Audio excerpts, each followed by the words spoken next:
Welcome, everyone. This is your friend, the DN What If, here with another exciting fanfiction. Today, we're diving into the story of what if Deku got the ability to attract small things? If you enjoy this video, don't forget to hit that like button and subscribe for more fanfiction content just like this. Now, let's get started with the fanfic. Disclaimer, I don't know nothing.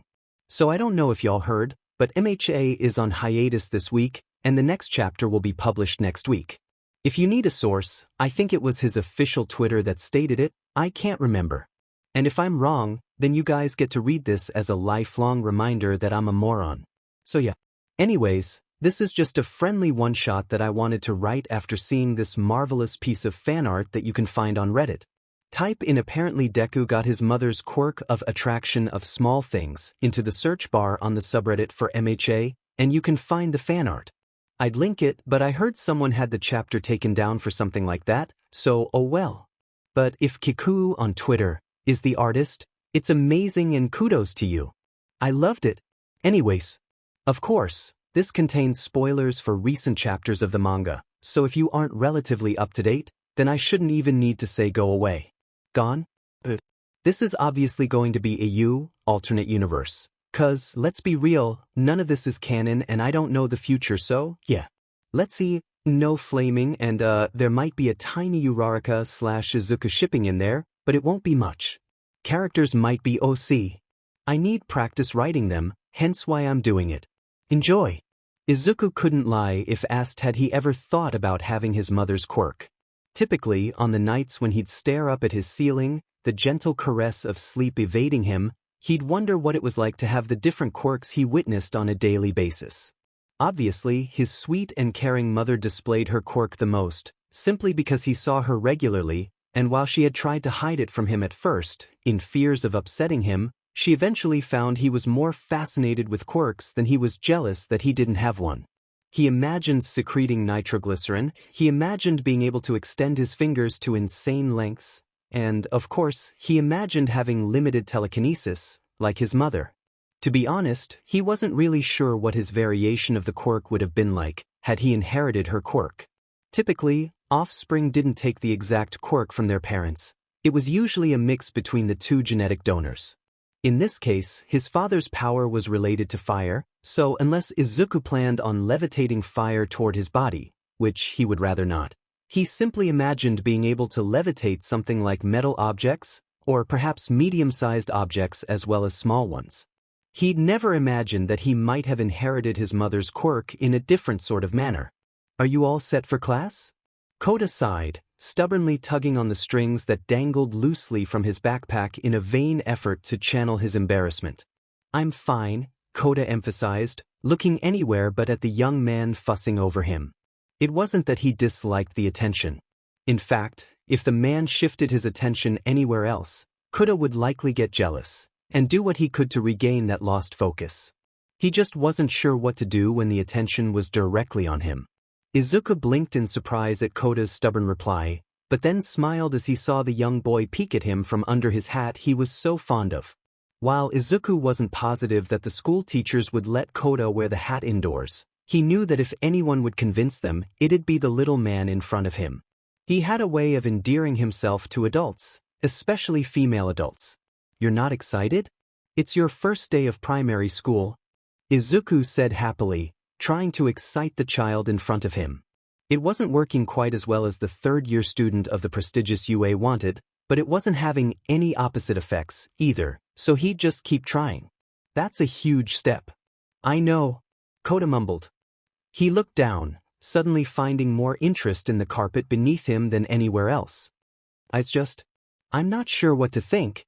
There was a silent statement that went unsaid. Kota wasn't sure how he'd fit in, seeing as how he was an orphan. It was common knowledge that children that came from different backgrounds often struggled to adapt, because many young kids could be very judgmental. It didn't help that sometimes, it only took one slip of the tongue for a child to be ostracized, much like Izuku had been when he was revealed to be quirkless. Even now, Izuku wouldn't lie if he was asked if he was nervous for young Kota. The hero in training was completely aware of how school could go for someone that wasn't the same as the other kids. He was scared, nervous, and anxious for Kota, but he was also excited. Regardless of how primary school went for Izuku, he knew he'd gained a lot from it as well. And, for what it was worth, it had its moments. "Hey," Izuku said quietly. He gently lifted Kota's head with his hand and smiled softly. "I know you're scared. It's okay to be a bit nervous." "I'm not nervous," Kota said defiantly, but even as he spoke the words, his eyes spoke differently, and he trembled ever so slightly. His words wavered at the end, and before he knew it, his defiance melted away in the face of the truth. "I don't want to let my parents down." Izuku studied the young son of the once famous water hose heroes. He'd only physically grown a little in the 2 years since he'd been raised by Sosaki, but mentally, he'd changed so much since the first day Izuku had run into him. Whereas he was jaded and opposed to heroes as a whole, he was now enamored and enthralled by their existence, and wanted to get to know them so much more than before. It had helped that the man that slaughtered his parents was now safely contained in a secure prison, destined to wait out the rest of his days within the guarded walls of the secure facility. His personality had done a complete flip since then as well. He no longer played his loner routine, though he did retain his moments of defiance in the face of adult figures, and he often rejected radical changes, such as when Sosaki originally had Kota enrolled in a day schooling program that was meant to prepare him for primary school. It had taken Izuku and Sosaki both to convince him to go, and even then he flat out hated the first few weeks. Only after exposure to the other kids and their warm attitudes did he finally begin to accept the change. Otherwise, he was much more open with Izuku, and he'd often confide his insecurities in the older boy. Maybe it was because of his admiration, or perhaps because of his sheer ability to help, but Kota felt comfortable with the wielder of One for All, and he didn't abstain from confessing certain internal musings. It also helped that Izuku knew what to say, when to say it, and how to say it. His personal experiences were invaluable, and many times, they seemed perfect for the situation at hand. "I know they're proud of you," Izuku finally said. Kota looked up at him. "How do you know that?" Izuku smiled. "Because I am, and I know they would be too." A smile crossed Kota's face and he leaned in for a hug, to which Izuku returned happily. The little boy sniffled, but otherwise, kept himself composed. The only thing he hated doing was crying.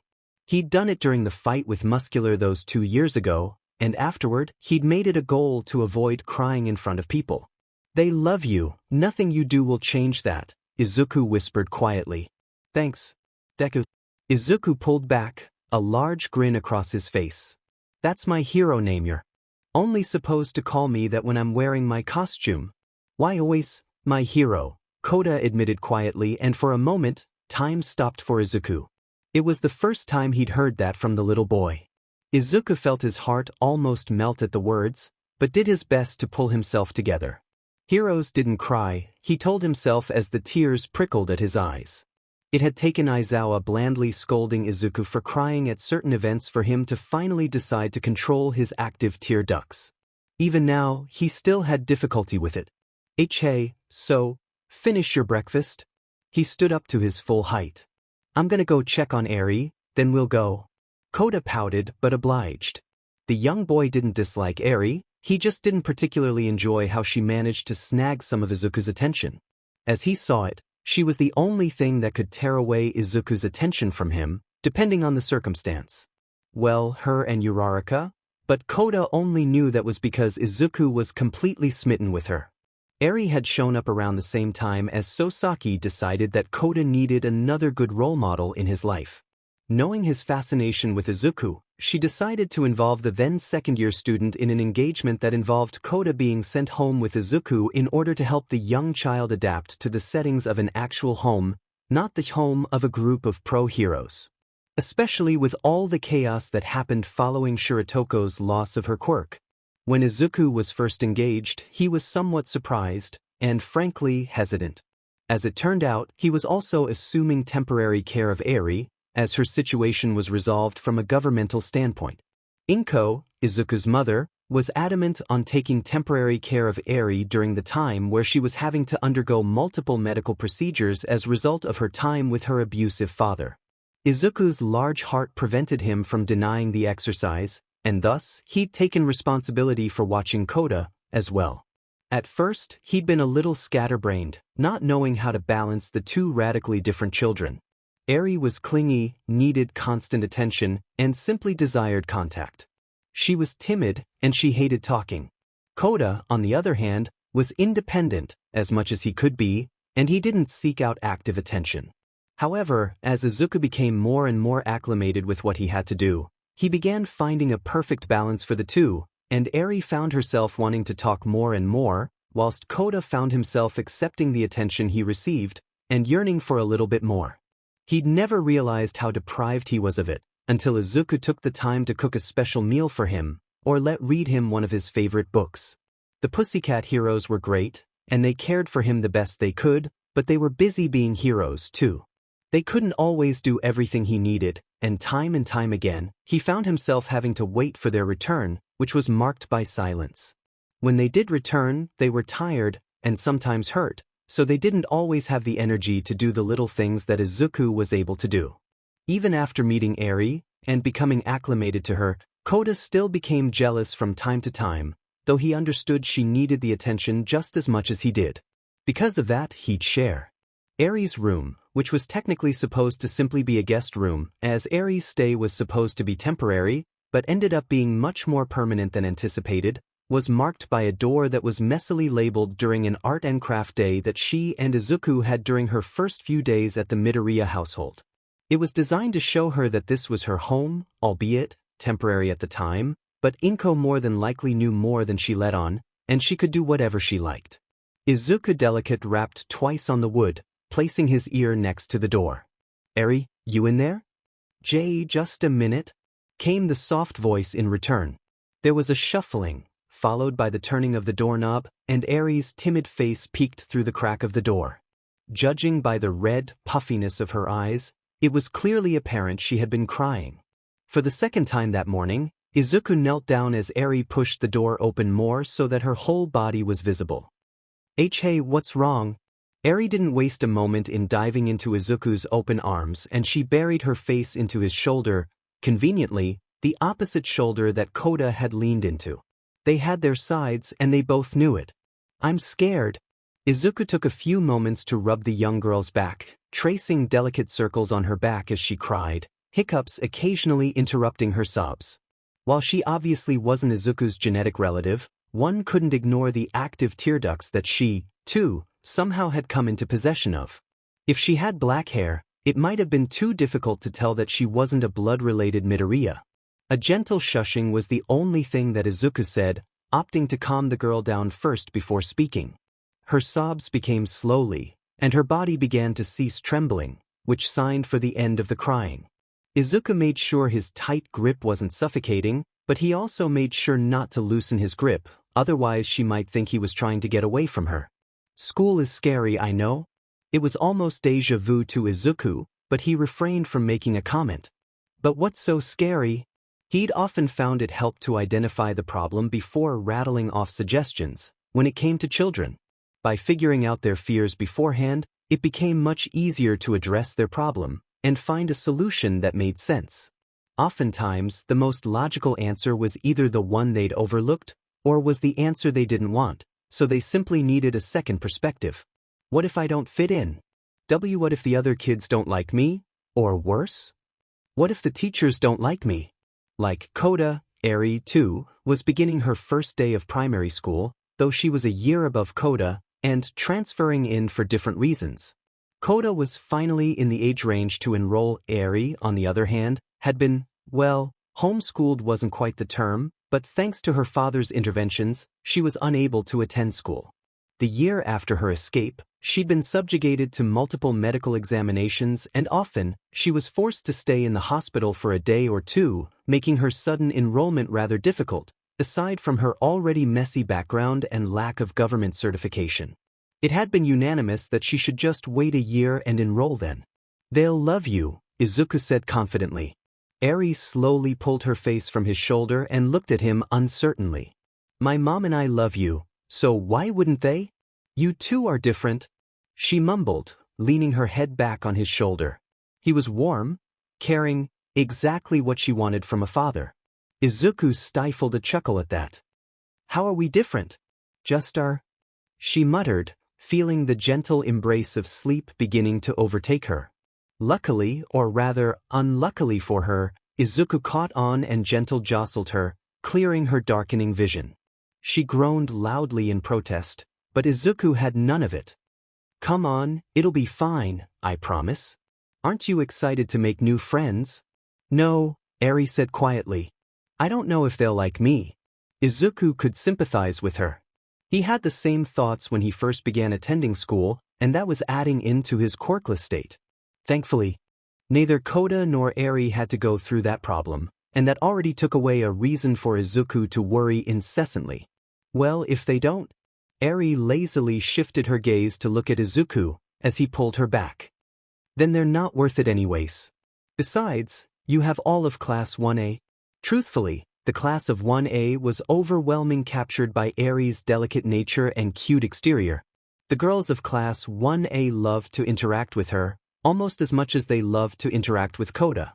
The guys, minus Mineta and Bakugo, enjoyed giving Kota some needed guy time and involved him in some minor athletics, while they were never really sure what to with Eri, before realizing she, too, loved athletics.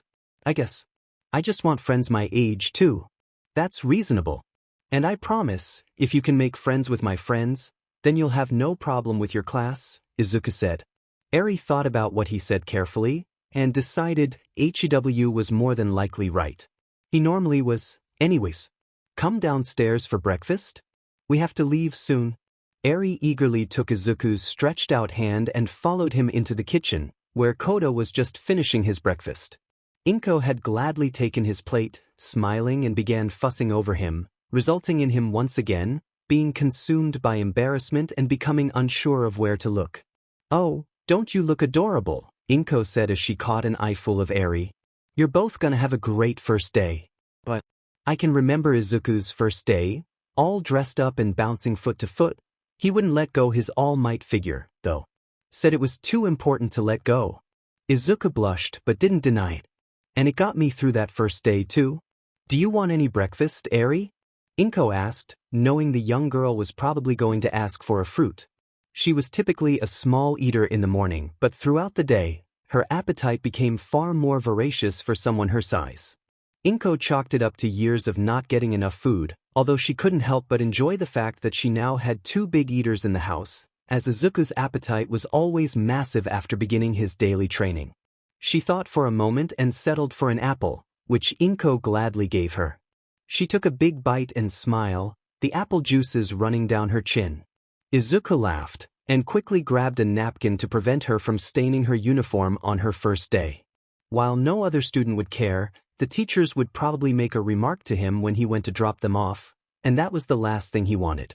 They very likely already remembered him from his time at school. He didn't need to give them a reason to dislike him now. "You guys ready?" Izuku asked, holding out his hands. Immediately, the duo went and gripped his scarred hand. For some reason, it was their favorite hand, though Izuku had yet to figure out the reason behind that. They exchanged a look, and Kota reluctantly switched arms, but not without scowling lightly at Eri, who in turn buried her head into Izuku's elbow. He laughed, a sweat drop running down his head. He might not have inherited his mother's quirk, but he somehow had gained the attraction of other small things. In this case, he couldn't have been happier. Izuku loved his friends.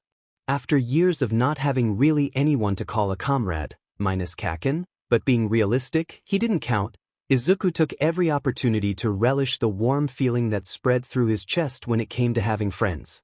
It was a feeling unlike any other, and he'd long since dreamt of the days where he'd be able to go to the park and just enjoy the friendship and company of other people his age. Even as a third-year student, and having since gotten used to the idea of friendship, he'd never relinquished that grateful outlook he had, and he took careful precautions to make sure he never took them for granted either. He was blessed and he knew it. That being said, there was one thing that he'd never really adapted to. I'm pretty sure he was staring at my butt while he was lifting me up. One of the only things he'd never gotten used to was the good-natured teasing that came with friends.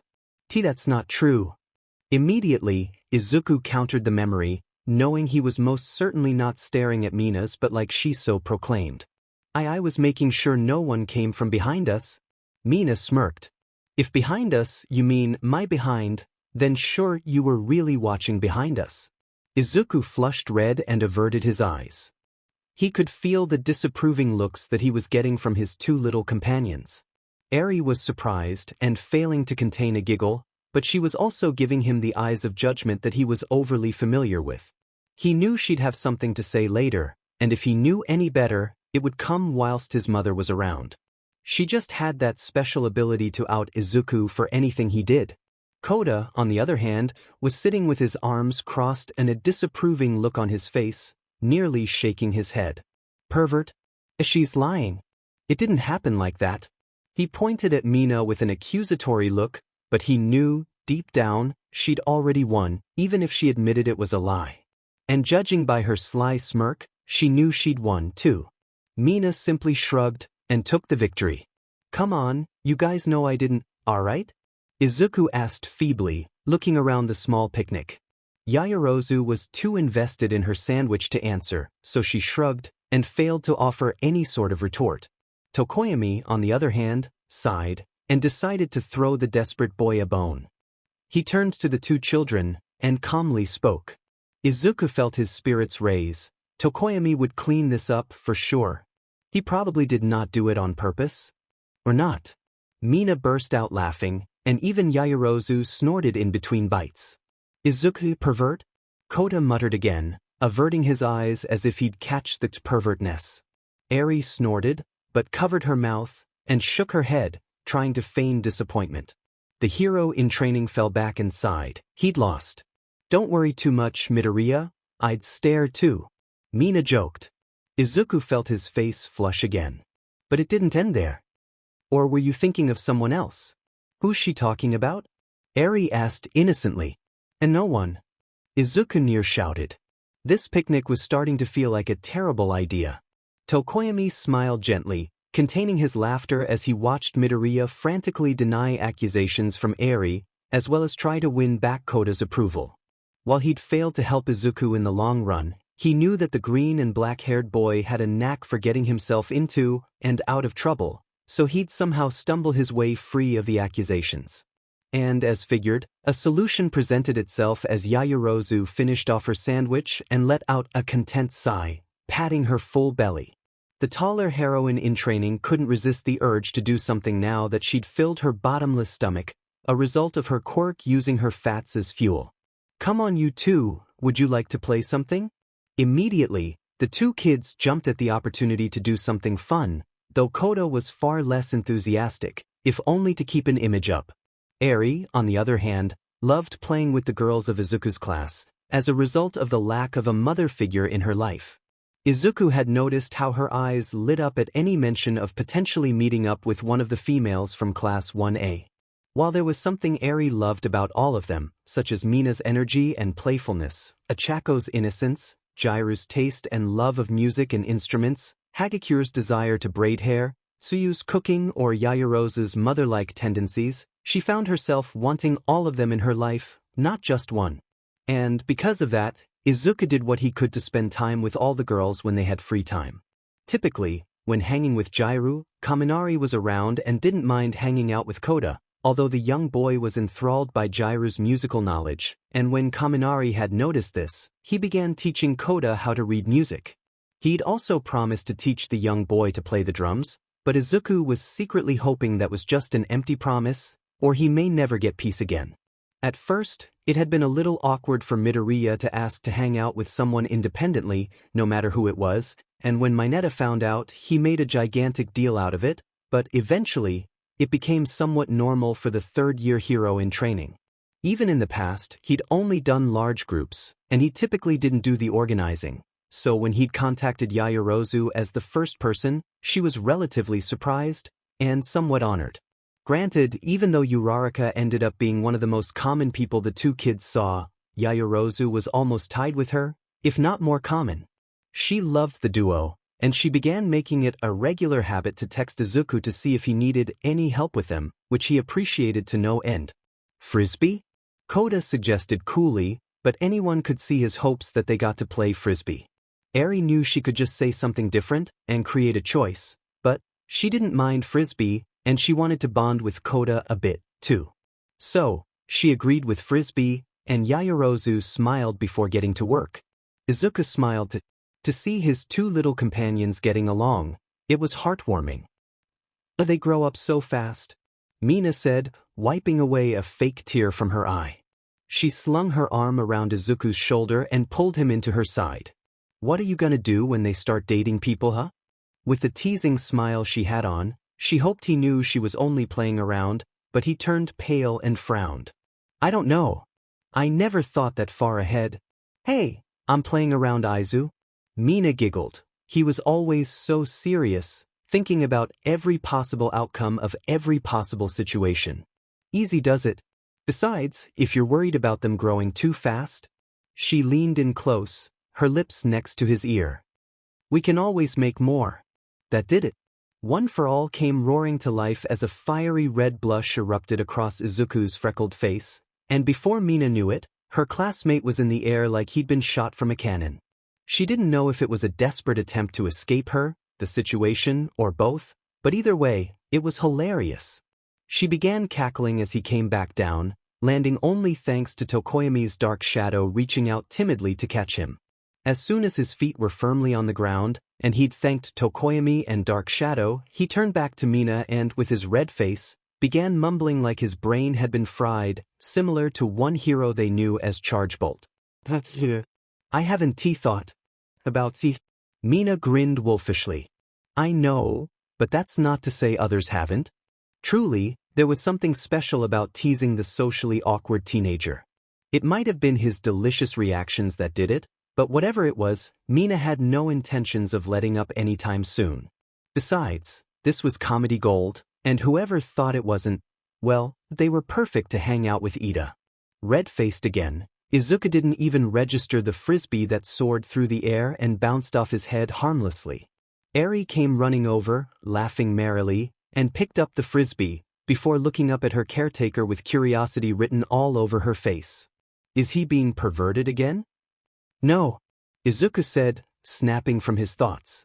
A horrified and betrayed look crossed his face as the words sunk in. What do you mean again? Eri began laughing, which Izuku slowly began to chuckle too, his face clearing up, before lifting the girl onto his shoulders and running around with her. She hollered in excitement and tossed the frisbee toward Kota, who not so secretly used his water quirk to help his catch the high throw, ensnaring the disc in the water and causing it to fall straight down into his hands. Mina smiled, without malicious intent this time, and decided to join in on the fun. She ran over to Kota, and knelt down to allow him to get onto her back. Come on, Kota. Let's take those two down. He grinned and eagerly climbed on. Before the duo took off, Mina running half-speed toward the towering image of Eri and Izuku. The young girl had taken to spreading her arms out like a plane and pretending to guide Izuku, which resulted in him taking several erratic and sharp turns as she tilted her body to emphasize the sudden turns. Do a barrel roll. She chanted, and Izuku sweat dropped. He was fairly certain she'd gotten that from a game, which was strange, because she didn't play games. No matter how she learned it, one thing was certain, he was not doing a barrel roll. Mina ran by the two, challengingly grinning at Izuku with her daring eyes. Come on, Slowpoke, keep up. Kota had resorted to sticking his tongue out and spitting at the two. Izuku grinned at the challenge. The days of only being able to use 5 to 8% of his power had long since vanished. Now, he was capable of using more than 40% of the power of One for All, and whilst it was only around half of the power, he had come a long way since first starting out. The power flooded through his veins, and no matter how many times it happened, it was always like a shot of adrenaline to his heart, filling him with all sorts of energy. Ready, Eri? The young girl nodded excitedly, her grip tightening as she lowered herself so that she wasn't so imbalanced on Izuku's shoulders. Go! She shouted, and they shot off, the distance between Mina and Izuku closing within half a second. After the full second had passed, Izuku was in front of Mina, grinning back at her with confidence rolling off his body in waves, something that still surprised the both of them every time it happened. Eri, on the other hand, had somehow secured the frisbee, as she'd shot by Kota, and by leaning back, she'd managed to get low enough to reach down and snag the plastic disc. The scene reminded Izuku of the time he'd faced off against Ida and Todoroki in the cavalry battle, in their first year at UA. No fair, you used your quirk? Mina pouted. Kota was surprised by Eri's quick hands, and while he didn't admit it aloud, he was impressed. With Izuku moving that fast, she needed to react just as quick in order to actually make use of his blistering speed. But of course, this was all internal, he'd never admit it out loud. That would be embarrassing. Izuku shrugged and laughed, causing Mina to decide to chase down the green and black-haired teen, while Yaoyorozu, who had taken a back seat to the hyperactive roughhousing, and Tokoyami watched fondly from the picnic location. He's really outdone himself, Yaoyorozu commented as she watched the interactions between Izuku and the two children. I know Mr. Aizawa was somewhat worried, but it looks like he's doing great. Tokoyami folded his arms and closed his eyes. It was less about him failing, and more about the load it'd place on his life. Training to be a hero, taking classes, learning to control his quirk, and caring for children? I dare say it's a lot for anyone, let alone Midoriya. The pink-skinned girl set Kota down as Eri gracefully dismounted from atop Izuku's shoulders, prompting Mina to do a flip to show off for the young girl. Izuku ruffled Kota's hair through his hat, causing the boy to grumble up at his caretaker, but not in an angry way. Eri ran over to Izuku and began clamoring for him to do a flip, which he bashfully tried to talk his way out of. With Kota's encouragement, he sighed and got into position before doing a backflip. As he landed, he felt his balance shift, and he ended up falling backward, and Kota and Eri immediately were at his side. He laid up and began laughing, with the two little ones joining in his laughter, causing a large smile to grace Yaoyorozu's delicate features. I guess he was the most sensible pick from the very start, wasn't he? Yaoyorozu asked quietly. Tokoyami nodded. He's the perfect example of tenderness and care, mixed with passion. His own experiences in growing, paired with his outlook in life, will benefit those two for years to come. He was the most suitable pick. The two were silent before. I wonder who will call him their father first? I bet on Kota. Yaoyorozu glanced at Tokoyami with skepticism written all over her features. Seriously? Dark Shadow and I never lose a bet. I'm not going to bet on personal matters, Yaoyorozu said confidently. 500 yen? Her resolve crumbled at the opportunity. Only this once. And only to see Dark Shadow lose.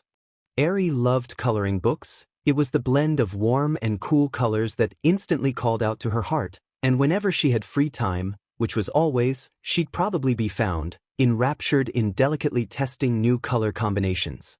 Usually, when the teacher assigned a coloring activity, some kids would groan, but Eri's quiet eyes would flash with excitement, and the smallest shred of a smile would crack her impassive expression.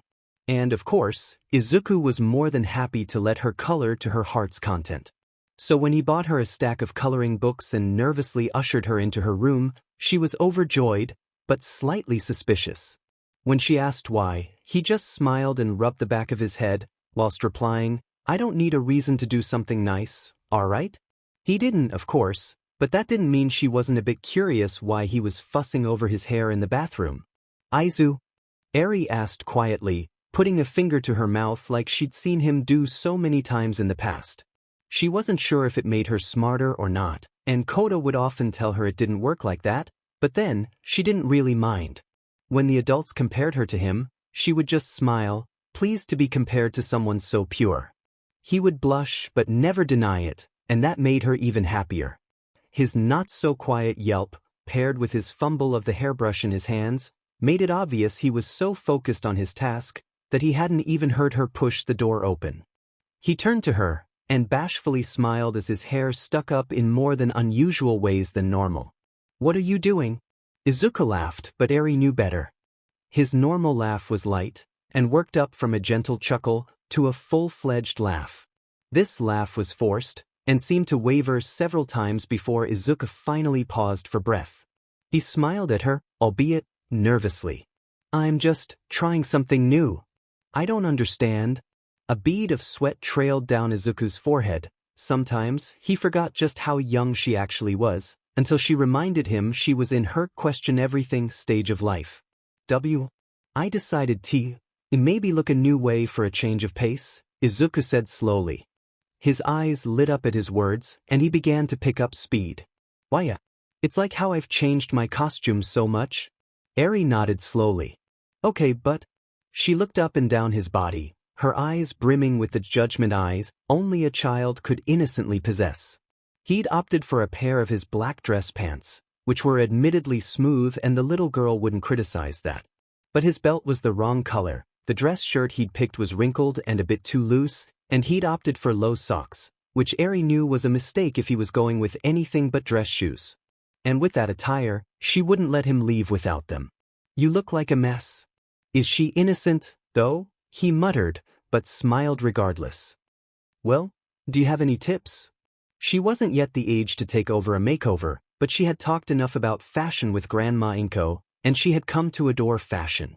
She attributed most of that toward her lack of exposure to it as a child when she was under Overhaul's care, and once she learned exactly what fashion was, she began to see the contrast in colors, in addition to aspects such as the subtle sizing requirements certain clothes needed to look good, as well as what clothes went well with what occasion. With an eager nod, Eri grabbed the brush from Izuku's hand, and smiled in a determined fashion that was not unlike Izuku when he was younger. Leave it to me, she said confidently, and Izuku blinked. Truthfully, he couldn't recall the last time he'd seen her this confident. She was a shy girl, and she never made it a habit to speak out much when she was in the presence of new people, or even familiar people, purely out of shyness. Her confidence was slowly being built up, and school was having a positive influence on her personal growth, but this was new level. He couldn't be happier. It took a few attempts, but Eri was able to jump up and grab Izuku's collar and yank him down to a low-seated position so that she could reach the jungle on his head. He yelped, but complied immediately. Twice, Eri took some water and dampened his hair, before running the brush through the green locks, but frowned when they popped right back up. She hummed in thought as she wet the brush again, and tried to smooth down the unruly hair again, her surprise flaring up when the hair shot back into place a third time. Running her hand through it, she couldn't understand why it was so rebellious. It was rather soft, and she realized water alone wasn't going to tame this beast. From the doorway, a small boy had been watching the whole scene with a raised eyebrow. What are you doing? As soon as he spoke, Eri snapped her fingers. Kota, she said excitedly. I need you to make some water, and douse Aizu. Wait, what? Izuku nearly shouted. Kota shrugged nonchalantly. Okay. Using his quirk, a small stream of water came jetting from around his hands and immediately tunneled around Midoriya, coating him head to toe, and soaking him thoroughly. He shouted, but his voice was muffled by the water, while Eri watched in earnest to see if his hair could withstand this onslaught of water. That should be good, Eri advised, and Kota complied, halting the stream of water, and stuffing his hands in his pockets. 1 second passed. Then another second. And a third second. And then, Eri exclaimed as all of Izuku's drenched hair popped exactly back into its previous style. Tits. Kota just watched in partial amusement. You guys are being weird. Folding her arms, Eri huffed, a rare look of frustration on her face. Not fair, she muttered. All the while, Izuku was just shivered and dripped wet, a look of shock still plastered on his face. Okay, so that didn't work? Eri mused, looking over the newly dressed Izuku. She had been disappointed the pants were soaked, but thankfully he'd had a second pair in his possession, and they managed to look just as good. The young girl hadn't hesitated to change the style of his shirt he was wearing previously, opting for a soft teal dress shirt with a black sports jacket he'd pulled out. She wasn't quite sure why he was so insistent on the sports jacket, especially since the whole style change was such an abrupt and strange thing for the usually combat-oriented young man to think about. Eri had never seen him really consider how he looked in the past, so she wasn't sure what changed. Maybe I just need to turn up the water pressure? Kota suggested, but that was met with immediate protest from Izuku. The hair is really fine, Eri. I don't mind how it looks, actually. I just wanted to see if I could, pull off something else. Eri smiled and accepted Izuku's decision. She liked his hair how it was, anyways. It was messy, sure, but it was him, and she didn't think she'd ever get used to seeing him without the poofy hair he'd come to be trademarked with. Besides, I think she likes it anyhow. Izuku mumbled to himself, but as soon as the words came from his mouth, he froze. So did Eri. And even Kota went rock solid. I didn't mean that. As she... Kota shouted. You have a date? Eri squealed excitedly. Wait. Izuku stammered, but it was too late. The damage had been done. Who? Kota asked loudly. Eri would pretend she didn't notice the glimmer of excitement in his eyes. At least for now. She knew how much having a mother meant to her foster brother. They were both grateful for Izuku's kind and caring disposition, and his fatherly instincts were as impressive as his combat abilities, something that shocked nearly everyone from his class, as well as those outside his class, from what Eri had heard. They'd known Izuku grew up without a father, and because of that, he'd relied entirely on his mother, which she was completely okay with. And it showed, because he was able to do everything a father should do, while also supporting them in the ways a mother should. Obviously, he couldn't do everything, but as time went on, Eri, and eventually Kota, realized they didn't need that extra stuff with how much tender love Izuku poured out to them daily. They were more than happy with just him, if that's what it came down to. But the both of them had the occasional dream at night where they'd have a full, functioning family like the ones on television. Sometimes, in school, Eri would hear about her classmates and how they were hanging out with both of their parents and doing some fun, family-oriented activity. Obviously, there were several problems with this in Eri's case, with how her father was training to be a professional hero for one, which mean he also had homework and studying to do during these free times. At the end of everything, Eri couldn't help it. She just wanted to know what it was like to have a mother. I won't say, Izuku said, before folding his arms and turning away. Eri giggled. Hert's dad could be really funny sometimes with his antics. Okay. Kota said simply. Izuku frowned. Something was up. I'll just ask Grandma. What? A doorbell, followed by a knock, silenced everyone, as Izuku paled instantly. Two sets of eyes slowly turned to stare at Izuku as sweat began to slide down his face like rain down a window as his eyes widened and his jaw clenched from fear. Eri felt a wave of sympathy wash over her, and she gently grabbed Izuku's larger, scarred hand. He immediately stopped sweating and looked at her in surprise, but didn't say anything. You'll treat her great. There's nothing to worry about. Kota nodded in agreement. Why, you'll, be cool. She likes you, right? Izuku blushed and nodded slowly. Then, just be yourself, and she'll probably still like you. It was such simple advice, but the words slowly sank in, and the fear slowly dissipated from Izuku's face. Judging by the fact that Eri could no longer see the pending heart attack he was close to having, she smiled, and gently guided him toward the door, making sure he looked good, with a quick one-over. Minus the hair of doom, he looked great, she thought. Definitely like a hero should on their night out. Just as they got to the doorway, a loud exclamation was heard from the living room. Izuku is taking you out. And he didn't tell me? So that's why you didn't want me asking Grandma? Kota mumbled. It's going to be a long night? Izuku sighed, but with Kota and Eri by his side, he made his way toward his date. And overly tearful mother.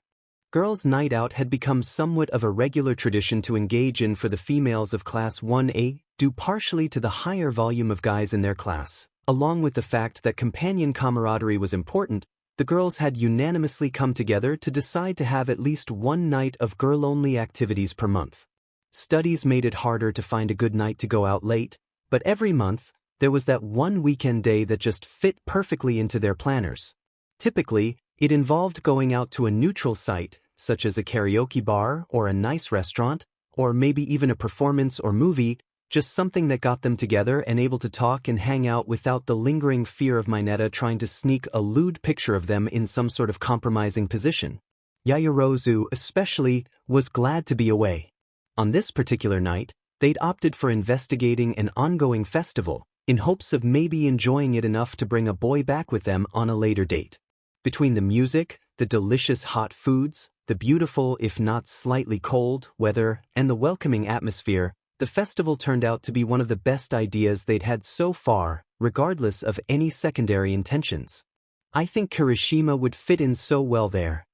Hagakure mused aloud and swishing her kimono as she spoke, conveying her body language.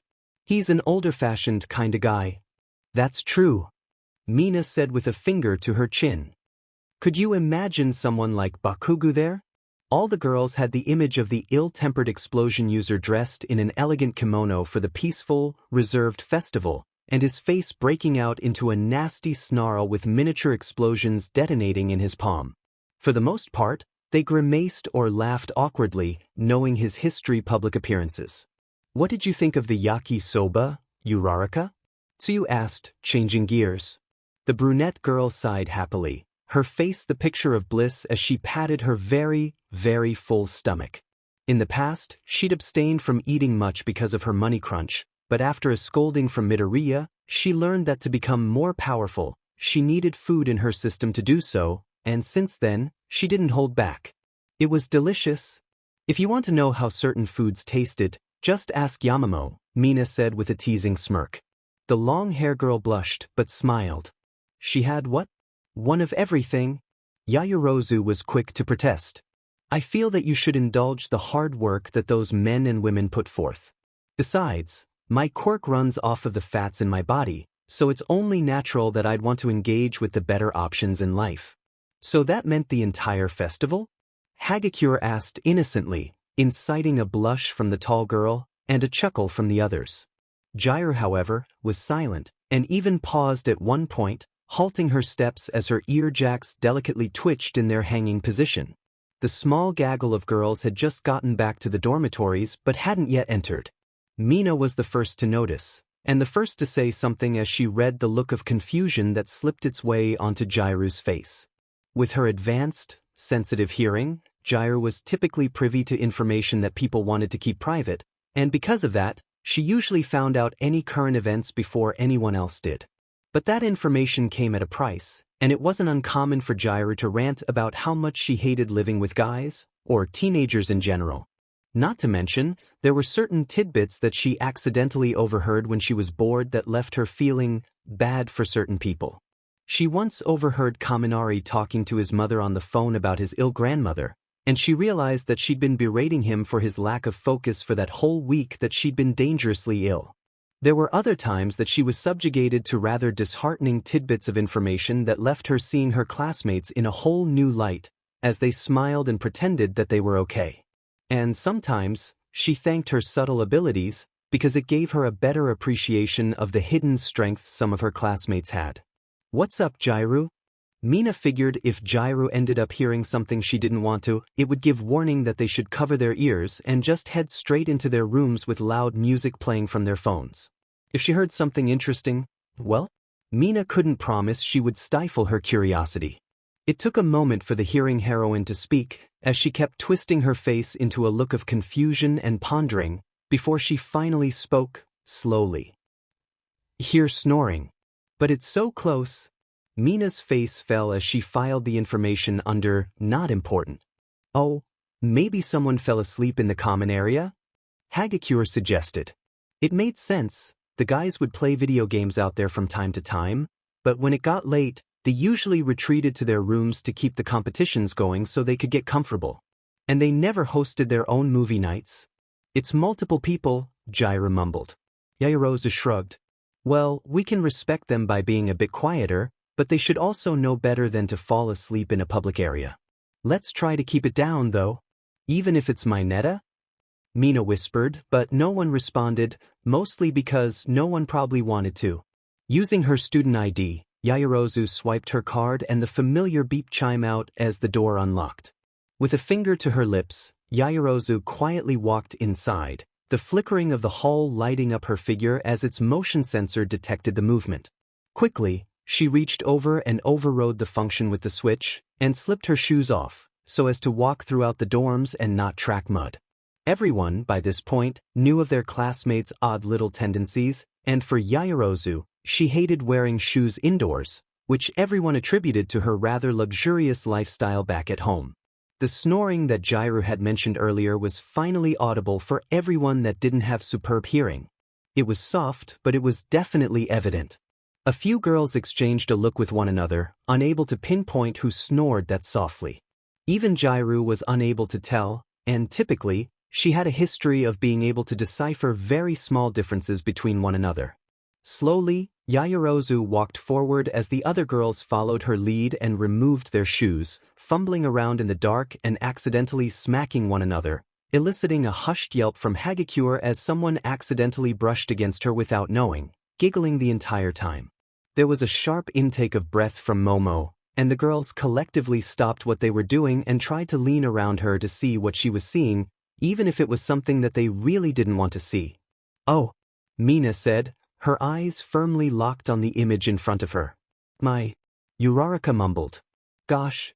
Hagakure nearly screamed, only to be silenced with a quick hand from nearly every girl.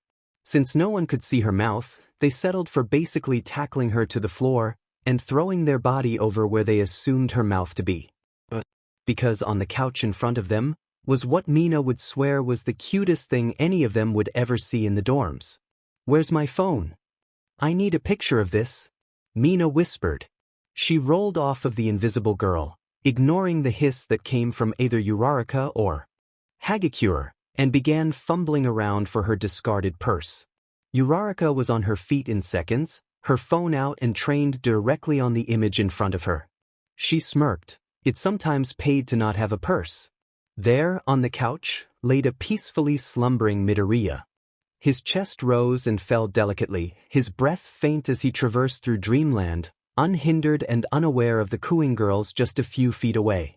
Snuggled up to his side was an unusually hatless Kota, who was more than content in his current position. His head was nestled against Midoriya's side, with the teenager's arm draped over him like a comforting blanket. A gentle, peaceful smile crossed his face, a stark abstract to the typical uncaring facade he wore during the day. Eri had picked a much closer spot to her surrogate father, directly on top of Izuku. She was snug directly on his abdomen, using his chest as a pillow, not minding how her head rose and fell in rhythm with Midoriya's breathing. If anything, it probably lulled her to sleep faster. Her arms were wrapped around Midoriya's sides, keeping her close to his body's radiating warmth. The rest of her body was curled up in his lap, using his thighs as her support. She, surprisingly, was the one snoring the loudest, but it seemed that neither of the boys minded as they slumbered on, unabated. Her smile was pure, innocent, and radiating. The scene as a whole was so sweet that Yaoyorozu wasn't sure if she was going to get a cavity if she kept looking. Her heart fluttered and she brought a hand to her mouth as she quietly observed the trio. At one point, Eri yawned, and despite the fear that she was going to wake up, she just readjusted slightly and brought one of her hands to her head and nuzzled into Midoriya's chest further, sending another wave of butterflies throughout Yaoyorozu's belly.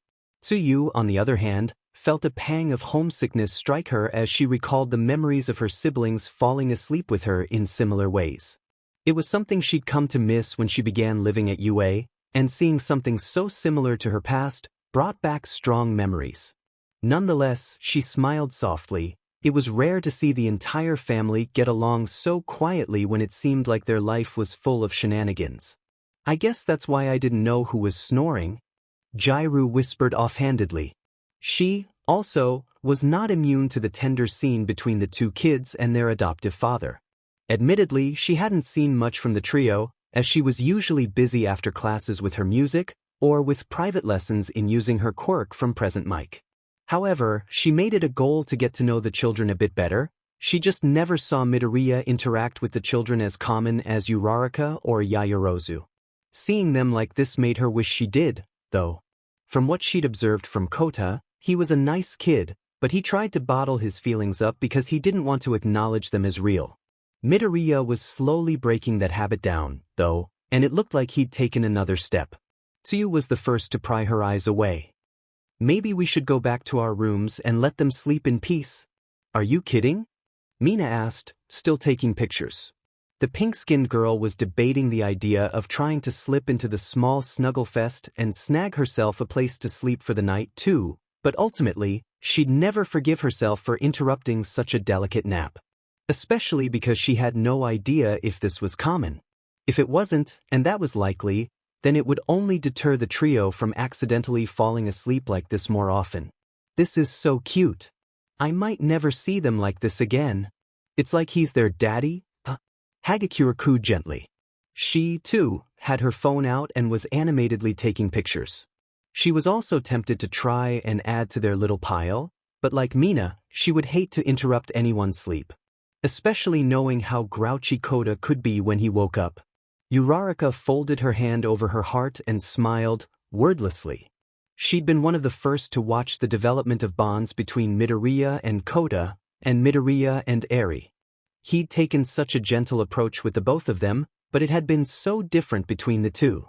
He was so much more affectionate with Eri, because she'd been deprived that sensation for so long, yet he was slower with her, too. While Eri was the first one he hugged, Kota was the first one to open up to Midoriya, which nobody knew. To see the stage they were at now, made Uraraka nearly burst with happiness. She knew he was the perfect candidate to raise the two, and she had no doubts that he'd excel. Little did he know, she thought that he needed them as much as they needed him. He had friends and a promising career, but that didn't take away from his lack of a childhood. Being able to give a childhood to two children who were in danger of losing theirs, it would never replace his own, but it would give him a feel for what it could have been. I'm so glad that Uraraka whispered to herself. Yaoyorozu decided enough was enough, even though she was far from getting her fill of sweetness. She refused to be around when they woke up, because she knew with Midoriya's skittish nature, he'd have the entire dorm awake and wondering what happened when he began blinding trying to defend himself from the accusations that wouldn't even come. All right, girls, get your pictures and move on. She was surprised she was letting them take pictures. After all, this was a rather personal scene. But seeing as how she'd guiltily snapped a single picture of her own, she couldn't really scold anyone else. Plus, she was getting the motherly urge to drape a blanket over their sleeping forms. I really don't want to wake them. Tsuyu was the first to agree, followed closely by Jair. Mina grumbled about ruining fun, eliciting a giggle from Hagakure, but they, too, began to shuffle toward the elevator. Uraraka resisted any urges to walk over and give everyone a hug, or giving them a good-night peck on the forehead, knowing the two kids would undoubtedly stir. Thinking about giving Deku a kiss caused her to become bright red and practically caused steam to erupt from her nose. As the elevator doors closed, and the girls began to push the button for their respective floors, there was an immediate cooing. Did you see her yawn? Kota looked so cute. Even Jairu couldn't resist making a comment. That was pretty sweet. In the back of their minds, they all agreed on the same thing. Midoriya was a pretty good dad. And together, the entire trio was the sweetest thing on the planet. When the morning would come, and everyone would come downstairs to see Midoriya cooking breakfast for the two drowsy children, no one was any the wiser, until Mina accidentally sent out the pictures in a mass group chat, bringing about a whole round of embarrassment from Midoriya. In an effort to give aspiring heroes an opportunity to feel like regular students, UA allowed students to host their own small costume party in the courtyards, and they also released classes for the day, giving the students a chance to go grab some last-minute supplies for their costumes. For the most part, the classes remained separated, but for certain groups, they didn't mind having one large party, a testament of peace to commence the beginning of the holiday season. Between Ida and Kendo, it was decided that this year, Class 1A and 1B would cooperate in their efforts and host one large-scale party, in an effort to improve relations between the two warring classes. Of course, there was immediate opposition from Monoma, who was adamantly refusing to interact with Class 1A, and she settled for the diplomatic route of simply telling him to stay in his room. Otherwise, the plan went off without a hitch, and there was plenty of excitement among the junior class for the upcoming festives. Through the 2 weeks warning everyone was given, there was plenty of time for everyone to go and get their costumes. For a few students, they weren't particularly sure what they even wanted to go as, and the same held true for Midoriya. He'd taken his two little followers to the local market, where a nearby warehouse had been rented out to display costume ideas for all ages. And while Eri and Kota had seen a few that they liked, overall, the store was too small, and the selection was too limited for either child to see something that they wanted. The both of them wanted to go as something unique, something that wasn't as common. Now, they were sitting on a bench in the park, both children with an ice cream cone in hand as they took a few minutes to relax before walking back to the dorms. You should be a superhero. Midoriya sighed, but smiled and patted Eri on the top of her head, eliciting a frown and a blown raspberry as he tousled her hair. I can't go as something I'm training to be. Why not? Eri asked innocently. Because I'm... Midoriya trailed off awkwardly. He had no idea how to explain to her what he was thinking, because technically, there was no reason he couldn't still go as a hero. And he'd already dressed as All Might for the countless year before this year, so he kind of wanted to mix things up. Plus, he was trying to become his own hero, and the more he emulated All Might, the more he recognized they were significantly different. I don't really know. He's already a hero, Eri, Kota interrupted. He was fondling with the small nubs on his hat in his lap. It was rare for him to have his hat off, but slowly he'd been keeping it off when he was indoors after being scolded by Auntie Inko about being impolite, and although he wasn't inside, he wanted to try keeping it off at times to get used to the feeling. He needs to be something else. Eri nodded slowly, with a finger to her mouth. Oh, that makes sense. What about you two? Do you have any ideas? In honesty, Midoriya had been paying attention more to the duo than he had been paying attention to his own tastes. He knew neither of them had really celebrated Halloween in the past. Well, at least it was implied that Eri hadn't. He actually had no idea if Kota had or not, but judging by his visible excitement when he announced they were going costume shopping, it was assumed the Pussycat Heroes had been too busy to celebrate much. Kota had been eyeing a rock monster costume, but ultimately, it bore a little too much resemblance to Muscular, and he'd seen Kota turn away from it with disdain. After that, Kota hadn't seemed terribly impressed with anything. Eri, on the other hand, was enamored with a fairy costume and a fiery devil costume, but she decided against the two after some intense internal debate. Truthfully, with her flowing snow-white hair, he believed she'd pull off a fairly good devil look, but he also wanted her to pick what she wanted. I have an idea. Kota's stutter caught Midoriya's attention, but his guardian knew better than to ask. Kota wasn't immediately open. He preferred to hold on to his thoughts until he had them sorted out, unlike Eri. He cleared his throat and kept talking, as if it had never happened. But I don't think I'll find it here. Do you want to look somewhere else for it?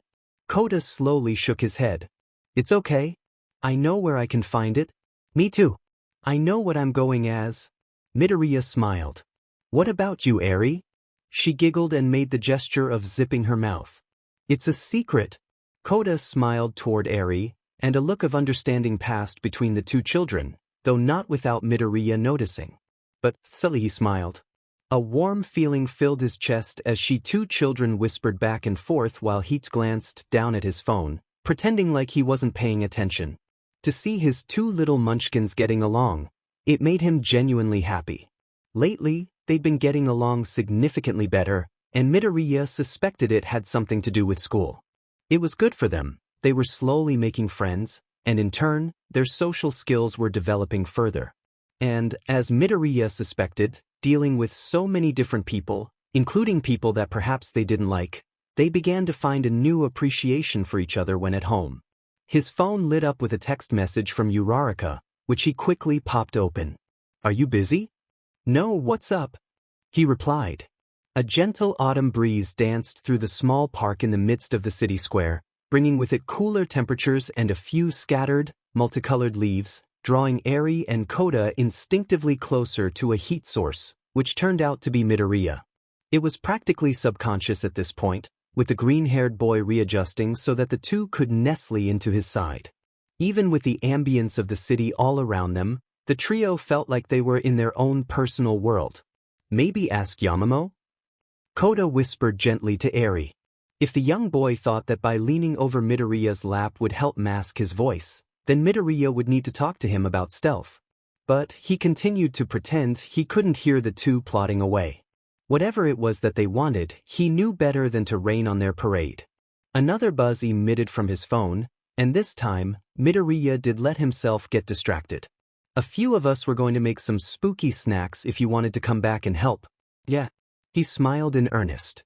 The first time he'd made Western-style Halloween snacks with his classmates, he'd thoroughly enjoyed himself, and found himself looking forward to the next time he got to cook with everyone. It had been messy, but the delicious aroma paired with the laughs made the experience highly worth the cleanup. Is it okay to have Kota and Eri help? While he knew that none of his classmates would mind their involvement, he still wanted to make sure. Maybe it was because he was still skittish when it came to social interactions and accidentally messing up that made him want to seek reassurance, or maybe it was just because that was the polite thing to do, but he still found it better to ask and make sure. Waiting for a reply, Midoriya felt a gentle squeeze from Eri as she trembled ever so slightly as the breeze swirled around the trio once again, this time sending goosebumps down the green-haired boy's spine. Regardless of whether it was okay or not, which he highly suspected it would be, it was time to head back to the dorms, anyways, lest they want to catch colds.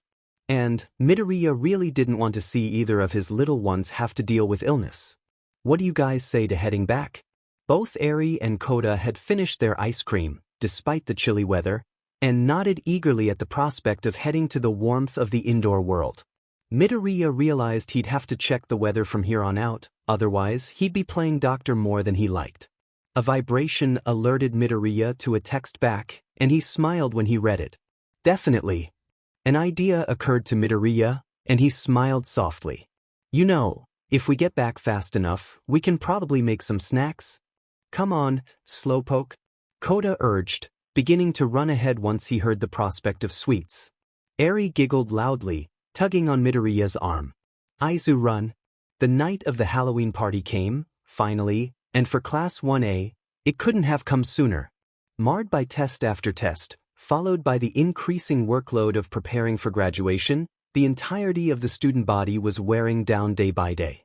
It almost seemed like a miracle that they'd gotten a day off, and several students used the free day to sleep as late as they could without sleeping the whole day away.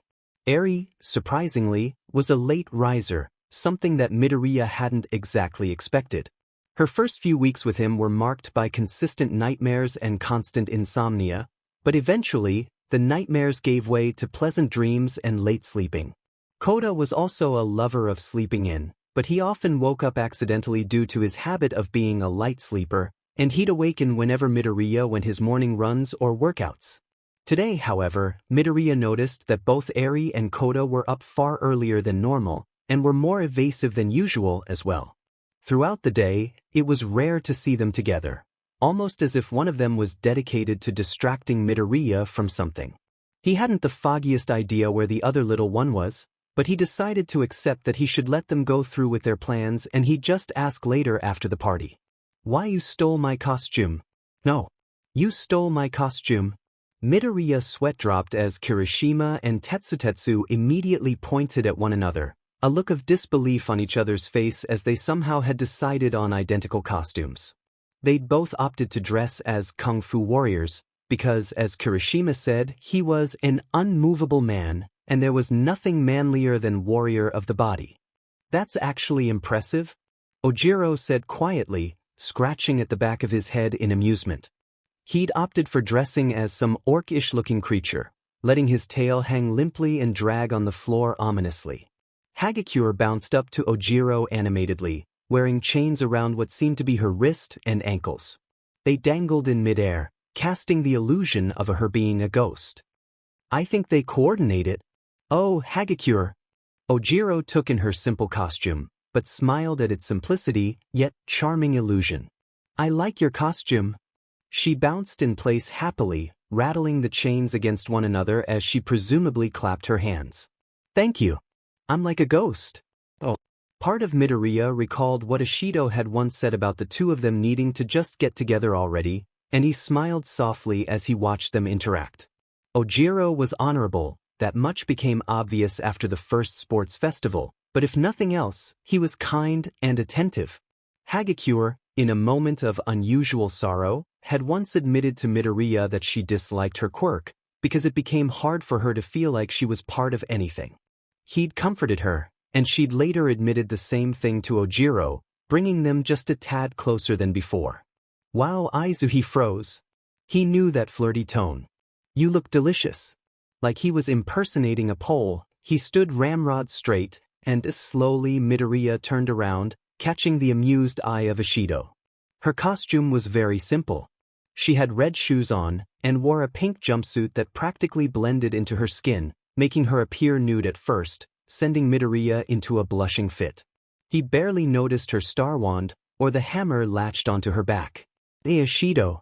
He tried to block his vision to Ishido's amusement, her laugh jingling lightly in the crisp autumn air, sending an odd flutter through Midoriya's heart.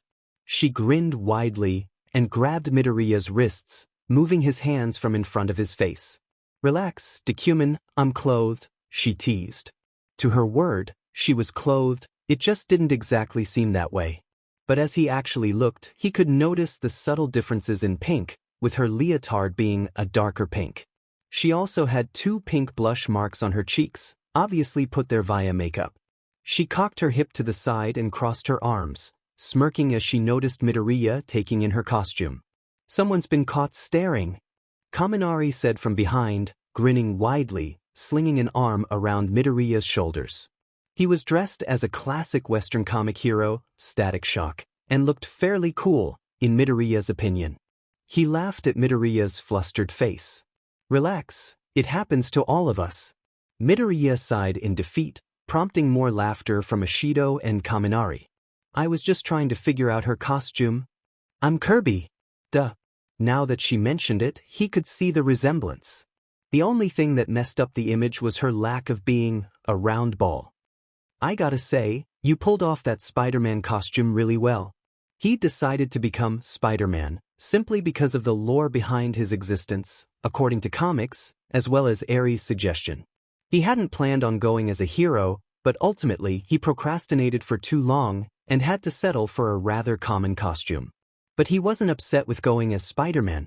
After all, the masked webslinger was considered one of the top heroes in his comics, a pure and true hero. The exact thing that Midoriya wanted to be. "Those tights are pretty tight," Ishido said with a teasing grin, but a sparkle in her eye. Before she could keep teasing, Kaminari noticed something. "Hey, where are Eri and Kota? I figured they'd be latched onto you." Midoriya put a finger to his chin and looked skyward as he tried to recall what he'd been told earlier. He didn't even notice Ishido freeze up and shoot Kaminari a warning look. "I think they're getting dressed still. They said they didn't want my help." "Ah, are the little ones all grown up?" Kaminari laughed as he pat Midoriya on the back, while the green-haired teen quietly thought to himself. There would be a time where they wouldn't need him anymore. Once they learned to harness their quirks in the best way possible, and they slowly grew into their teen years, they'd inevitably begin to branch off and rely more on their friends, much like everyone at UA was doing. He was the lone exception. His mother was all he'd had for the greater part of his life. He couldn't bear to phase her out now. In all honesty, he wouldn't really be able to stray far from her even in the far future. She just meant too much to him. But, at the same time, it was bound to happen, and he'd smile when he saw them do great things. They'd still love him, and it was only natural that everyone grow up eventually. He'd just have to make the most of the time he had now. Besides, he knew that they were still quite a few years from even trying to separate themselves from him. Eri could barely sleep at night unless he was nearby, and Kota was still seeking reassurance like it was vital to his life. He smiled. No, they still needed him, and he'd be right there for them every step of the way. "W.O. dude." A look of panic spread across Kaminari's face as he looked at Midoriya. It was a joke, there's still, dash. What he's trying to say, Mina said slowly and deliberately, shooting the yellow-haired boy a look that clearly meant shut your mouth, which he obliged by immediately, is that you're raising them so well, and it shows by their comfort being away from you. Despite knowing that wasn't really what he meant, Midoriya smiled good-naturedly and rubbed the back of his head. "Thanks, Ishido. But, it's okay." A genuine, full smile broke across Midoriya's face as he thought about how far the two children had come since falling into his custody. One day they'll be grown up. And so that's good. And he meant it. Maybe so. The pleased and slightly, "Was that smugness?" voice came from behind Midoriya, and he turned to see Ayorozu, garbed neatly in a white lab coat with her long, silky hair jutting out wildly unlike her usually stylish ponytail. She also had a pair of glasses on, though they lacked the lens. Finally, she had colored contact lens in, giving her the suggested look of a crazy scientist. But today isn't that day. From under her oversized coat, two smaller people emerged, both wearing the same costume. Midoriya's breath hitched and his emerald eyes widened as he went spiraling down memory lane, staring at the two doppelgangers in front of him. Even with the hood that draped slightly over her sapphire eyes, Midoriya easily deciphered Eri's appearance, and realized it was Kota next to her. They both had on Midoriya's original costume, the very same costume his mother had designed him back in his first term of UA, where he'd opted to go with the home look, instead of relying on the support companies to make him anything. From the makeshift knee pads, to the bunny ears he'd become somewhat famous for back when he'd sported them, to the signature red shoes that he still wore to this day, their costumes even had his mouthpiece that he'd intended to be a crude impersonation of All Might Smile. Truthfully, it was almost like looking back in time at his younger self, and it made him feel strange. Like a warm bubble had grown in his chest, and was spreading a gentle warmth throughout his body. Kota nervously scuffled the ground, unable to look his guardian in the eye. The party had long since gone quiet, everyone holding their breaths and quietly snapping pictures of the tender family moment. Even Class 1B realized the significance, and quieted down, watching the developing scene with amusement. Eri coughed quietly, and spread her arms out slowly, slightly spooked by the sudden spotlight. It was as if a proverbial stage light was shining on the trio, and she was nearly sweating in the heat of the smoldering light. It sounded more like a question than a surprise, but knowing how shy and awkward Midoriya could be, most everyone recognized it was probably the best Eri could do with whom she was learning from. Plus, with the way her costume was just a bit too big and ended up going just past her fingertips, it was just that much cuter for everyone watching, and almost everyone felt their heart squeeze. It was all too much for Midoriya, as tears prickled in his eyes. "Why you're going as the? We wanted to go as our hero?" Kota mumbled, still gazing down intently, as if he'd be frozen like a statue if he looked up. "You're our hero?"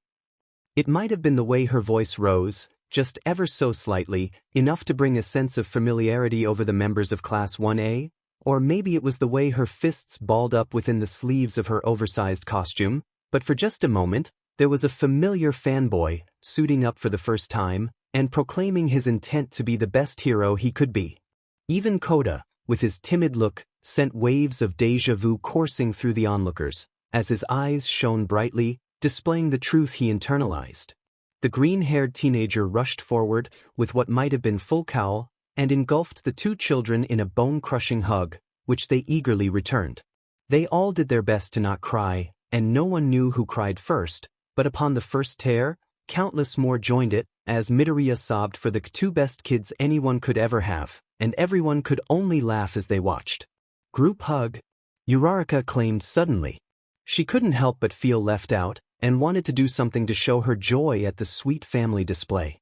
Ashido laughed and nearly tackled Midoriya, who was kept upright by Shoji, and was quickly followed by almost all of Class 1A, minus a select few.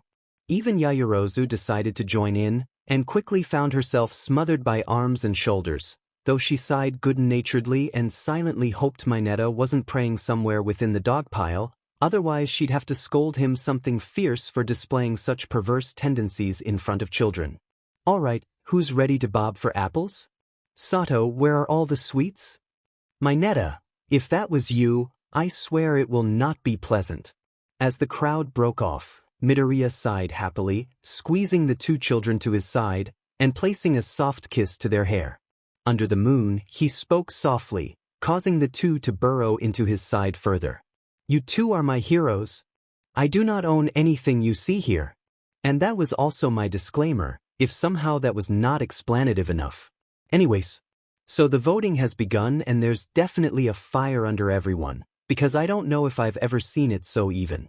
There was an early lead from Mina, but Uraraka is bringing it back, while Yaoyorozu holds a steady second place. Tsuyu has been quiet, as has Jairu and Hagakure, but I suspect that's from a lack of involvement.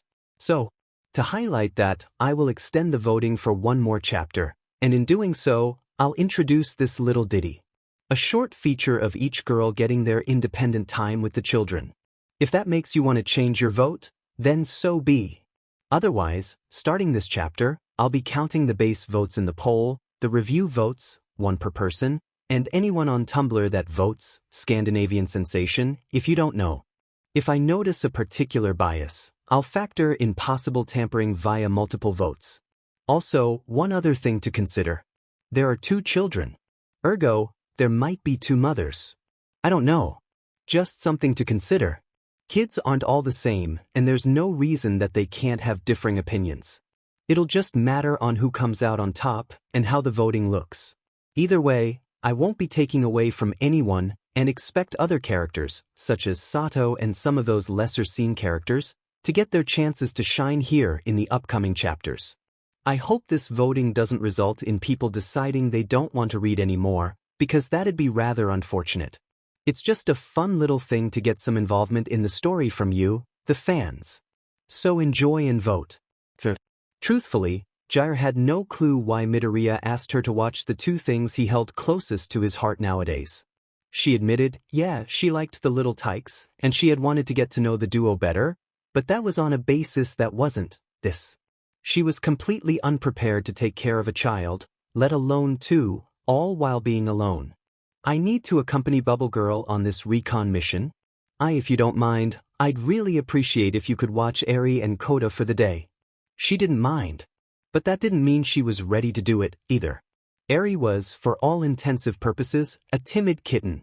Her eyes, wide and full of curiosity, shone brightly in the light, and between her and Midoriya's, it was hard to tell who had the more vibrant orbs. His emerald eyes were hard to say no to, but Eri's were near impossible. Her withdrawn tendencies when speaking only made her that much more difficult to say no to, and she was so soft-spoken that it seemed Jair had to strain to hear her.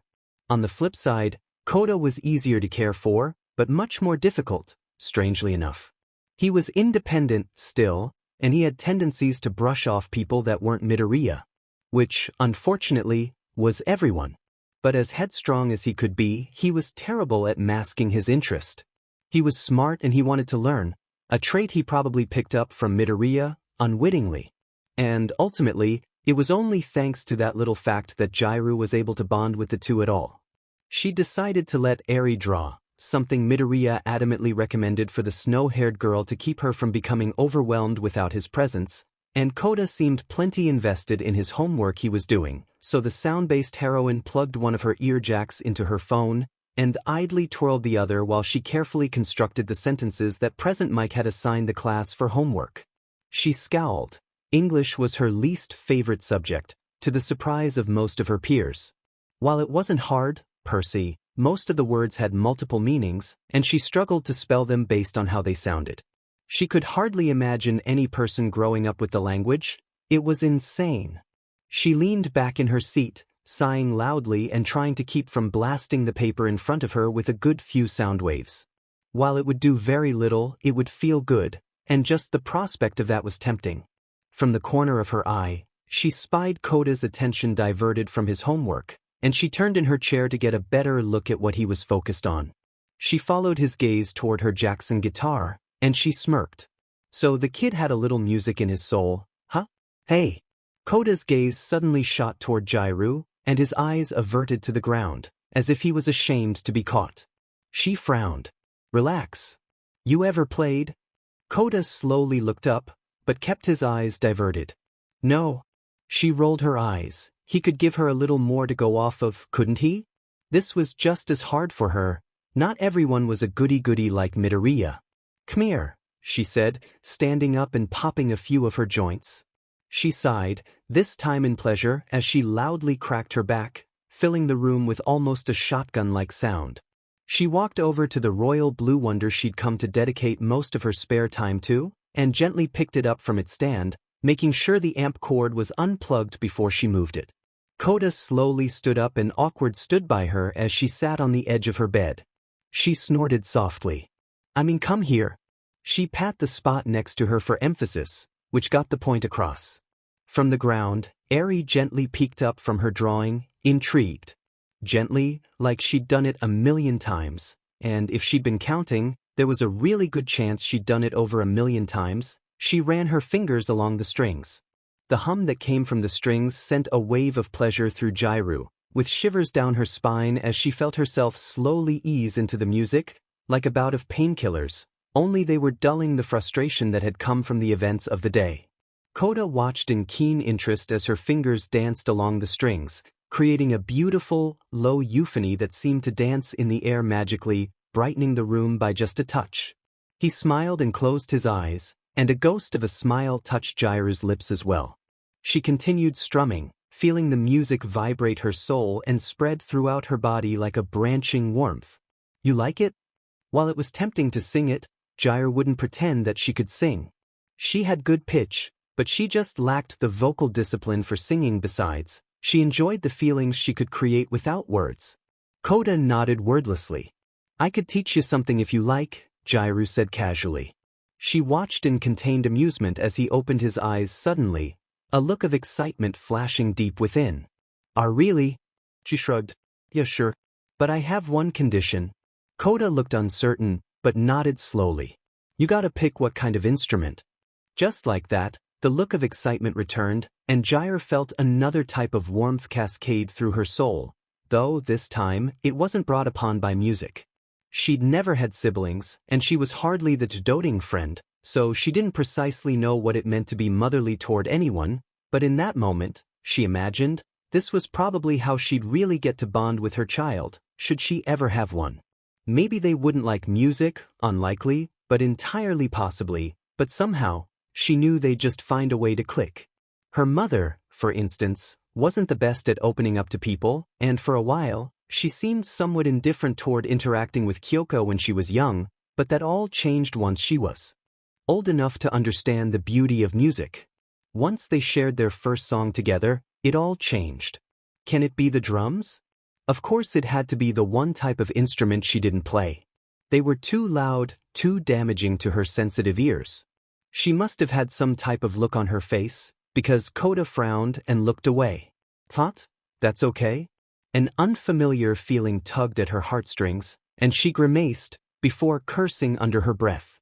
She wasn't foreign to the feeling of guilt, though she wished she was, and she knew when it was rearing its ugly head. "Hey, I did say you get to pick." Slowly, he looked up, and the hope that shined in his eyes drove her a step further. She sighed. Somehow this would come back to bite her, but it would make the kid happy, and ultimately, that's what mattered. Plus, Midoriya had said to look after the duo, and she owed him for some notes he'd taken for her while she was sick a few weeks ago. While it hadn't been what she was expecting when he'd asked a favor, she wasn't going to turn him down when he needed her.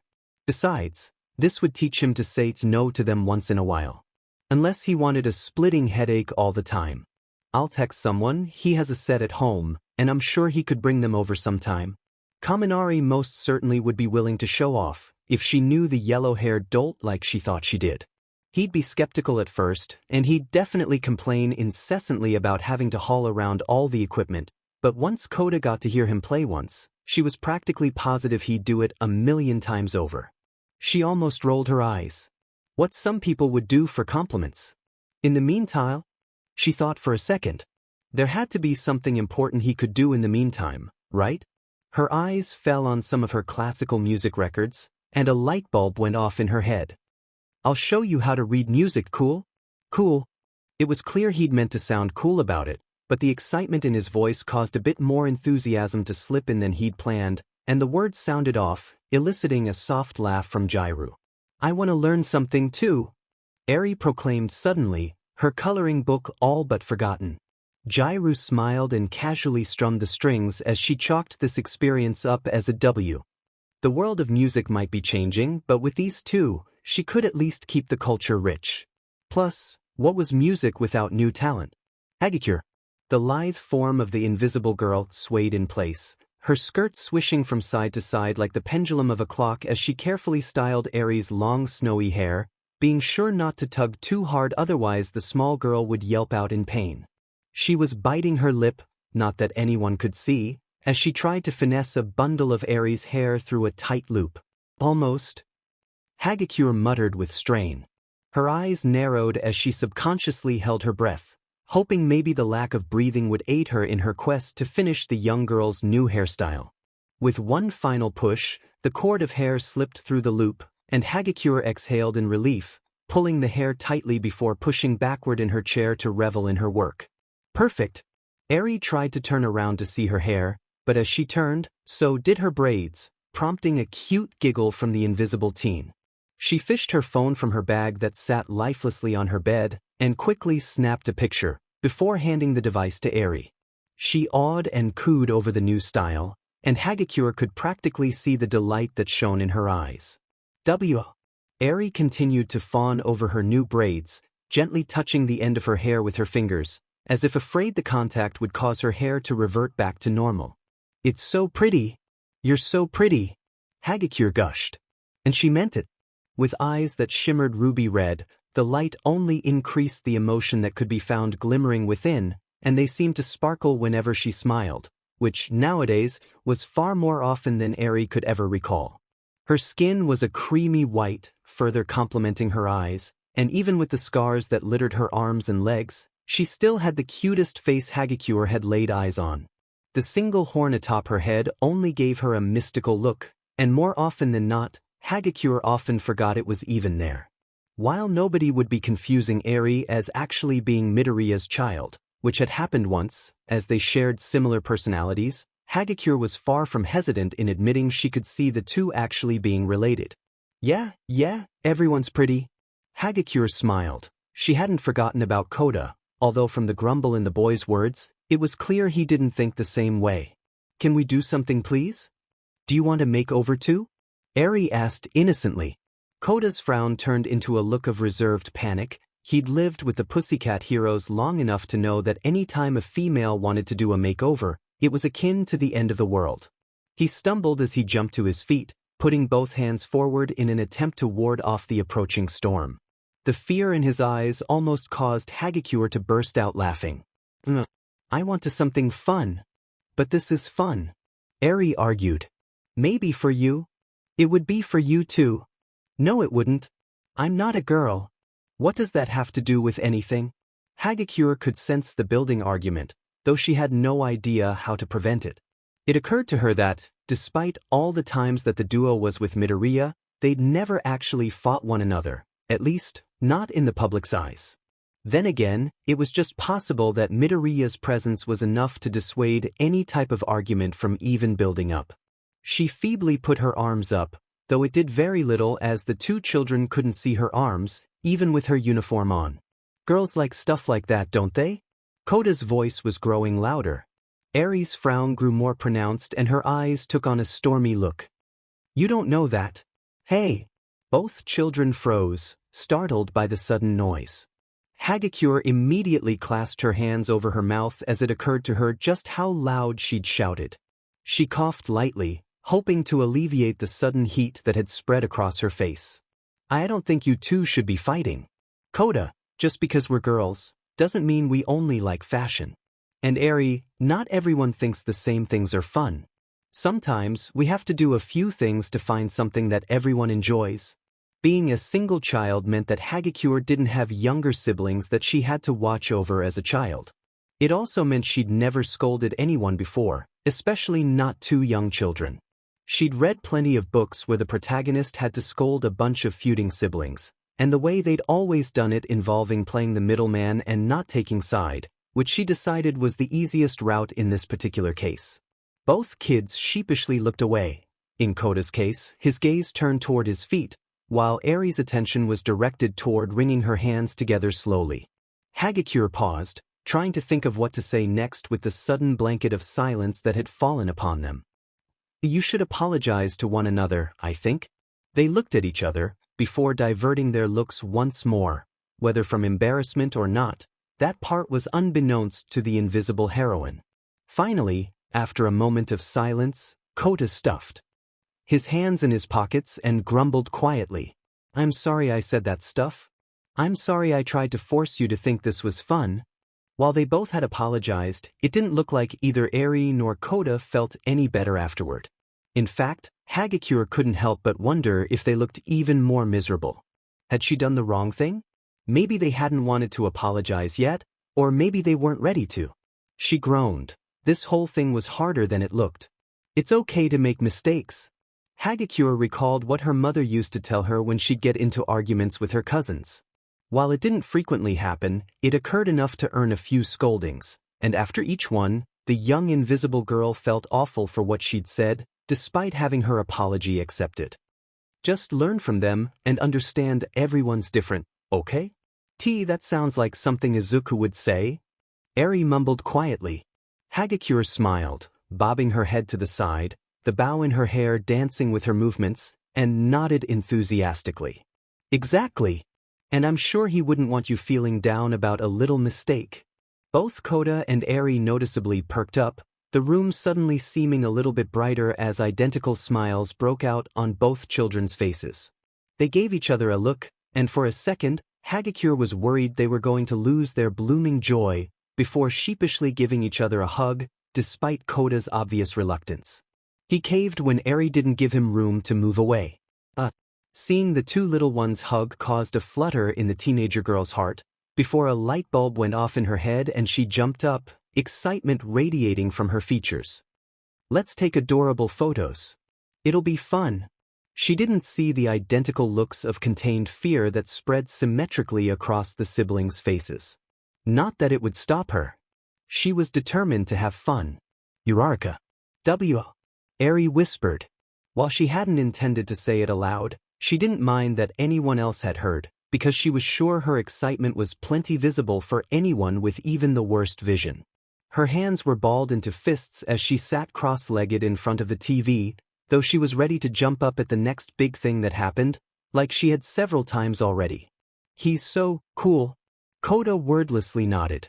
He hadn't seen this fight when it aired live, but the first time he was introduced to it after being saved by the same teenager as seen on television, he was completely and utterly addicted. He wasn't really sure why, to be honest. The scene itself was slightly scarring if he was honest.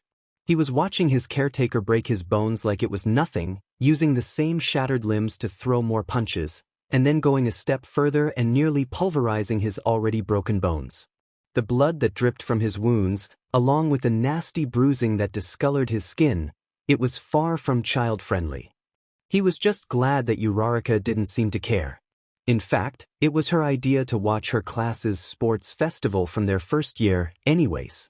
She had been fairly relaxed for the majority, although she had jumped in excitement when Midoriya took first in the obstacle race, and she bowed her head in embarrassment during her fight with Bakugo. Once the fight between Midoriya and Todoroki had come on, she was animatedly punching and flicking the air in the same way Midoriya did to counter the half-an-half's ice quirk. And right here, he goes boom! Uraraka shouted, swinging her fist as Midoriya's fist made contact with a motionless Todoroki, sending him sprawling backward and ripping the ice shards flying from the fabric of his uniform. Uraraka's grin was contagious, and despite the damage being done to both of her classmates, it seemed like she was just as enthralled by the fight as the two kids were. On the screen, it was shown that Midoriya was yelling something, although it was inaudible due to the camera's further proximities. Eri took immediate notice. What's he saying? Uraraka paused the fight and smiled warmly. Oh, I couldn't hear everything, but Jiraiya said that he was telling Todoroki that the fire part of his quirk doesn't belong to anyone else. Simultaneously, both Kota and Eri tilted their heads in confusion. Uraraka began to rub the back of her head, but took a seat in front of the two and tried to recall the story to the best of her ability. You see, Todoroki's father is Endeavor, although I'm sure you already knew that. But Endeavor isn't a great dad from what I've heard. And because of that, Todoroki didn't want to use the fire half of his quirk, because it would be acknowledging his father's power. Kota looked to his hands and silently thought to himself, remembering his reluctance to use his quirk due to his parents. While the history wasn't the same, the principles were somewhat similar. Uraraka continued. But Deku didn't care about that. He yelled at Todoroki because everyone was giving their all, except him. I mean, I get why he didn't want to, but Deku wasn't happy about that. So, he told him that the power he has is his own. No matter who he gets it from, or who his parents are, their quirk isn't his, and his isn't theirs. No matter what Endeavor said, it didn't make them the same person. They kinda get it? Eri said slowly. In truth, she understood the idea behind Midoriya's message, although it was a little confusion to hear without having any type of backstory. Endeavor's quirk is Endeavor's quirk. And Todoroki's quirk is Todoroki's. Exactly. Uraraka pumped a fist into the air, but brought it down as her face settled into a more relaxed and thoughtful look before she rested her hand back on her leg. I didn't really know why he chose then of all times to say that. He could have won the fight. I think everyone, including Todoroki, acknowledged that if Deku hadn't said anything, he probably could have won. Of course, Todoroki was still capable of fighting, so maybe not, but anyways, after thinking about it, I realized why he did it. A look of admiration highlighted Uraraka's expression. He's a hero all the time. Kota couldn't argue with that, and as he shot a glance over at Eri, with the expression on her face, he immediately knew that she couldn't either. He was their hero. Did he save you too? Eri knew that look. She saw it in Kota, and she sometimes saw it in herself when she was cleaning up in the mirror in the mornings, that slight gleam that would appear in her eye when Izuku would call Eri for breakfast. Just his voice being a reminder of the life that he'd given her. If she hadn't seen it in Kota, she might never have placed a name to it, but when it appeared only after she was free from her prison, she knew the truth. And sure enough, Uraraka smiled bashfully. Why he did. It was during our initial exam before we were actually UA students. I was trapped under debris and couldn't really touch the boulder that was holding me down, and there was a gigantic robot that was rolling my way. I don't know if it would have ran me over or not. Uraraka looked uneasy, but continued nonetheless, but Deku jumped in and She popped up and swung her fist like she had earlier, this time, spinning for effect. And blew it up. Like nothing. Her excitement dwindled as she sat back down, a faraway look glazing her eyes. I want to be a hero too. That's why I'm here. And even though he's grown so much, I have my own goals. A determined look settled in her eye, the smile she wore thinning, but remaining on her face as she clenched her fist and turned to the kids next to her. Someday you too will know what you want, and you'll get the chance to walk down that path. It's okay to think of others, but make sure you put your own goals first. Do you think you aren't? Kota almost clamped his hands over his mouth when he realized that he'd been the one to ask. Uraraka looked surprised, but to Kota's relief, she didn't look angry or offended that he'd ask. Instead, she began to poke her fingers together and shrugged. I think sometimes I get a little distracted. But I'm pretty focused. Eri giggled. So your homework is done? It is. Aizu said it wasn't. Eri continued to tease. He said Sata made treats and you didn't want to leave. It would have been rude to not taste them for him. She almost crossed her arms, but an idea came to her. Come here. With just a touch, Eri was floating helplessly in the air, but the young snow-haired girl was only laughing harder as she spun and twirled in the air like a dancer. You aren't distracted now, huh? Kota smiled softly as he watched Eri continue to tease the older girl, with Uraraka laughing along, spinning his sibling in the air, causing her to gain momentum and squeal with excitement. This was significantly better than having tens of thousands of photos taken of him. Besides, he would never pass up a chance to learn about his favorite hero. Ajui. Fact, Eri couldn't swim. Fact, Kota loved the water. Fact, it was a constant argument between the two. Tsuyu blinked uneasily as Kota laughed and splashed water on an unsuspecting Eri, who scowled and stuck her tongue out at her foster brother as she tried to shake off the water. Stop it! The water was far from cold, thanks to UA and their outrageous budget. But for the life of her, Tsuyu couldn't quite figure out why Eri was so resistant to having the water touch her. She had changed into a bathing suit, and even gone as far as to bring a towel with her, but once the water was within sight, she suddenly kept as far back from the glassy surface as she could. She even eyed it with rather impressive disdain, a look that was admittedly foreign on Eri's cute face. Kota rolled his eyes before taking a deep breath and plunging underwater, using his quirk to rapidly move underwater like he was being pushed by a jet. He hadn't practiced with his quirk too much in the water, but he couldn't help but admit he missed the pool way too much. The Pussycat Springs were the closest thing to a pool they'd had, so going underwater wasn't advisable for very long due to the heat. Eri, is there something wrong? Tsuyu asked as she paddled over to the edge closest to Eri.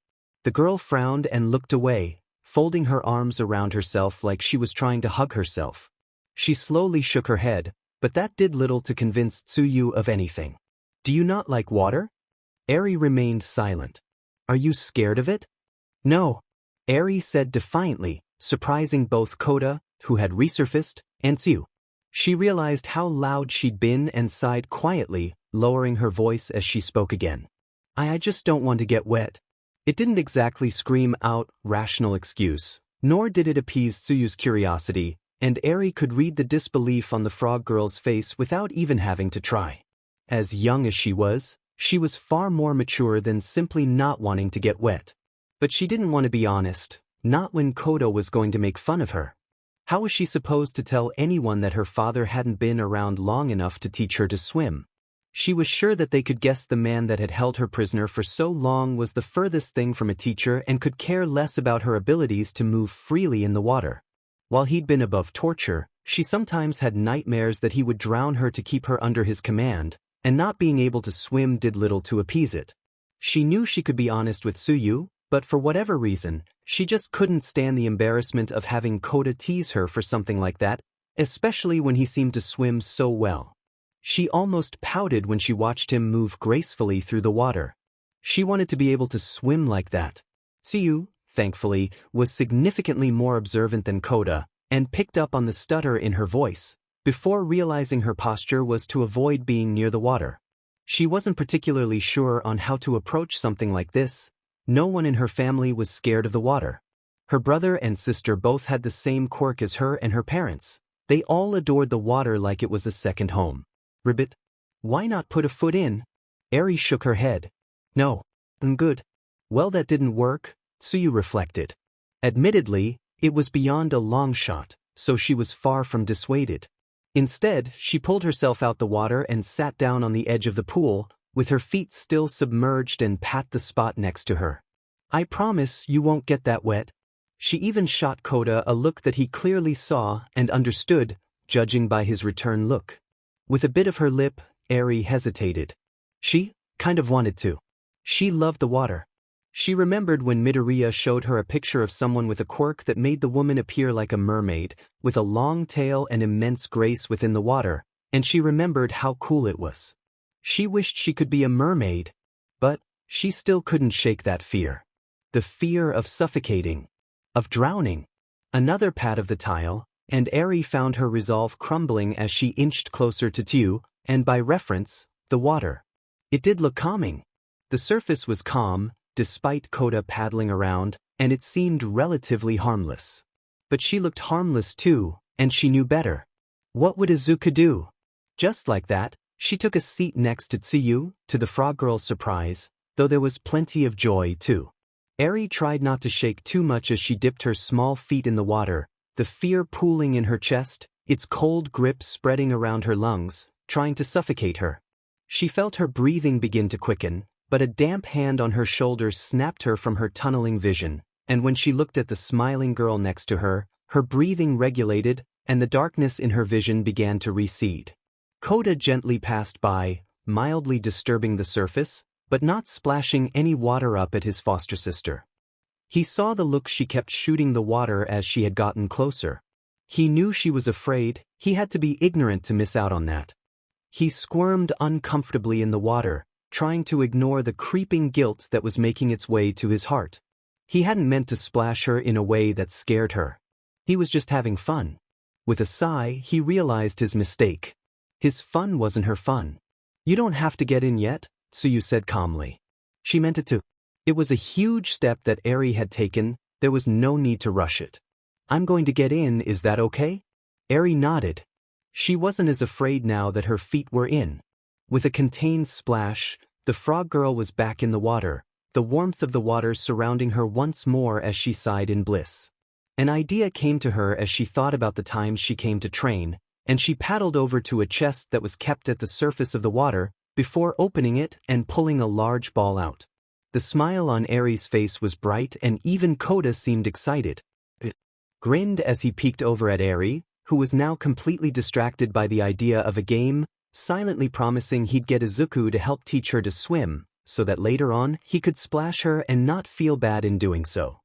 As for Tsu, as she played with Kota in the water, using her legs to spin him around and push him into the air so he fell back into the water with a big splash, drawing laughs from the typically stoic child, she felt herself smiling as she felt like she was back home.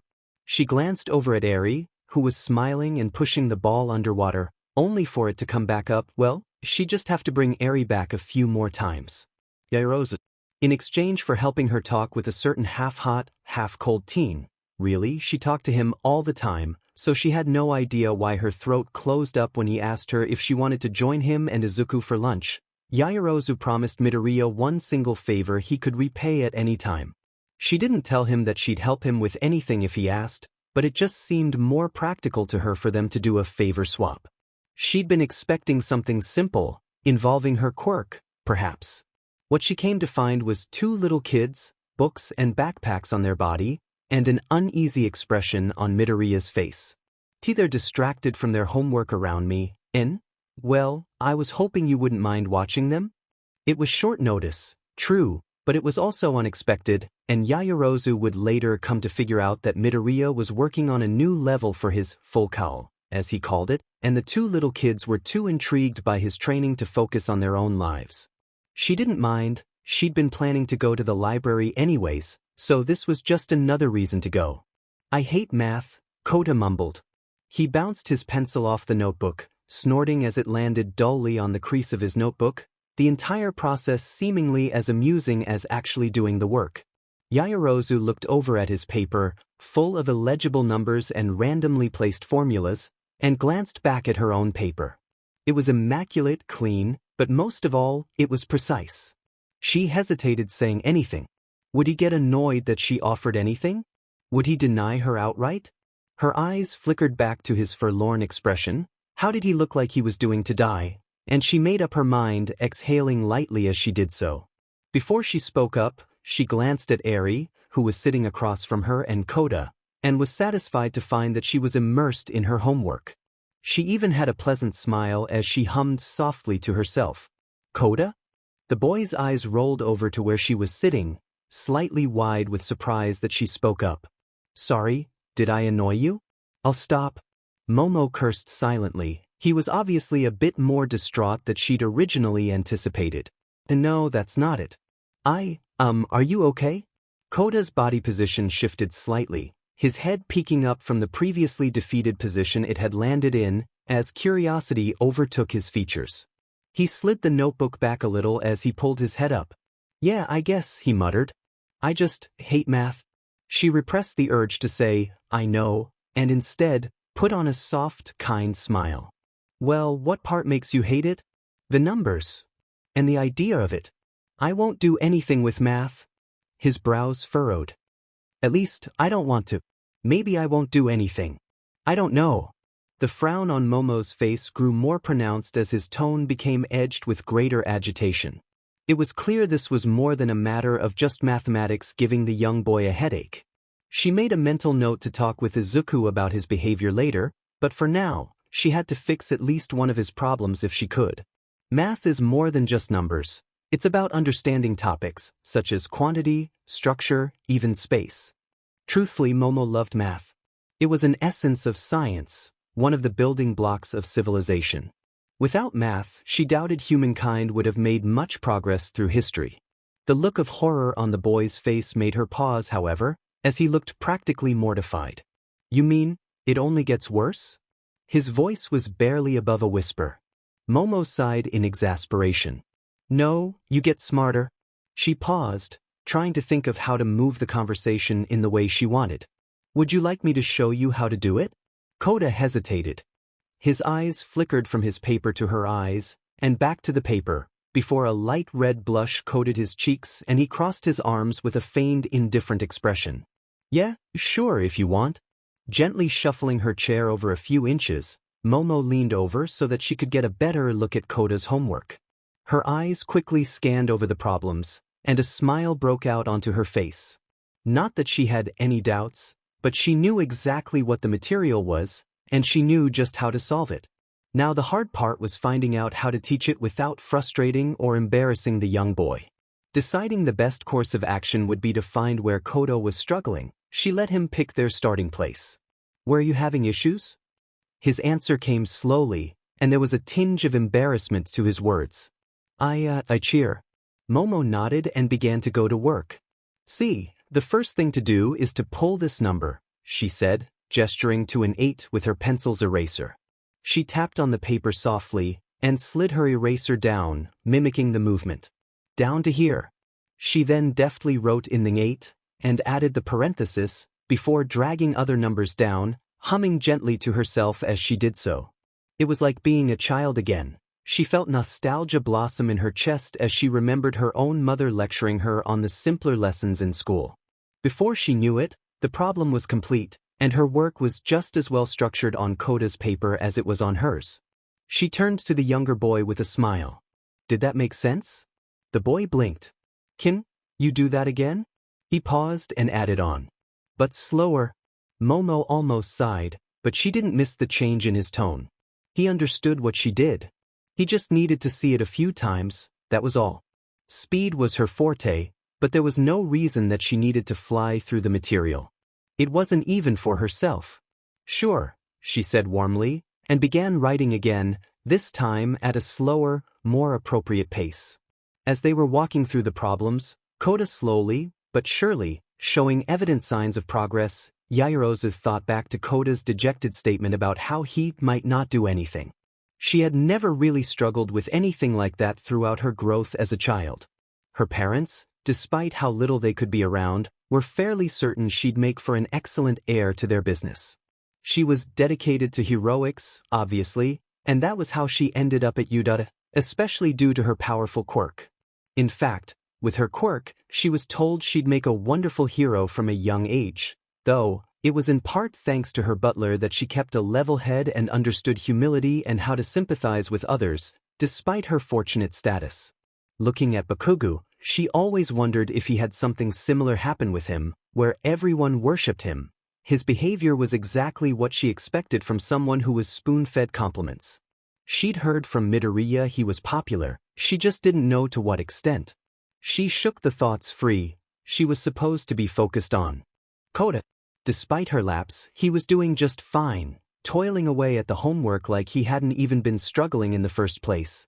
The frustration that had been all over his body language was now gone, replaced with silent contentment, but that didn't mean that Yaoyorozu had forgotten anything. Kota?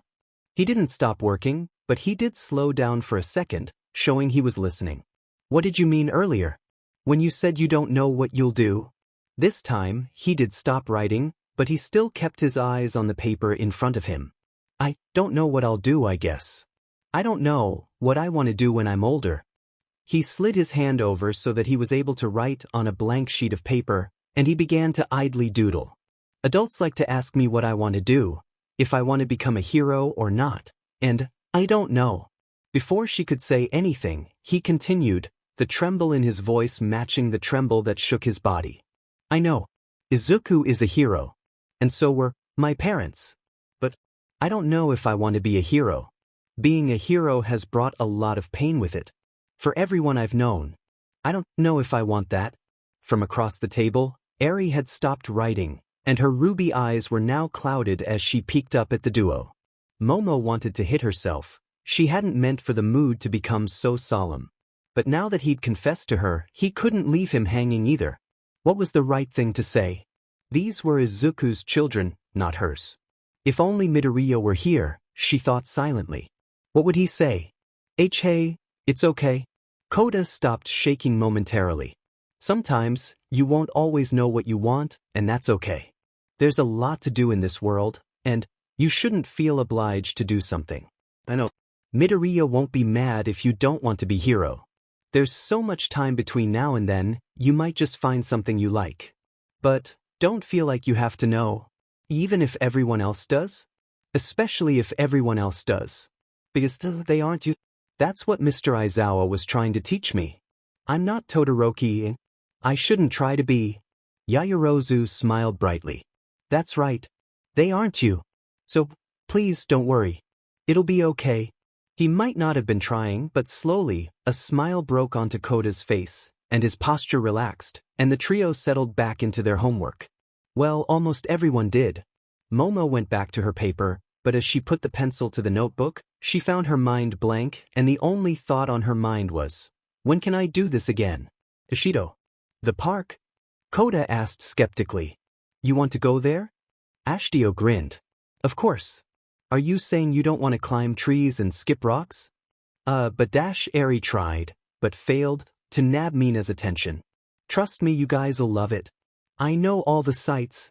Ishido, it's Aridesh. With a hand on her hip, Mina pushed her hand forward, striking a pose with her fingers doing a peace sign.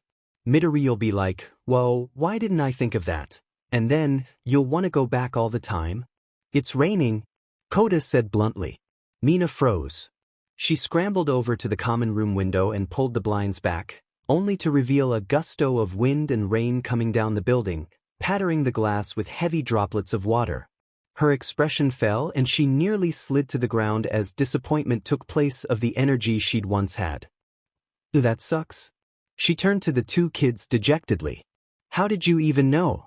Izuku, they said in harmony, holding up the phones that he'd gotten for them in case of emergency. Sure enough, she peered closer and saw he'd simultaneously told them to be safe if they went out, because the storm was picking up. Mina frowned and crossed her arms, before huffing. He didn't text me. A buzz came from her pocket, and her expression changed yet again, this time, to one of surprise. She slipped her phone out, and found herself with one unread message from Midoriya, Izuku. Hey, I won't be back for a bit. Have fun with Eri and Kota. I hope they're not too much. Be safe if you go out. Thank you for watching them. Smiley face. She smiled. He even attached a smiley emoji. You were saying?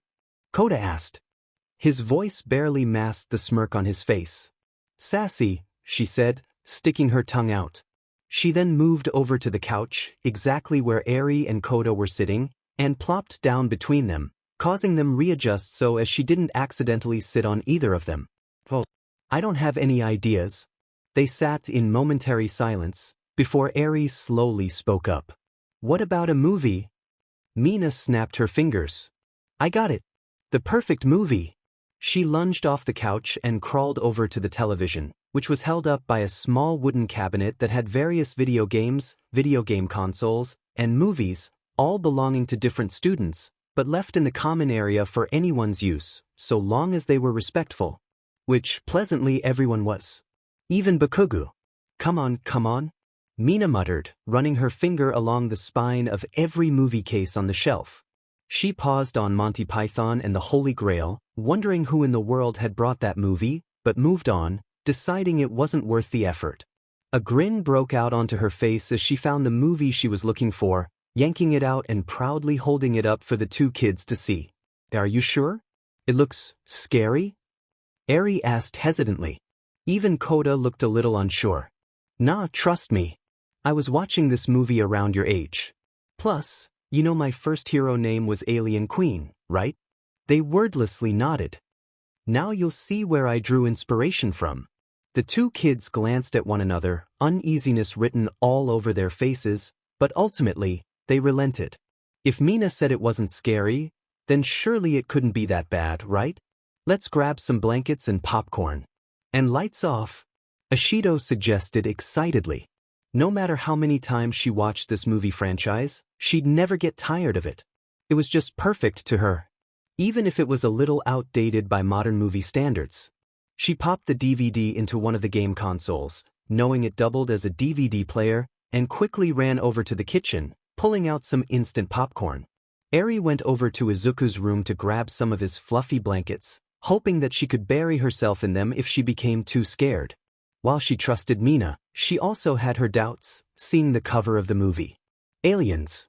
She gulped. Maybe it wouldn't be that bad? Nearly 2 hours later, Eri was sure she wouldn't sleep again. Her body trembled, despite being wrapped up tightly in Izuku's comforter, and with every breath, She tried to inhale as much of his scent, hoping it would calm her frazzled nerves. She glanced over at Mina and Kota, who had radically different expressions. Kota's eyes were wide, and he, too, was clutching the blanket, as if holding on for dear life. Mina was grinning from ear to ear, the popcorn bowl in her lap completely empty, no thanks to either of the two kids. Not that Eri had wanted to eat, anyways. She was pretty sure she'd be terrified to death the next time she had a stomachache. So, what did you think? Ashido asked eagerly as she navigated the menu and ejected the DVD. Once she cased it, she turned back to the kids, and her expression changed as she saw their faces. Was it that scary? Eri mumbled, barely keeping her eyes visible. She was slightly ashamed to admit she was scared, but she was also slightly guilty, seeing the excited expression Mina had turned so downcast. She was sure the pink girl hadn't meant to scare them. She probably had watched it at their age, but that didn't mean it wasn't scary. Kota coughed gently, trying to put up some sort of facade, but failed to do so. A frown touched Mina's lips. I'm sorry, geez, I didn't mean for this kind of reaction. It wasn't bad. Gently, Eri lowered her blanket, but kept it close to her body and tightly in her hands. As of now, it was her lifeline until Izuku was home. Then he'd be her lifeline. It was just terrifying, Kota supplied helpfully. Mina gently took a seat between the two kids, not noticing how they wiggled closer to her for extra protection as soon as she'd sat down. Are you guys okay? Why, sure, I guess. The rain hadn't paused during the movie, and now as it knocked against the window, the room seemed much more ominous, especially with the occasional bolts of lightning that darted across the sky, filling the room with natural light for a few seconds, before a rumbling crack of thunder caused what seemed like the whole building to shake. Mina sighed dejectedly. I'm sorry. It's okay, Eri meant it to. She wasn't fond of being scared half to death, but she wasn't mad at Mina or anything. The UA student was just trying to show off her passion and her favorite movie series. There was nothing bad about that. In fact, in the parts that weren't riddled with horror and death, it was actually a fairly enjoyable movie. What made you want to name yourself after the Queen? HM? Nothing really. She giggled. It's not the Queen I draw inspiration from, actually. People always thought I looked a little different. I mean, I do. But, my friends would jokingly call me, an alien, and it seemed like my head was always in the clouds or in space, so I was kinda like an alien in that sense. And who doesn't want to be a queen? Me. Kota rose his hand, but it was ignored. And since I loved the movie series so much, I just thought it'd be a cool name, too. She then frowned as if remembering something. But Midnight thought it was too scary. A sweat drop rolled down Eri's face. I wonder why. So what's your name now? Kota asked curiously. Mina crossed her arms and pouted. Pinky. Lightning interrupted any laughter that would have escaped from either child, effectively paralyzing them with fear as a particularly loud crack of thunder rolled through the sky, roaring at the ground below it. Both moved even closer to Mina, now practically against her sides. She draped an arm around the duo and pulled them into her sides, still feeling slightly guilty for scaring them the way she did. Maybe next time, we'll watch the second one when Mido is here, huh? Please. That'd be good. She smiled, hiding the sly smirk that was daring to slip onto her face. She'd been trying to get him to watch that, and now she had a way of getting him to. But as another round of thunder rolled overhead, and the two squeaked, pulling themselves into Mina's stomach, she felt a warm feeling blossom in her chest. If they needed a place to cuddle before Midoriya got back, she had no problem with being that source. Midoriya Izuku was, for all intensive purposes, a patient guy. In fact, out of everyone within Class 1A, he was probably one of the most patient, with only a select few being able to steal that title from him, and even then, it was a toss-up. He had been blessed with patience, a gift bestowed upon him as he eagerly awaited the development of a quirk that would never truly come. Each morning when he awoke, he would sit on his bed, eagerly checking to see if maybe he'd developed some type of abnormal power, deflating when nothing changed, before immediately popping back to his normal mood, checking in different ways throughout the day. Each night, He'd whisper a quiet plea that the next day would hold something different, before he plunged into a dreamscape where he wasn't as powerless as he was in real life. But nothing ever changed. Even so, he had remained patient, reluctantly perhaps, but nonetheless patient. When he'd developed his quirk, he'd learned that the patience he'd developed was critical to his development. That was, if he was to properly utilize and withstand it, he would have to be patient, lest he desire to shatter his body. He needed to get stronger, and there was no cutting corners in the pursuit of strength. Sometimes, he forgot that not everyone was as patient as he was. He knew some of his friends lacked any semblance of patience, such as Mineta, when it came to talking to females. Instead of getting to know them, he rushed directly toward something lewd. Perhaps Mineta wasn't the best example? Kirishima lacked patience in combat, strangely enough. The hardened quirk user was fast to rush in, and faster to throw the first punch, throwing strategy out the window in favor of overwhelming, relentless, brute force. It didn't quite suit his quirk, but it had its moments, so Midoriya let it be. Who was he to correct someone's habits if they didn't want correction? He learned that Ashido was far from patient when it came to just about anything related to anything. Schoolwork? She barely put the time into study. Shopping? It was the first thing she found. There was no such thing as a better price. Training? It could take too long if it wasn't combat training. Genuinely, he liked her as a person. She was fun, sweet, and generally a great person. But patience was the farthest thing he'd use to describe her. Other students could be better or worse, depending on the circumstances. For instance, Midoriya quickly learned that Todoroki's patience vanished when it came to ice cream, but he remained collected in combat, a strange combination. Bakugo lacked patience in everything except combat, and even then he could be relatively impatient then too. Something like patience was necessary when dealing with two little children. It was one of the reasons that Midoriya was best suited to care for the young children. It was also one of the greatest tests he'd endured, and begged the question, how much patience did he really have? At first, his patience seemed limitless. Eri's hesitance to open up to anyone was duly noted, but as time went on, she slowly became accustomed to the presence of Mirio and Izuku, her dual dad team, as some would say. Once she became accustomed, she did everything in her power to remain at one of their sides, attaching to them like a baby duckling imprints to the first thing it sees.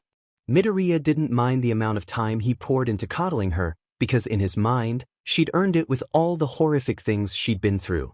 He slept when she was able to fall asleep, he awoke when she shot up in bed, he consoled her when she cried, he ate with her when she was still recovering her weight. He was the definition of patient. When Kota came around, the script remained the same. He didn't mind Kota's indifference, although compared to the first time, the young boy was significantly kinder than he'd been.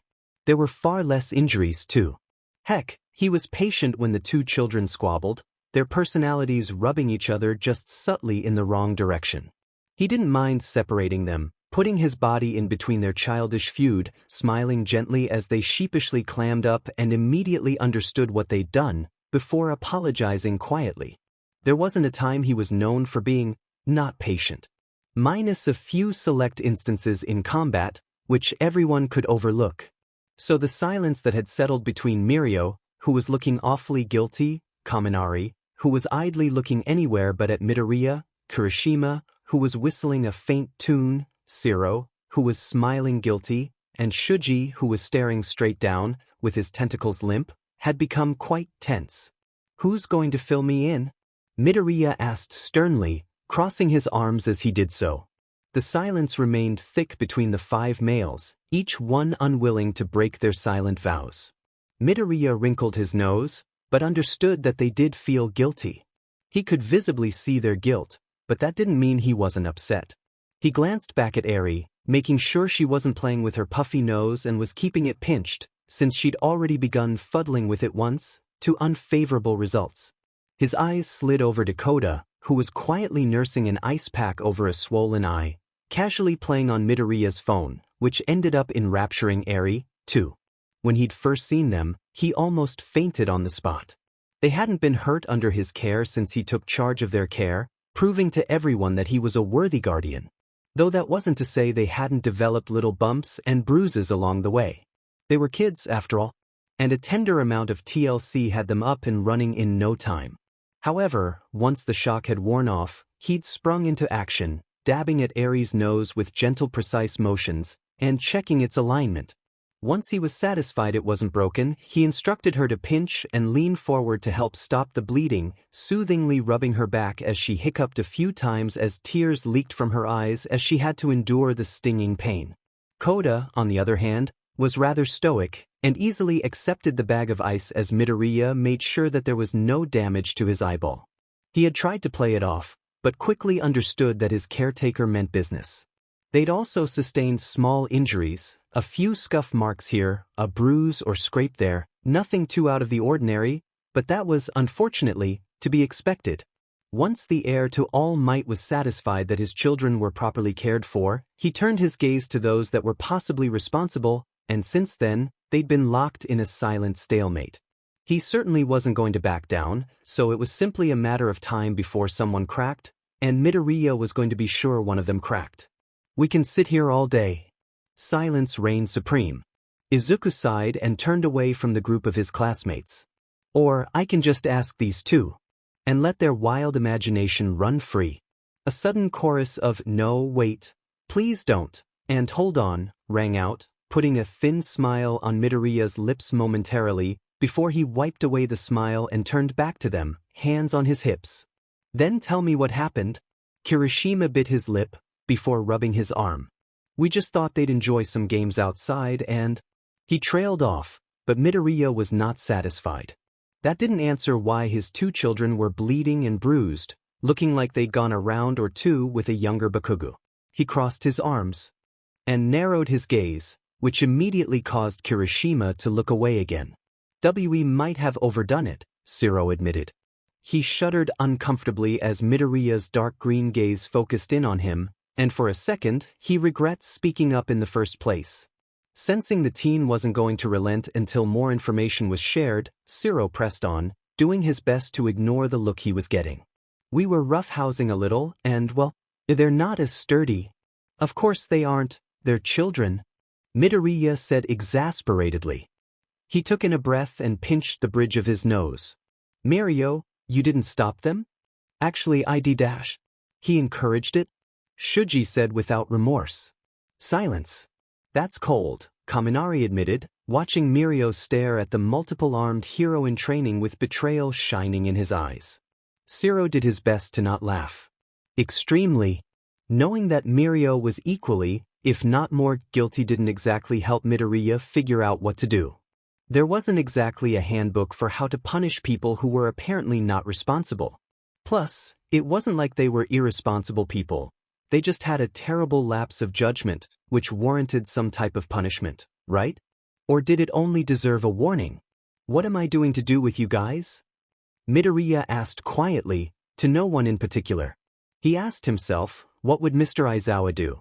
And quickly realized that he'd probably have them perform some terrible remedial punishment, which would inevitably include some type of exam or extra homework.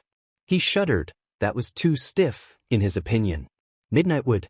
He shuddered again. Maybe he'd just do what he felt was right? "Why the fuck are you all standing around like a bunch of idiots?"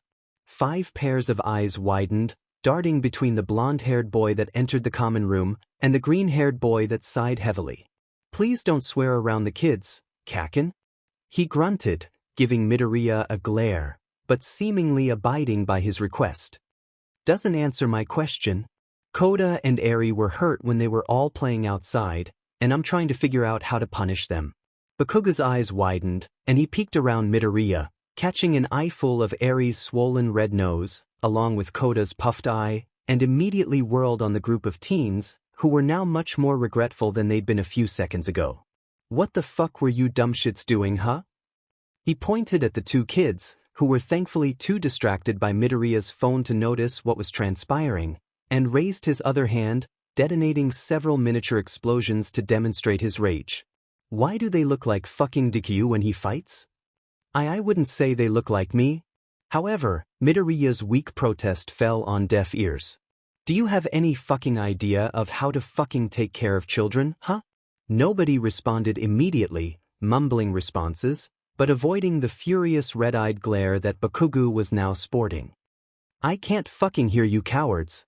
Ignoring his profanity-littered tirade, Midoriya was somewhat impressed with the blonde boy's initiative and care for the two young children, despite his facade that he didn't care much for them. He knew that, deep down, he had a very small soft spot for the children, and he'd already been put under their spell. He just wished that the explosive teenager would dial back his cursing, but that was an issue for another day. "Shitty hair, kr." Immediately, the red-haired teen stepped forward without question. He grabbed Kirishima by the collar and began pulling him away, ignoring the teen's feeble protests. "Quit bitchin'. Take your punishment like a fucking man." There was a fade in the voices as Bakugo got Kirishima into the elevator, and a moment of silence descended upon the remaining students, knowing that their red-haired friend was probably going to receive the harshest punishment. "R.I.P. Kirishima?" Kaminari muttered, his hand going to his chest, as he released a breath he didn't know he'd been holding. Silently, everyone agreed with that assessment. Bakugo had relaxed a bit over the time he'd been at UA, but his temper was still nothing to ignore, and something told the boys that Kirishima was not going to be released without a few bruises. He was in Bakugo's clutches now, there was no escaping punishment.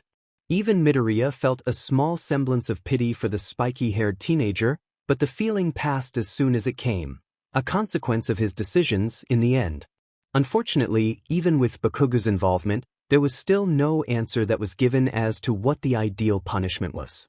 Screaming and cursing was hardly a punishment, and it felt rather childish, in Midoriya's opinion, not that he'd ever tell that to Bakugo, and while he didn't need to punish them, it didn't feel right knowing they hadn't learned anything. Besides, his parental alarm was going off, and he knew he needed to respond to it. A sudden thought occurred to him. What if instead of punishing them out of Principal's sake, he punished them and helped them improve? Isn't that what Aizawa would do?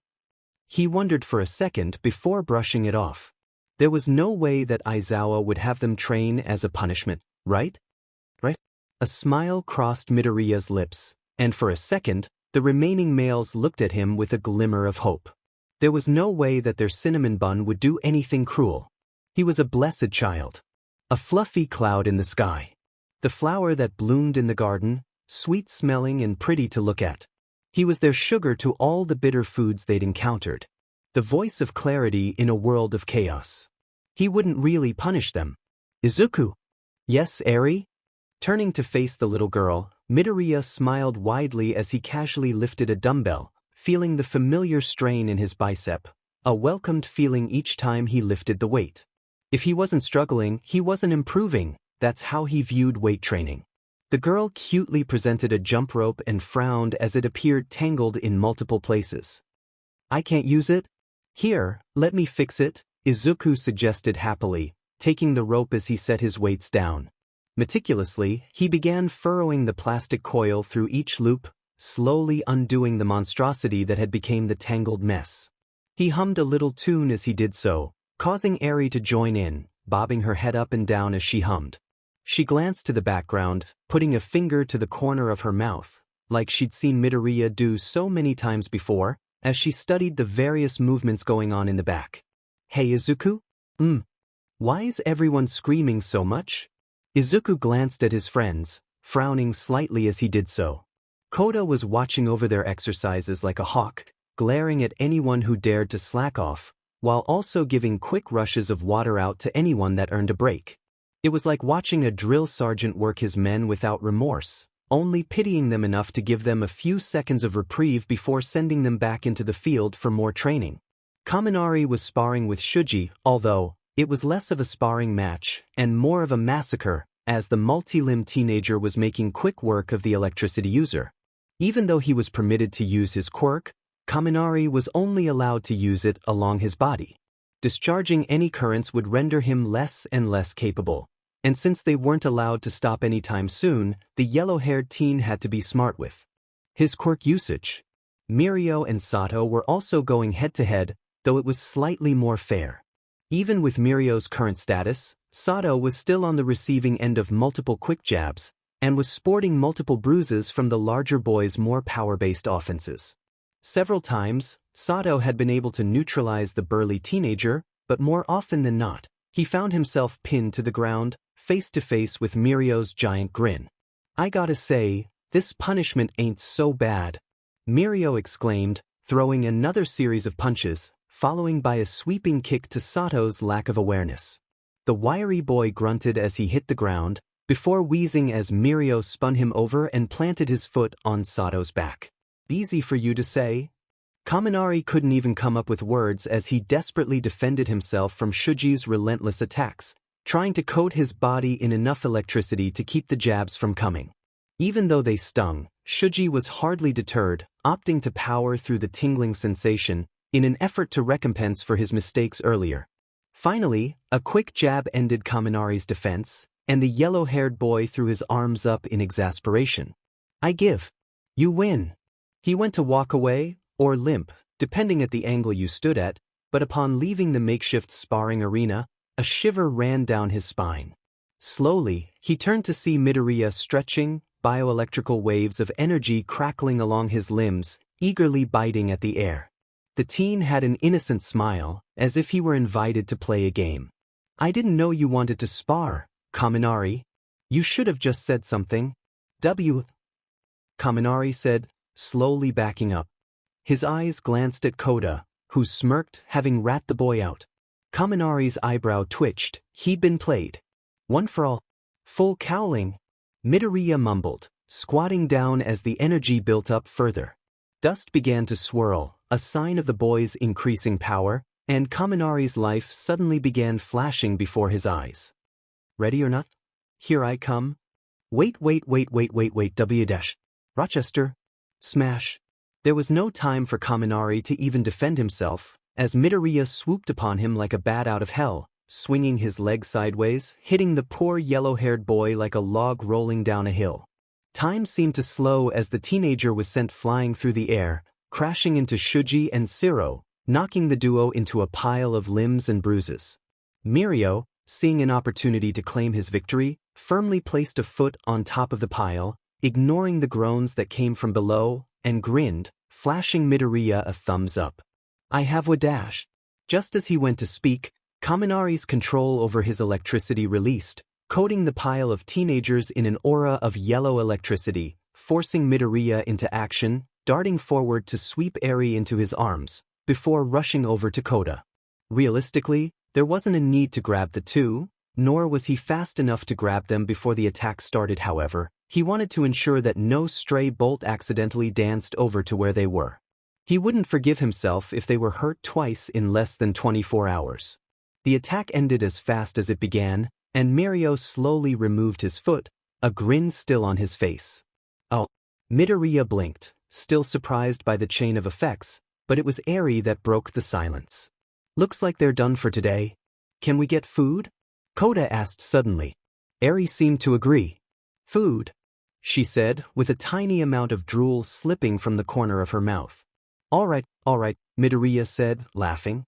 He picked up the two kids, placing Kota on his shoulders, while holding Eri forward, and walked toward the dorms, shooting his classmates one more worried look.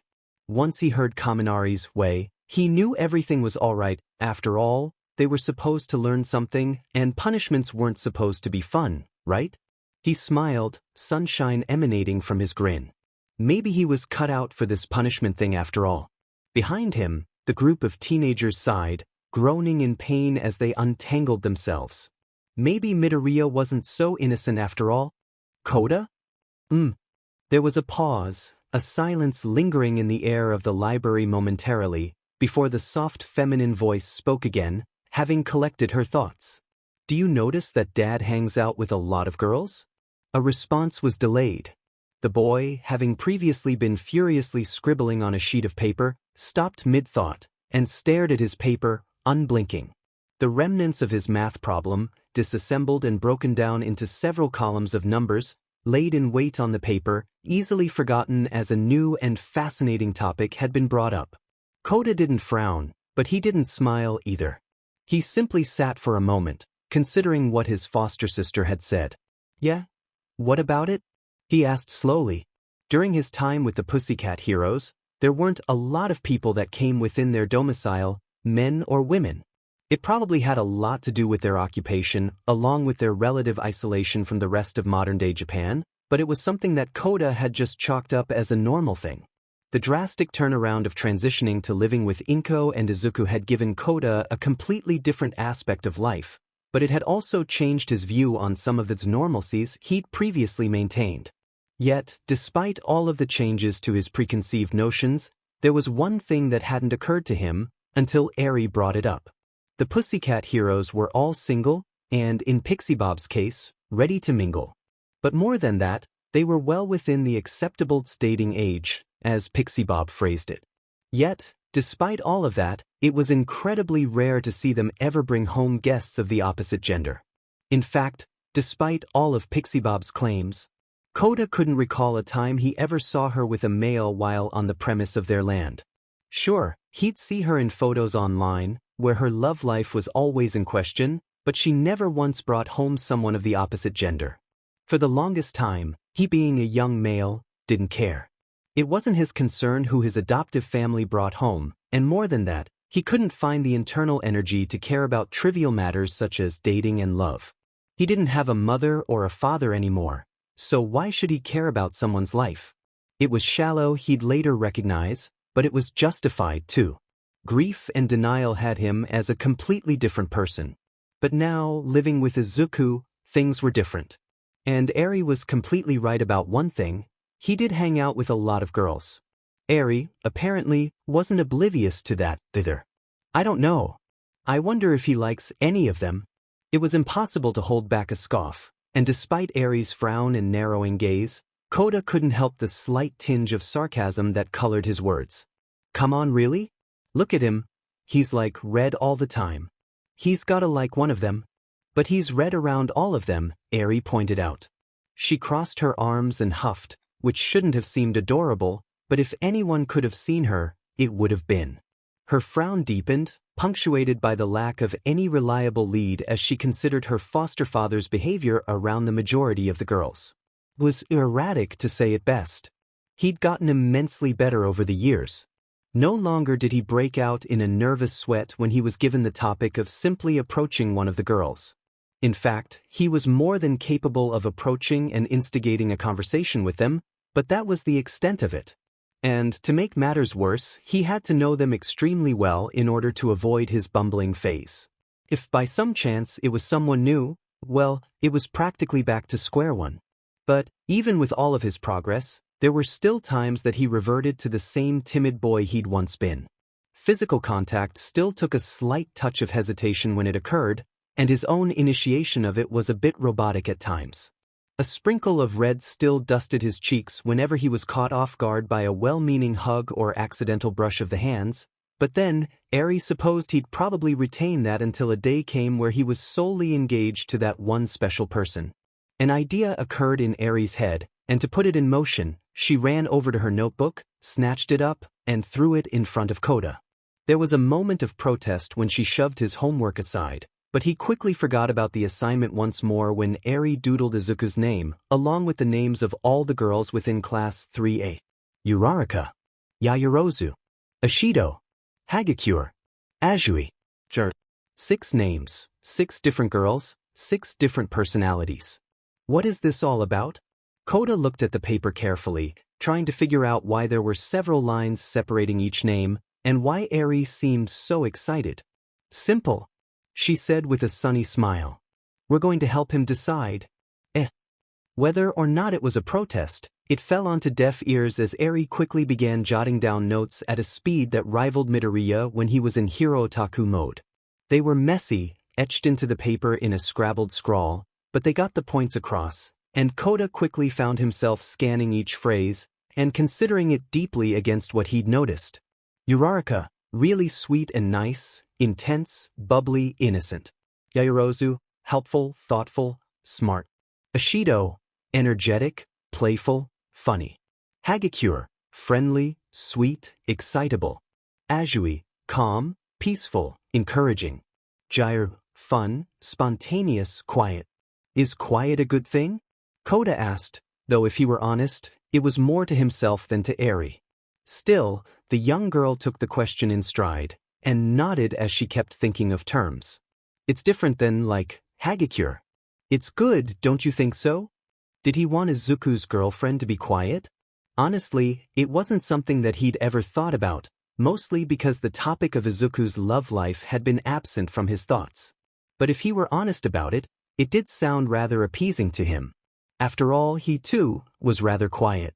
Having a girl that would be around Izuku all the time, wouldn't it be nicer if she were quiet and respected his space? But then, he frowned. He'd had enough of quiet.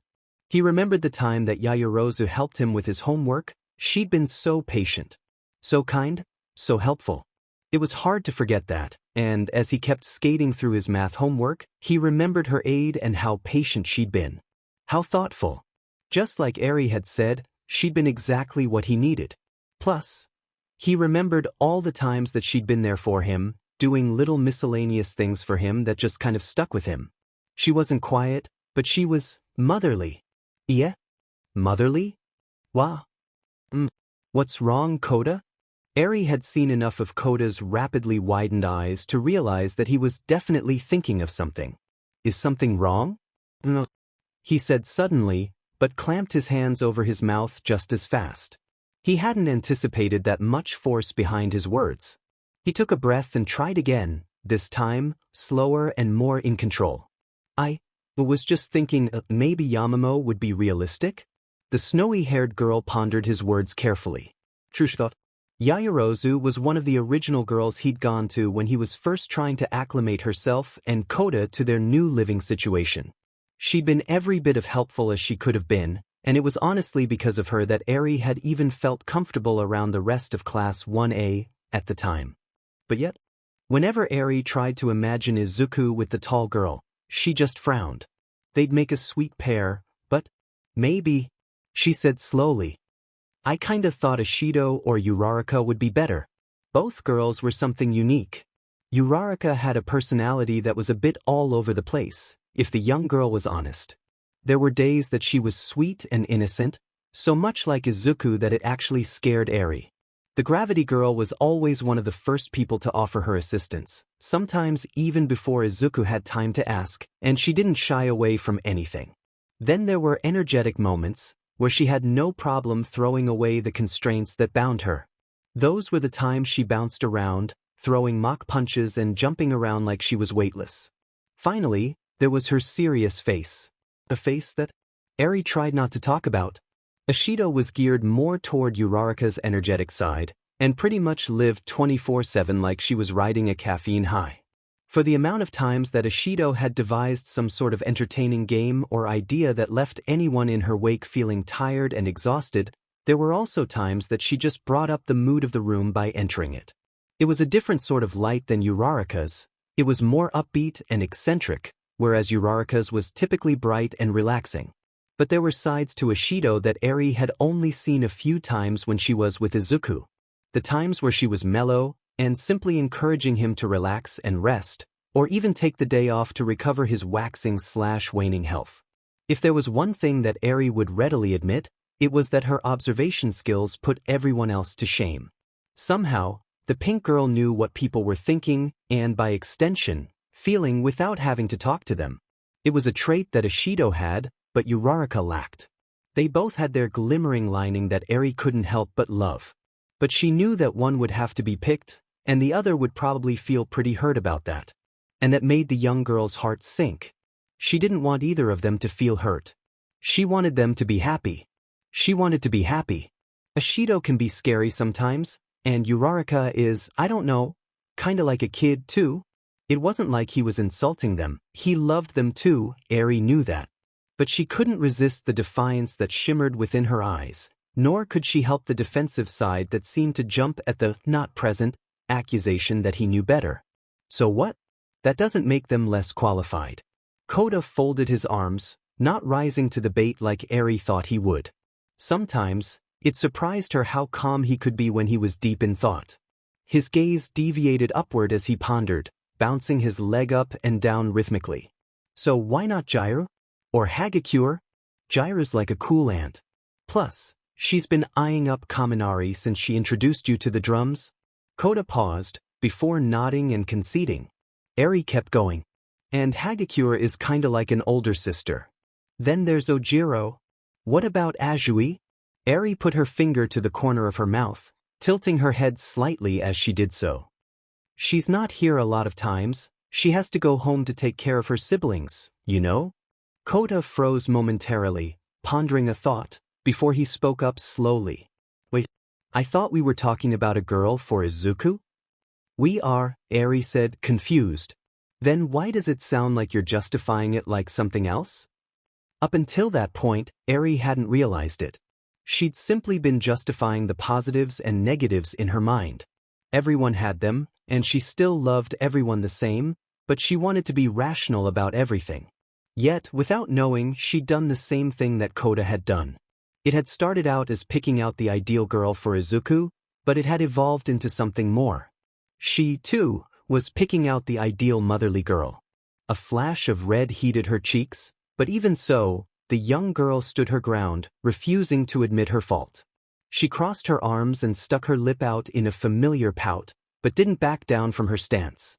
Besides, she was committed. I'm not justifying anything. I just think that Ishido or Uraraka would be best for him. Kota's eyes narrowed as he felt a familiar desire creeping up within his chest. The desire to be right, no matter what he had to say or do. Typically, Midoriya would stop him and Eri before it got too out of control. But he wasn't present right now, ergo, there was no one to defuse the situation. And Kota knew what was happening, how could he not? This wasn't a brand new feeling. He and Eri clashed from time to time, especially as she became more outspoken and confident. It was just a matter of being kids, they both wanted to be right.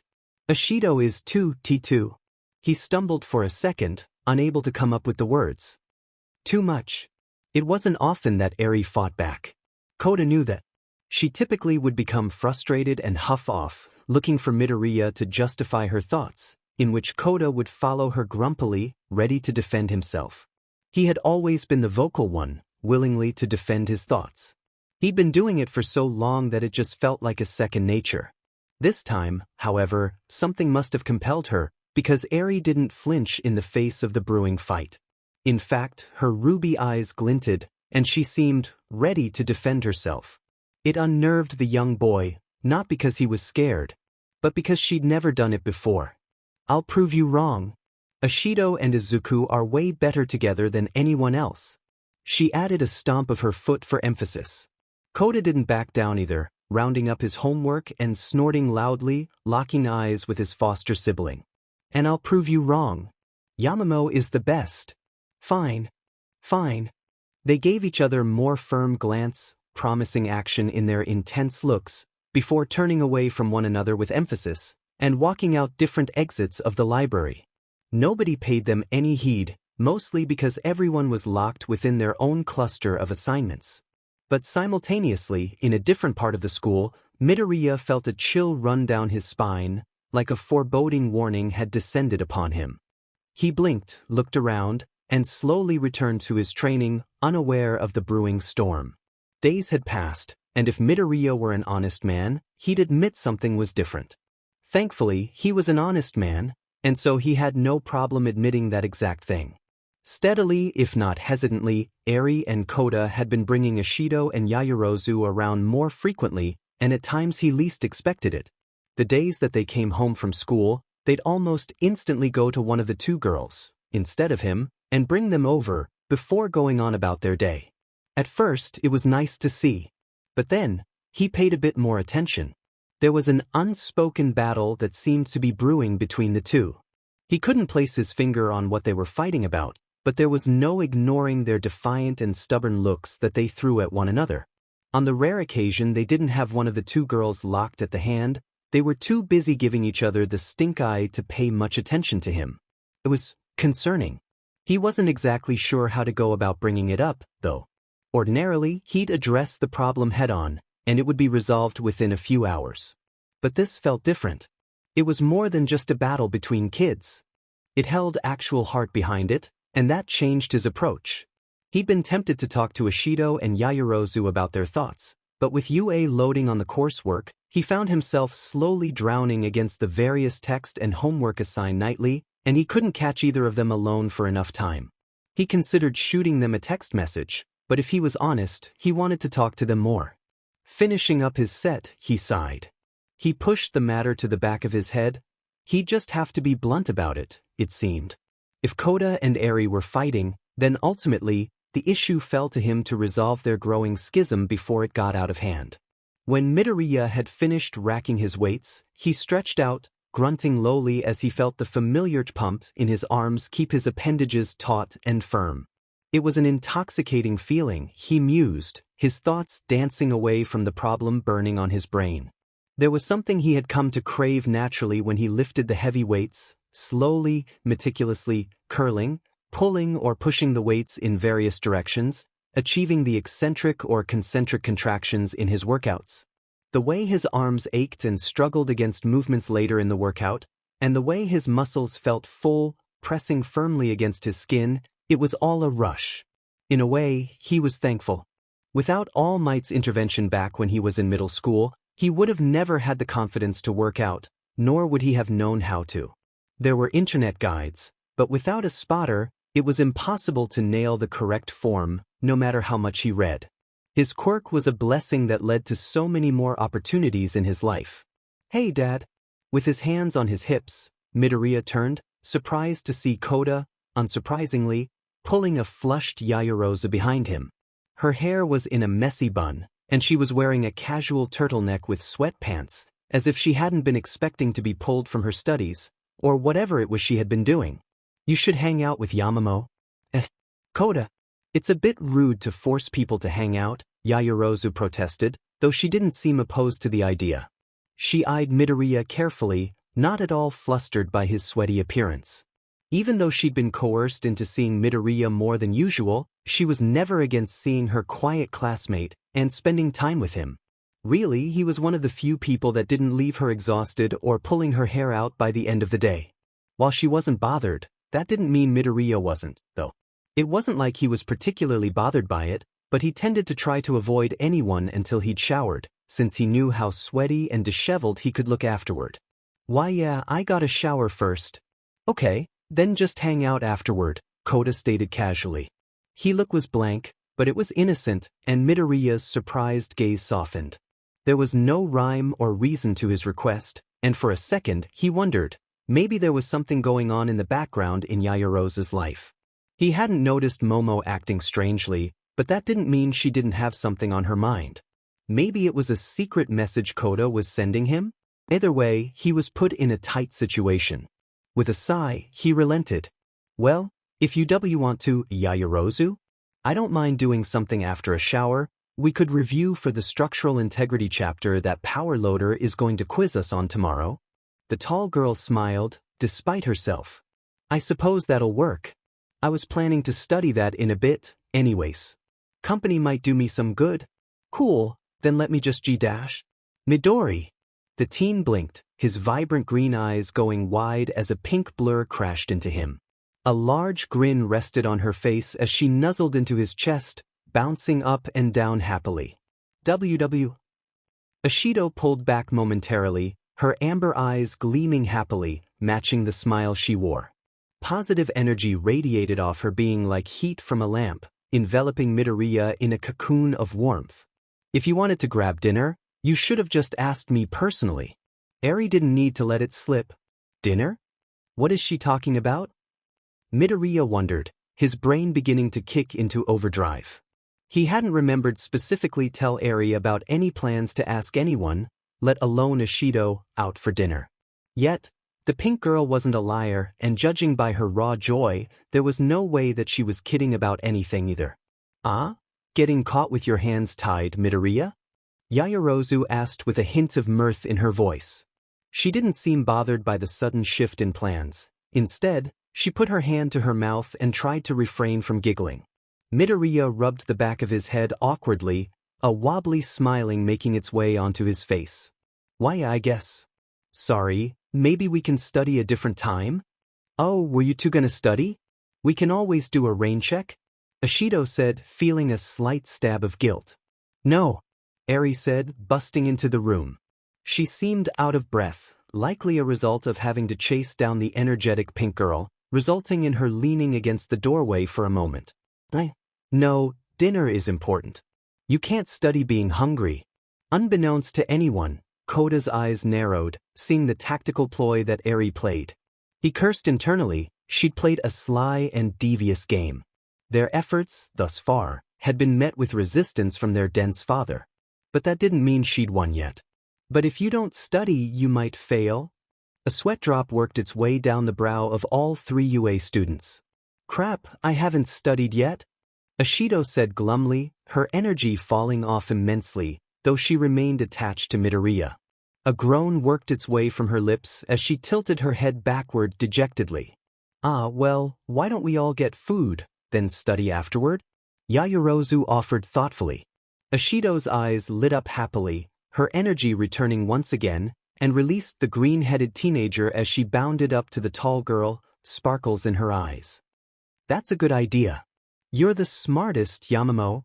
Yaoyorozu simply took the compliment, but awkwardly laughed, trying to wave it off. It's nothing?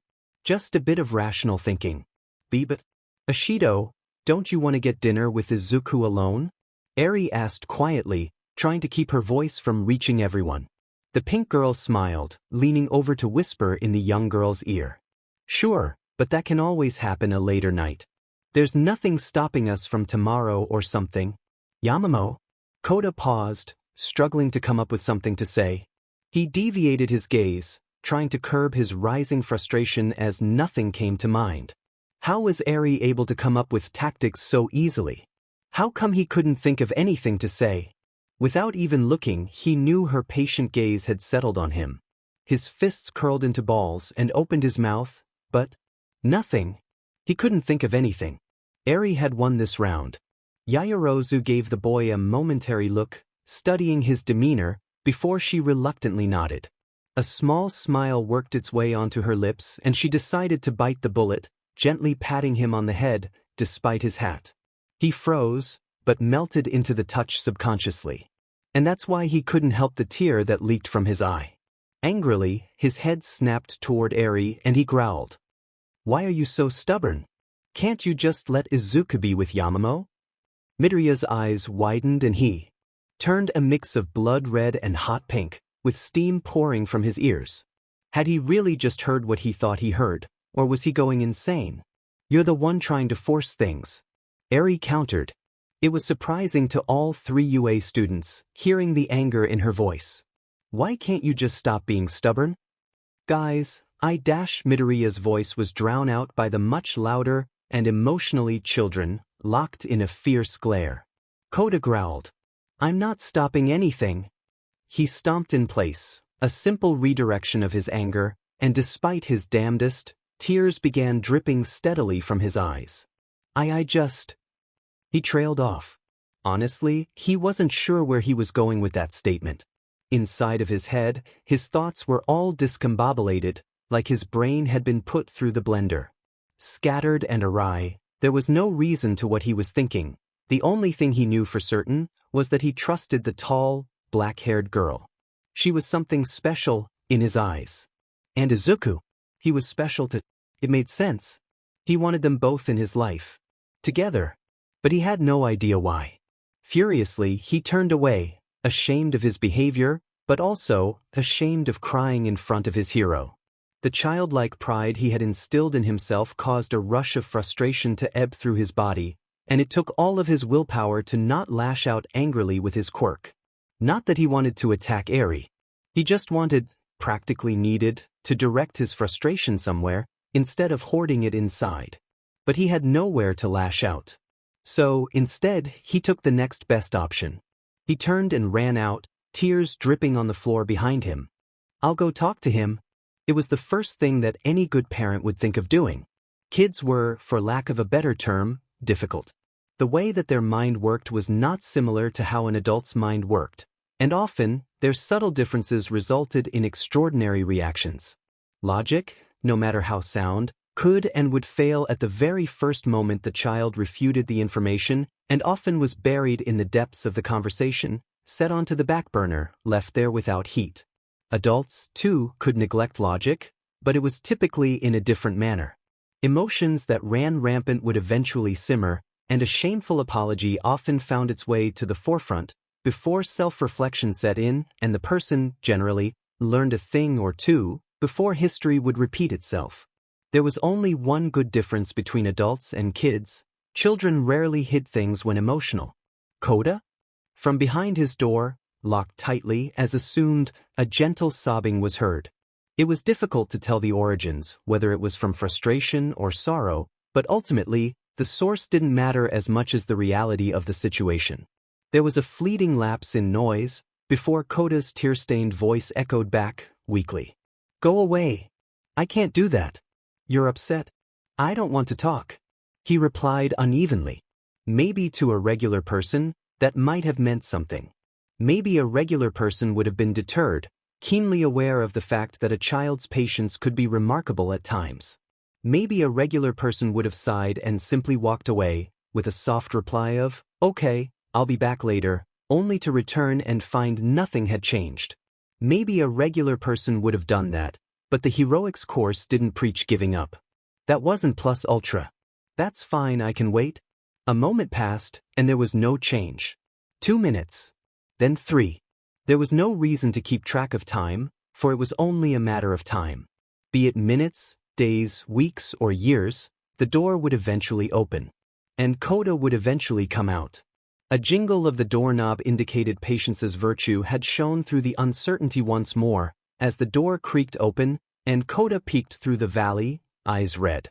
He opened his mouth, but closed it just as fast, obviously uncertain of what to say. His gaze averted, suddenly finding much more interest in the floor, and he mumbled lowly, "Why? Why what? W.I. Yamamo?" The tall girl sighed, a sad smile crossing her lips. Her silky black hair, not restrained by any ponytail on this given day, was swept behind her ear with a gentle rake of her fingers, and she contemplated where to begin. Part of her heart said to simply comfort the boy, ignoring words and logic, but the other part of her heart knew that the answer needed to come out. But nobody ever said she couldn't compromise. Kneeling down, she opened her body language, and her smile grew a slight bit larger, inviting the boy into a hug, which he gladly accepted. His head buried into her shoulder, and while he didn't dampen her shoulder, he simply shook with silent, frustrated sobs. Her heart ached for the boy, unable to fully relate to his predicament. Her parents had always been around. Even for as busy and as regal as they were, they'd always found the time to care for her younger self, even skipping out on business trips in order to spend additional time with their little grade schooler. As Momo's quirk developed, a stark contrast from both maternal and paternal sides, they specifically took care to help the young girl develop her quirk safely within the confines of their mansion. Despite all of the assistants and maids, and any type of specialist the family could have ever wanted, it felt more personal to help her learn the quirk herself, and for both of Momo's parents. Kota, on the other hand, was significantly less fortunate. He'd been raised by professional heroes who didn't have the same luxuries as her parents did. Calling out of something for the Pussycat heroes could mean somebody's death, and that was a lot of weight to shoulder, no matter who you were. For Kota, he'd always come second, even if he needed to come first. Living with Midoriya had been beyond therapeutic, and there was nothing in Momo's mind that told her it wasn't necessary to. He'd finally been given a reliable father figure, in Mirio and Aizawa, just as much as Midoriya, and had plenty of positive roles models, minus Mineta, who, with the proper convincing, had cleaned up his act significantly since first year, surrounding him.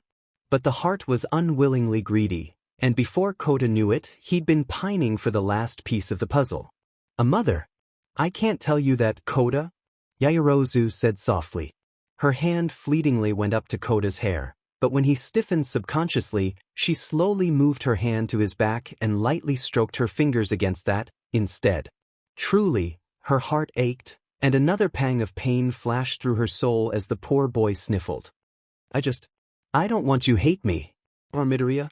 I wouldn't hate either of you. Why would you think that? B, because I forced you two into W weird spots." It took almost all of Momo's willpower to avoid giggling, recalling several instances in which she had ended up in weird instances with not just Midoriya, but a majority of her class.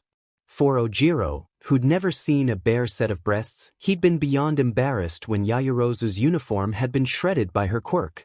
And for Tokoyami, who did not do well in tight spaces, only to be stuck inside of an airbox provided by a member of Class B during training, she'd had to awkwardly comfort him as he nearly hyperventilated.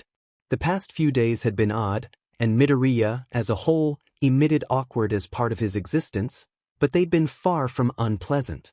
Spending time with the two of them, Eri typically off and about, had been, well, fun.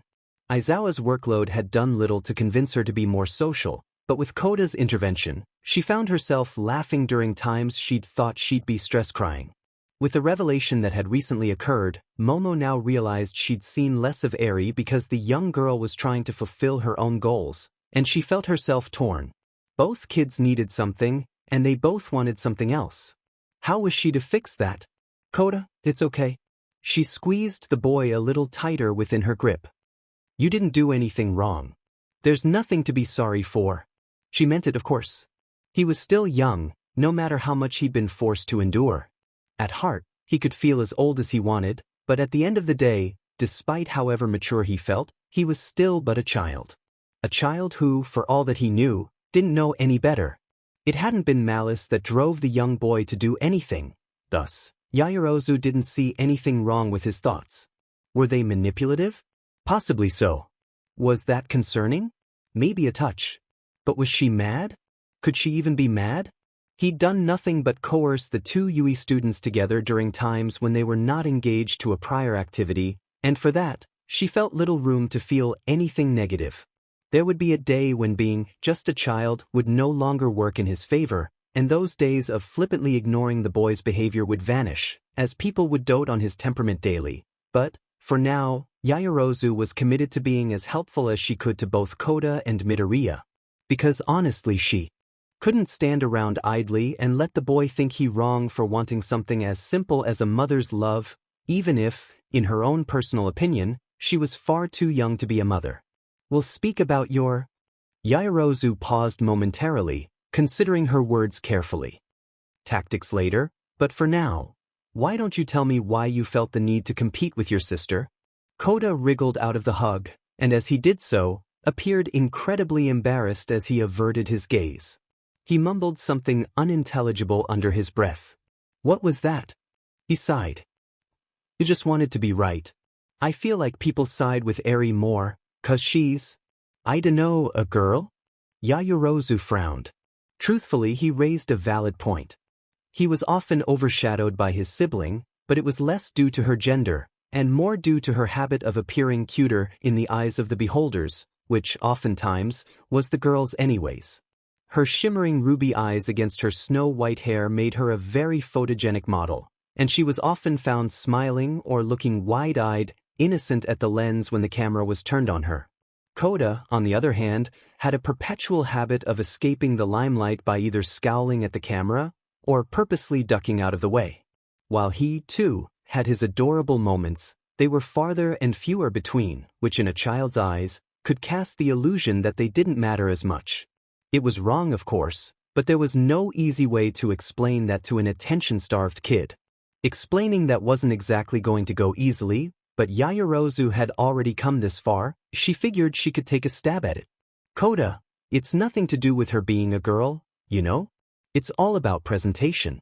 And you don't like being the center of attention, do you? The boy was silent, processing the question, before he slowly shrugged. I don't mind it. Let's feel through it. She almost rolled her eyes. She couldn't imagine who he got that trait from. And it's okay to feel a bit strangely about that sort of thing, but Eri doesn't feel that same way, and because of that, people will sometimes pay her more attention. Momo paused. She didn't quite like the way that sounded. It had flowed much better in her head. With a sigh, she tried backtracking. Just because people take more pictures of Eri, or pay her a little more attention, it doesn't mean that they don't like you, or that because you're a boy, they don't think you're right. Sometimes people just do that. Kota looked up at Yaoyorozu, confusion written all over his face, to her dismay. Why do they do that though? Because, they just do? For a moment, the boy was silent, processing all the information he'd been provided with.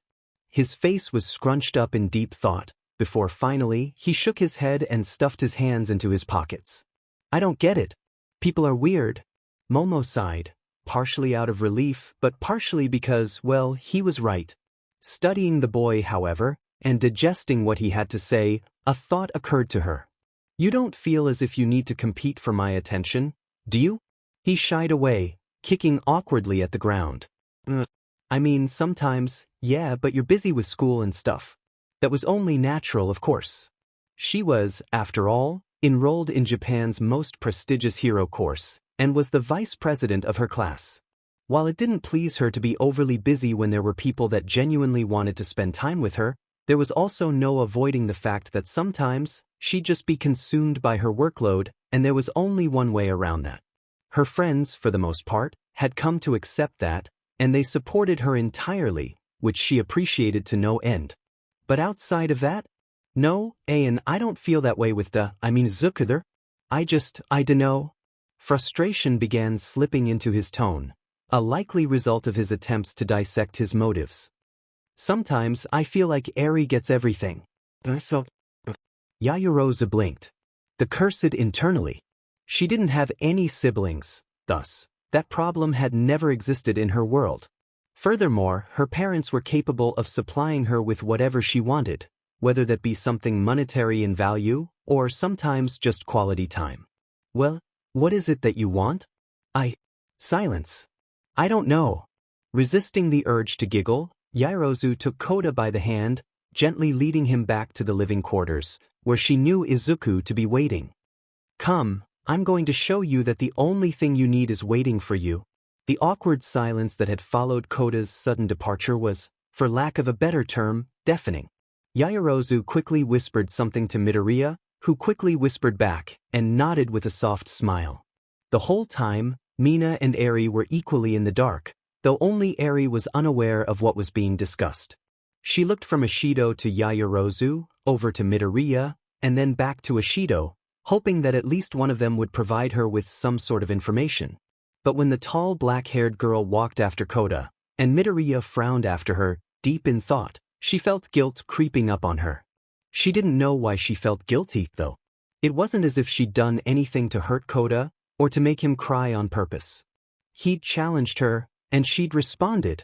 For as long as she'd known the boy, he'd always been the one to push her buttons, trying to rile her up for a reaction, and she knew that. She wasn't daft, she knew exactly what he was doing, and each time, she felt as if just going to an adult was the easiest solution. It wasn't as if he was being malicious, though. Their personalities collided, time and time again. As much as he loved her, and she loved him, there was always a brewing storm when it came to the things they wanted, to the things they believed in, and how they went about getting those things. Midoriya had sat Eri down and spoken to her individually about the struggles she might face moving forward. While he'd made it clear that it wasn't certain that she'd be faced with it, he'd also warned her about the possibility of people pushing her because of her quiet and reserved nature. At first, she hadn't the slightest clue what he meant. Why would anyone take advantage of her being shy? It didn't make sense, though that didn't make it any less imaginable. Her father, for instance, had already taken advantage of her. She knew the world was a cruel place. But even so, it didn't make sense. Who would take advantage of such a small thing? She'd later learn that it wasn't the same. Her emotions and personality weren't being used per se, but they were being exploited, as kids would coerce her to side with them in arguments that she had no opinion in, or to belittle her own opinion in something else. At first, she'd cried fat, frustrated tears rolling down her cheek as she tried desperately to hide herself from view. Then, finally, she began learning she needed to push back if she wanted to avoid being pushed in the first place. Ishido had been the one to teach her that. The young girl could still clearly remember the day that her and Kota had gotten into an argument, the origins being trivial in nature, but, like most arguments, Kota had the upper hand and forced her into a corner, where she began huffing and puffing as tears crept up in her eyes. She'd escaped the situation, Kota frowned and sulking behind her, but she'd run directly into Ishido, who'd witnessed the whole thing. Instead of going to force Kota to apologize, and vice versa, Ishido pulled her aside and let her cry her feelings out. Then, she did something surprisingly helpful. She taught Eri to fight back. You can't let him just say that stuff, you know? Just 'cause you're smaller and quieter, it doesn't make your opinion wrong. You gotta stand up for yourself. With a giant smile, Ashido offered advice that Eri would later come to hold close to her heart. If it's something you believe in, stand up for it. There might not be wrong opinions, but there are wrong ways of sharing that opinion. When your heart backs up your brain, trust me, it's worth pushing back. Just think of it like a dare, only you're daring them to do something to prove themselves. You'll have to prove yourself too, which means you gotta be brave. And I know you're brave, you can do it. And she had done it. She'd been brave. She'd stuck up for herself, and for her beliefs. Only, it seemed that instead of her crying, this time it was Kota. And that didn't really make her feel like she'd won anything. Is this my fault? Eri asked lowly, staring at Midoriya mutter under his breath. Why would it be your fault? It wasn't as if she'd forgotten Mina was next to her, but she hadn't expected the pink girl to actually hear her. Yet she had, and now the ball was in her court. You did what you said. What I said?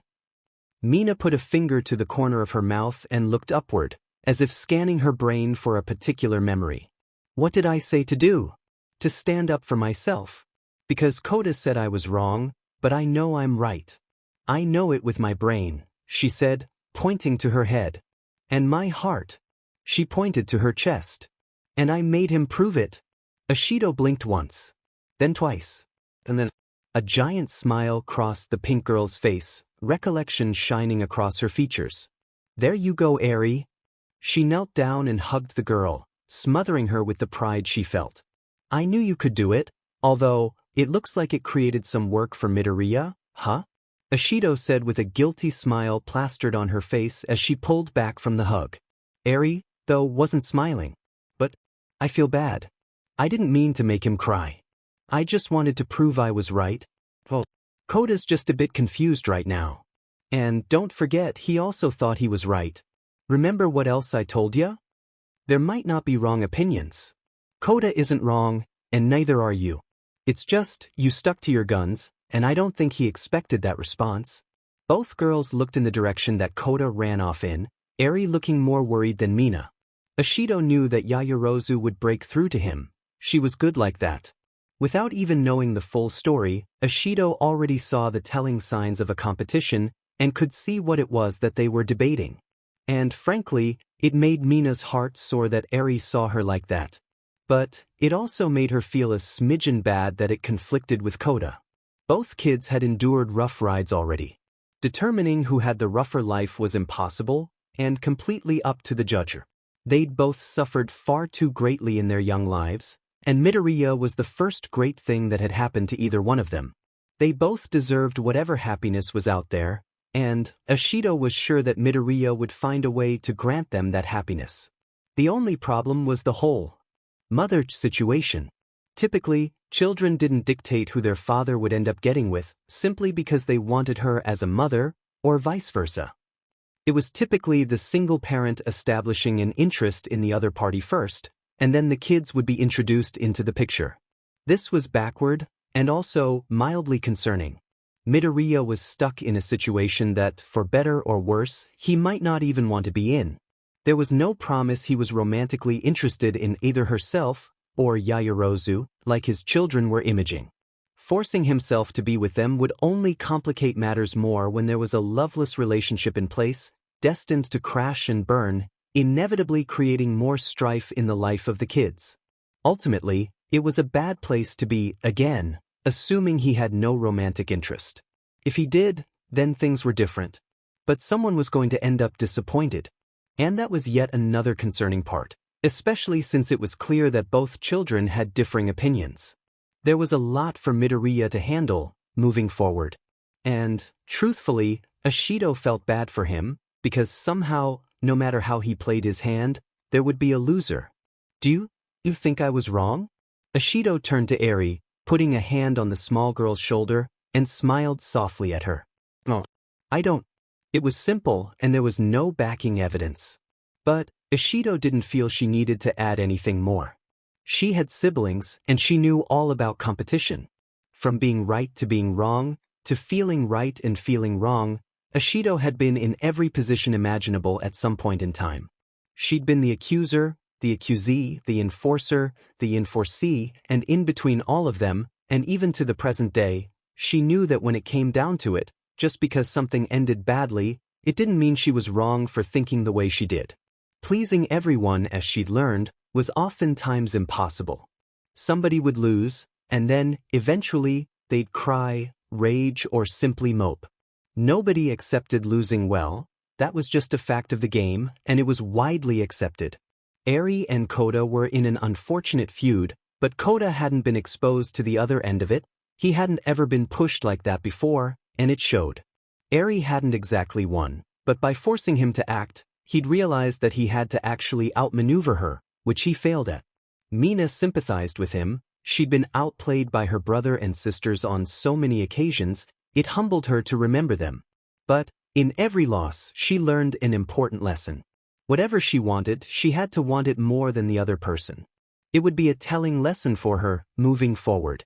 I hope Kota feels better, Eri mumbled. He will, I promise. Ashido ruffled Eri's hair gently. Come on, let's go wait in the common room, with Yamamoto on the case. I bet he'll be down in no time. As it turned out, Ashido was correct. The time from their arrival in the common room to the time it took Yaoyorozu to come, hand in hand with Kota, was almost no time at all. Midoriya, to his credit, gave Kota a warm hug, before slipping over to Eri and giving her an equally warm hug, which she returned gratefully. All parties took a seat on the couch, the room going silent. Thankfully, none of the other residents were downstairs. It appeared they were off on their own, studying or training, whatever it was that heroes in training did during their free time. But as a result, there was a blanketing silence that spanned several moments, as neither child was willing to open up about the feelings that brewed beneath their surface. It wasn't hard to see, both kids had parts of guilt and regret written all across their face, and it bled into their body language. But Midoriya knew better than to push them. He'd wait until they were ready to talk. That didn't mean he wouldn't prompt them, however. Who wants to start? Midoriya asked evenly. He was seated in the middle of the fray, opting to put himself in the possible war zone, if it came to it. Momo sat to his left, and Mina to his right, each kid sitting on their opposite side. Really, it was the perfect arrangement to keep them from getting too heated.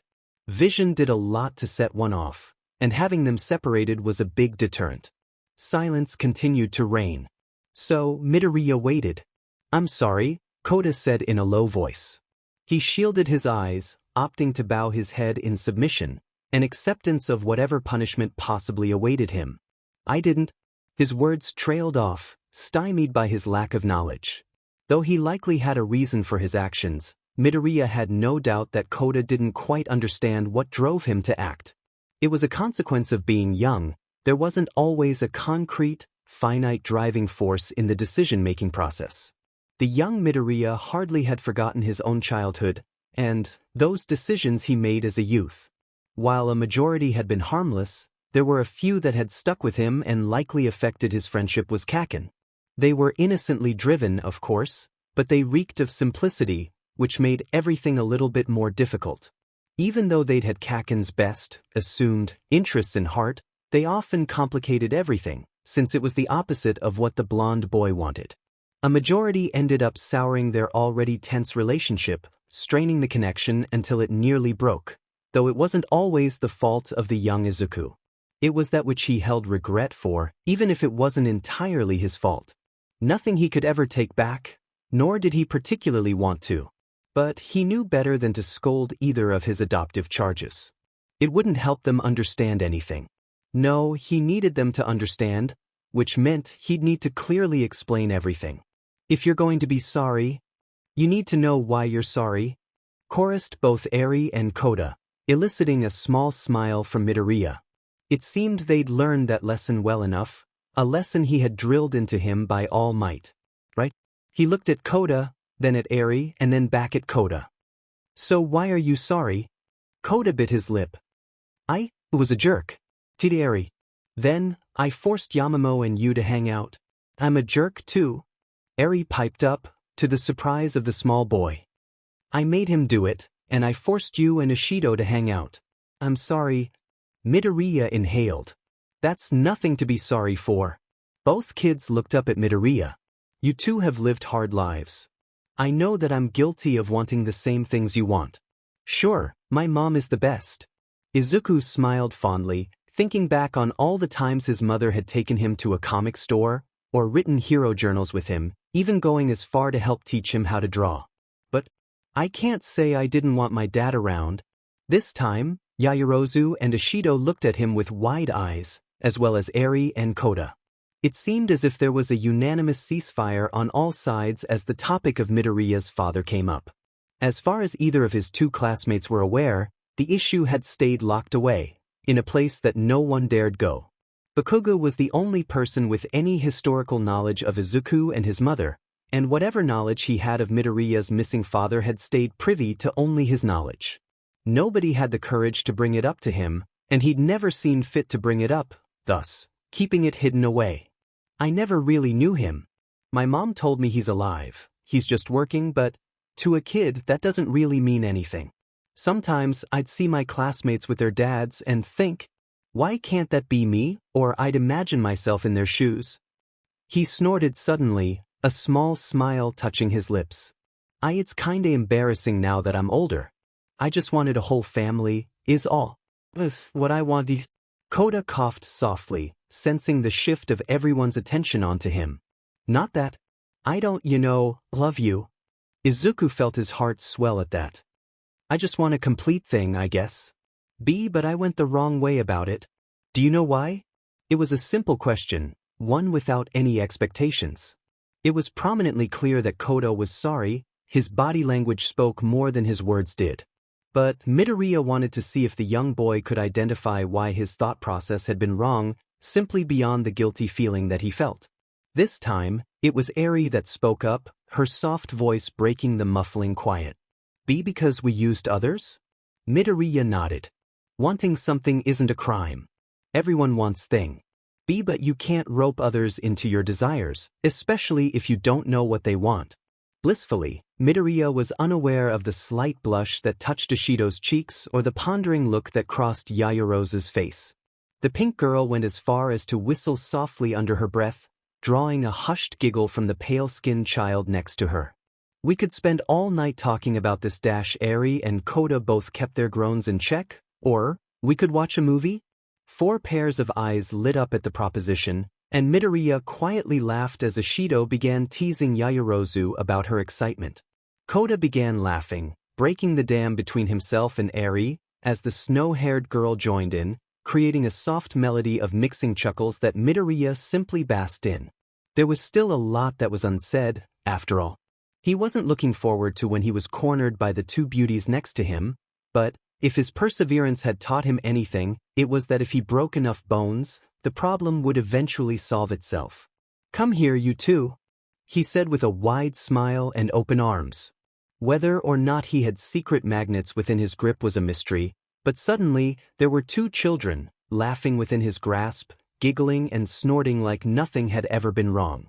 He squeezed them, chuckling along with them, before leaning down so he was near their ears, and whispered, I hope I can be enough for you too, like my mom was.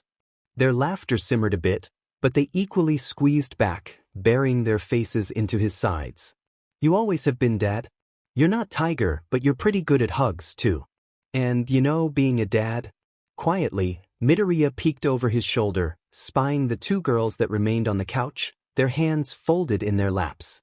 His soft smile grew slightly as their eyes locked. Maybe they weren't their respective mothers yet, but something deep, deep down told him one day they would. And as everyone snuggled in for a movie, blankets passed around, popcorn popped, and lights off, Midoriya couldn't help but notice how both of his munchkins picked their respective side, fussing over his scarred hand, per normal, before snuggling into his presence, while Eri cuddled into Ishido's side, with Kota burrowing into Yaoyorozu's. Both girls exchanged a look, blushes on both their faces, as they shared a smile and nestled in, willing to open themselves to the idea that was now implanted in their heads. She was going to be late.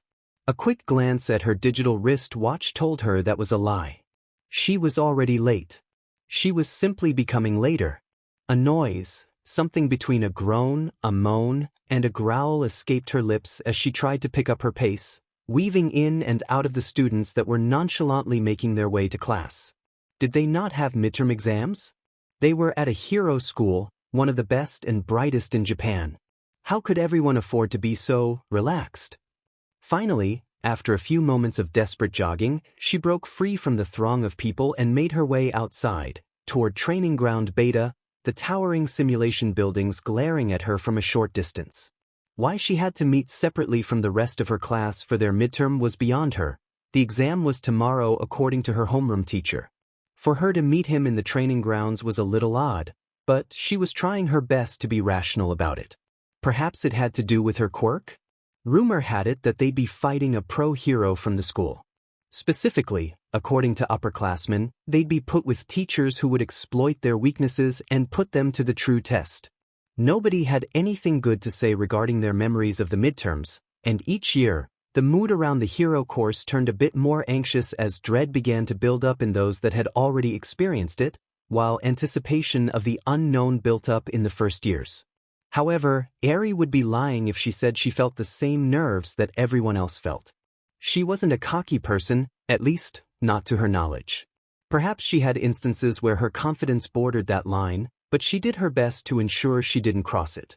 But she had advantages and unfortunate experiences that the rest of her class really didn't have. Perhaps part of the reason she was being summoned involved her standing at the top of the class. Maybe it was that they were having a tough time finding a weakness for her quirk, rewind? Or at least an exploitable weakness? The danger factor of her quirk was clearly its greatest weakness, and if she even momentarily lost control, she knew someone's outcome would likely be fatal. But beyond that, rewind was one such quirk that Eri didn't think could be readily tested by the school. She hummed quietly to herself, mildly frustrated she couldn't come up with some sort of sound theory, and continued making her way toward her destination. After what seemed like an age of running, she finally approached a looming concrete gate with a picture of Nedzu above it, slowing to a brisk walk as she took a moment to adjust her uniform. She let out a few huffs, trying her best to catch the little breath she'd lost, all while running her fingers through her straightened white hair. Satisfied that it wasn't a complete mess, she walked through the gate and immediately began looking around for her homeroom teacher. "Eri? You're here too?" The white-haired girl spun to see a mop of auburn hair atop a rather timid-appearing teenager, along with another teen with spiky black hair, masked by a hat with two small horns. Both boys standing a fair distance apart appeared just as surprised as she felt, and judging by their stares, it didn't take her long to realize that they'd been spared some details that were slowly making themselves known. Yeah. Mr. Aizawa told me to meet him here." She frowned. In a matter of seconds since arriving, her initial bet of something quirk-related had already been proved false. With the involvement of Kota and Katsuma, she was at almost a complete loss.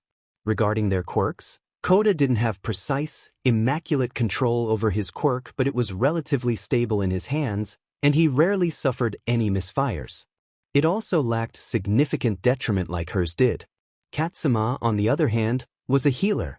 He wasn't even a frontline fighter, he was training to become a support-type hero, though he still had his eyes dead set on becoming the #1 hero. Even so, his quirk wasn't exactly the most offensively designed quirk in their class. Powerful, definitely, but not offensive. It also lacked any drawbacks to those it was used on.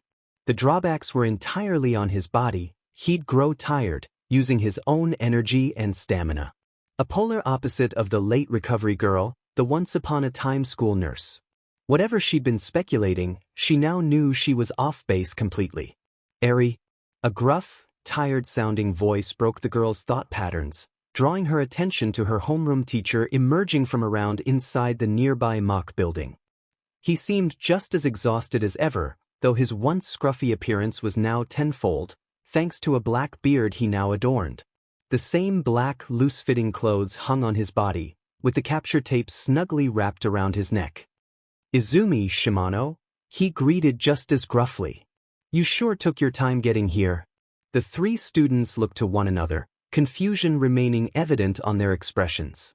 Not that their homeroom teacher always made perfect sense. For a man that lived in rationality, he had some moments that were downright confusing.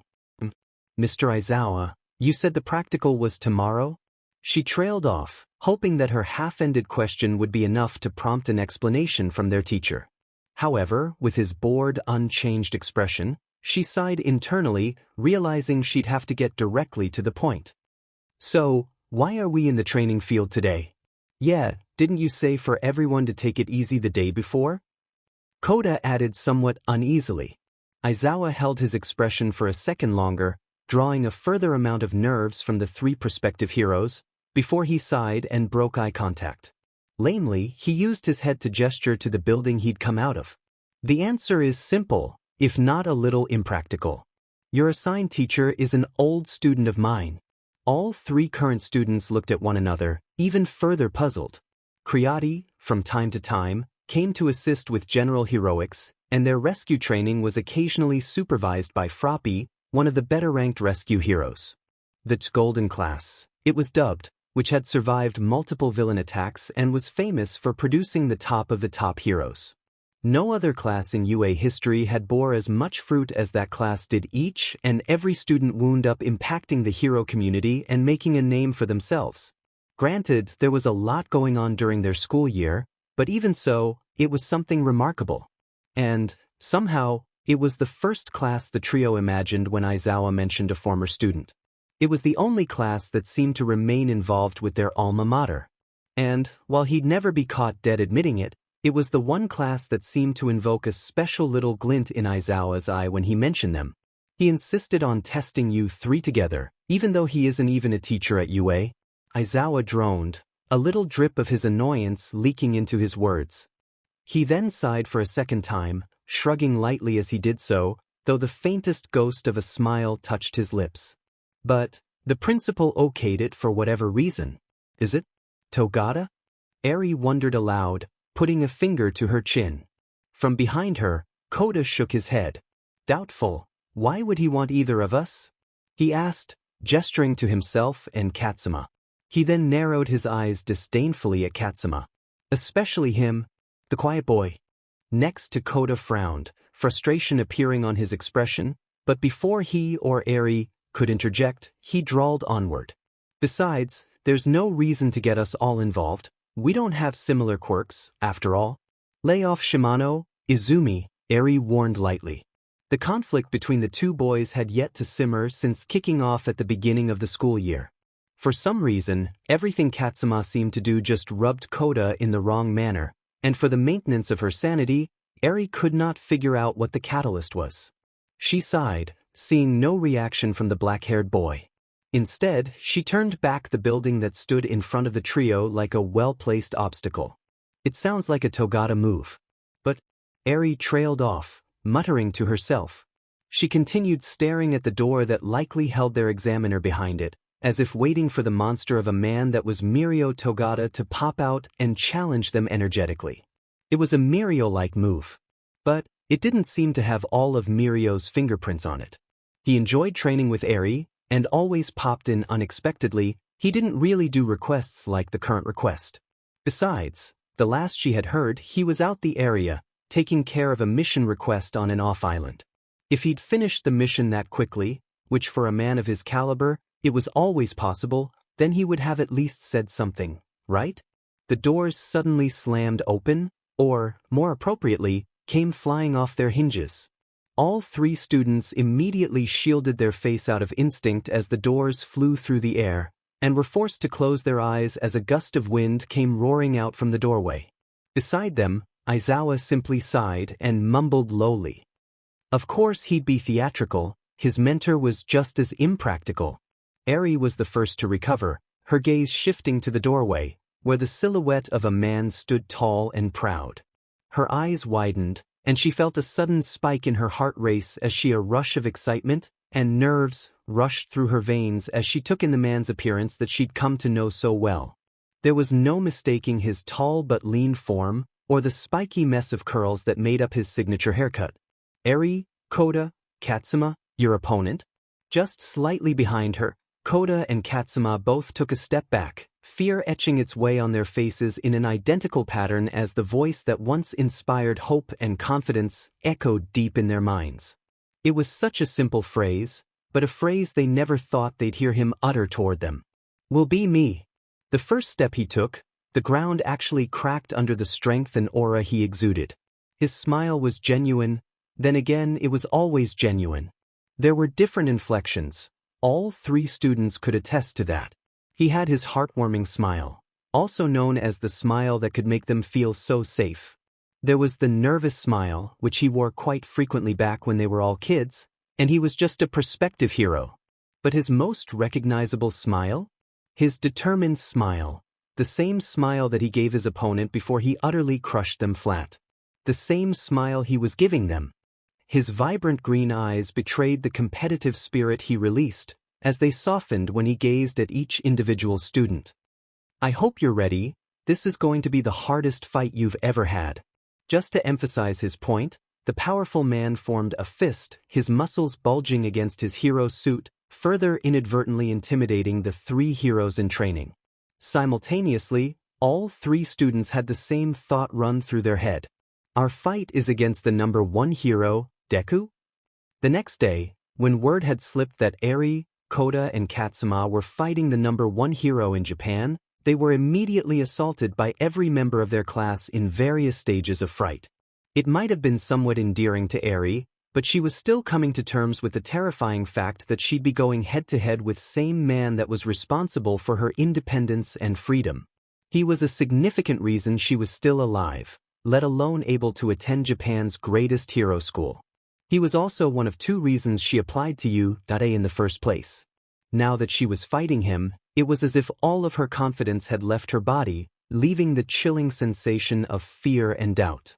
She spared a glance at Katsuma as the trio entered the viewing room, and found mild relief that he, evidently, was feeling the exact same as she was. In fact, by the amount of sweat pouring down his forehead, it was possibly he was twice as nervous. "Yamai, Shimano, you're up." Eri blinked, not even realizing that Aizawa had called her name to prepare for their trial. Katsuma slowly shambled to the doorway, fidgeting with the gauntlets of his hero costume, adjusting their position on his wrists. Everyone in the class gave him a look of pity, clearly glad that they weren't in his position. But at the same time, they were apologetic.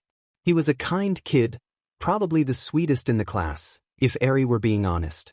Soft-spoken, he reminded her a bit of Midoriya from what she could remember as a child. He wasn't a fighter in the first place, so to fight the top hero had to be the most unfair matchup possible. Kota, on the other hand, "I'm going to beat him." The room was silent. There was a tense air that filled the area, every other student simply staring at Kota, waiting for him to say something else.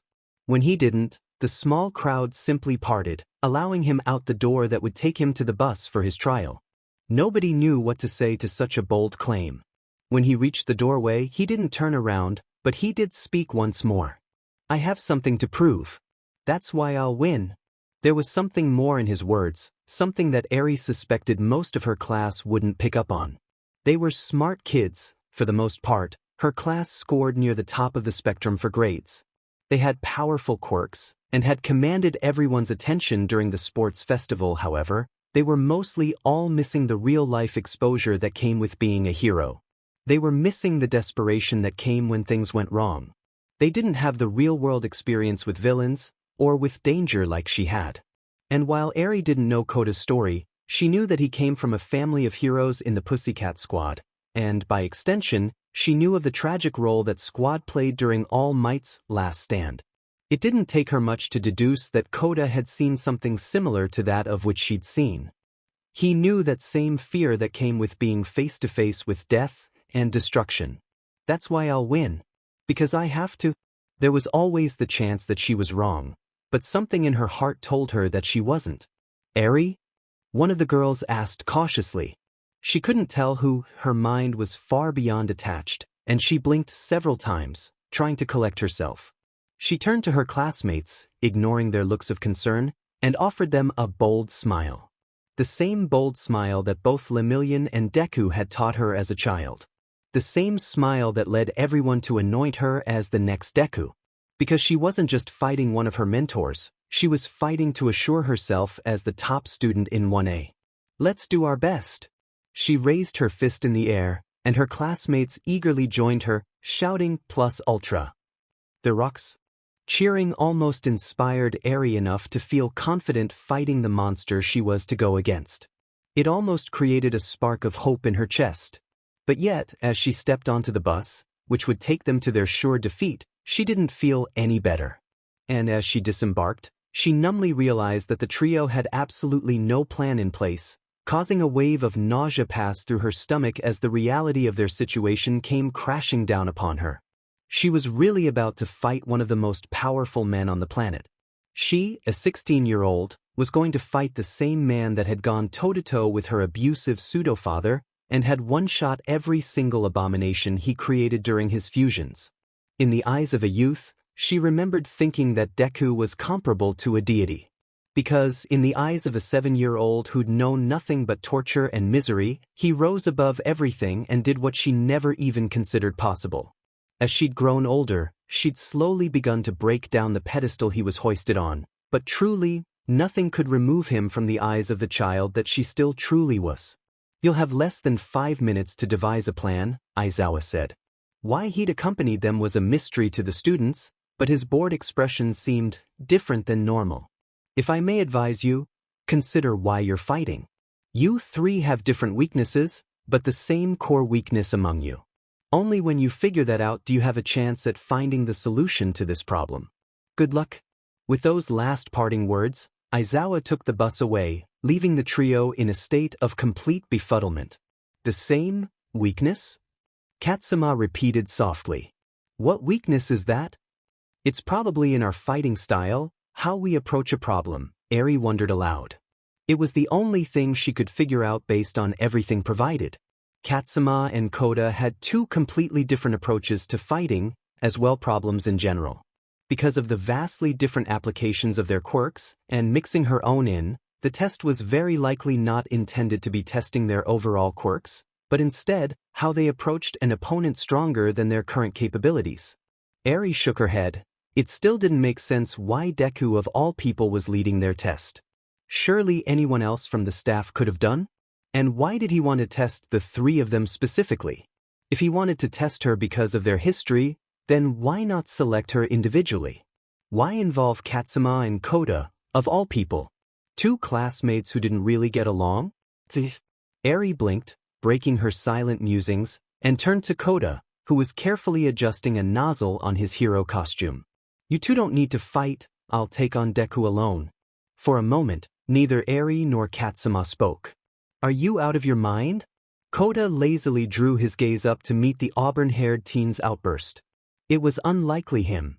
The anger, mixed with incredulous disbelief, gave his voice an unusual edge. You want to challenge Deku alone? He'll destroy you, he'll destroy all of us head-on. Then run away. It's like I once said, don't get in my way. I still won't tell you to quit, but I have to catch up. I have to prove myself. Prove yourself in another way. He'll just down you in one hit. You don't have the firepower to go head-to-head with him. Why not work with us so we can get away? Eri had to admit, Katsuma was making far more sense than Kota was. Facing Deku in a one-on-one fight was akin to suicide, especially at their current power level. It wasn't just his quirk that made him fearsome, it was his analytical ability. He was faster than all three of them put together. He was stronger. He was smarter. He was, all in all, the literal top hero because he was unrivaled. Even both of Deku's former classmates who had previously been above him during his time at UA could no longer keep up with the raw power he exuded. What she'd experienced when he used his quirk during the raid on the Yakuza all those years ago, he was beyond that power. He had found even more. And it was impossible to compete with. I will buy you time. Neither of you can fight him. I'll distract him so you two can get away.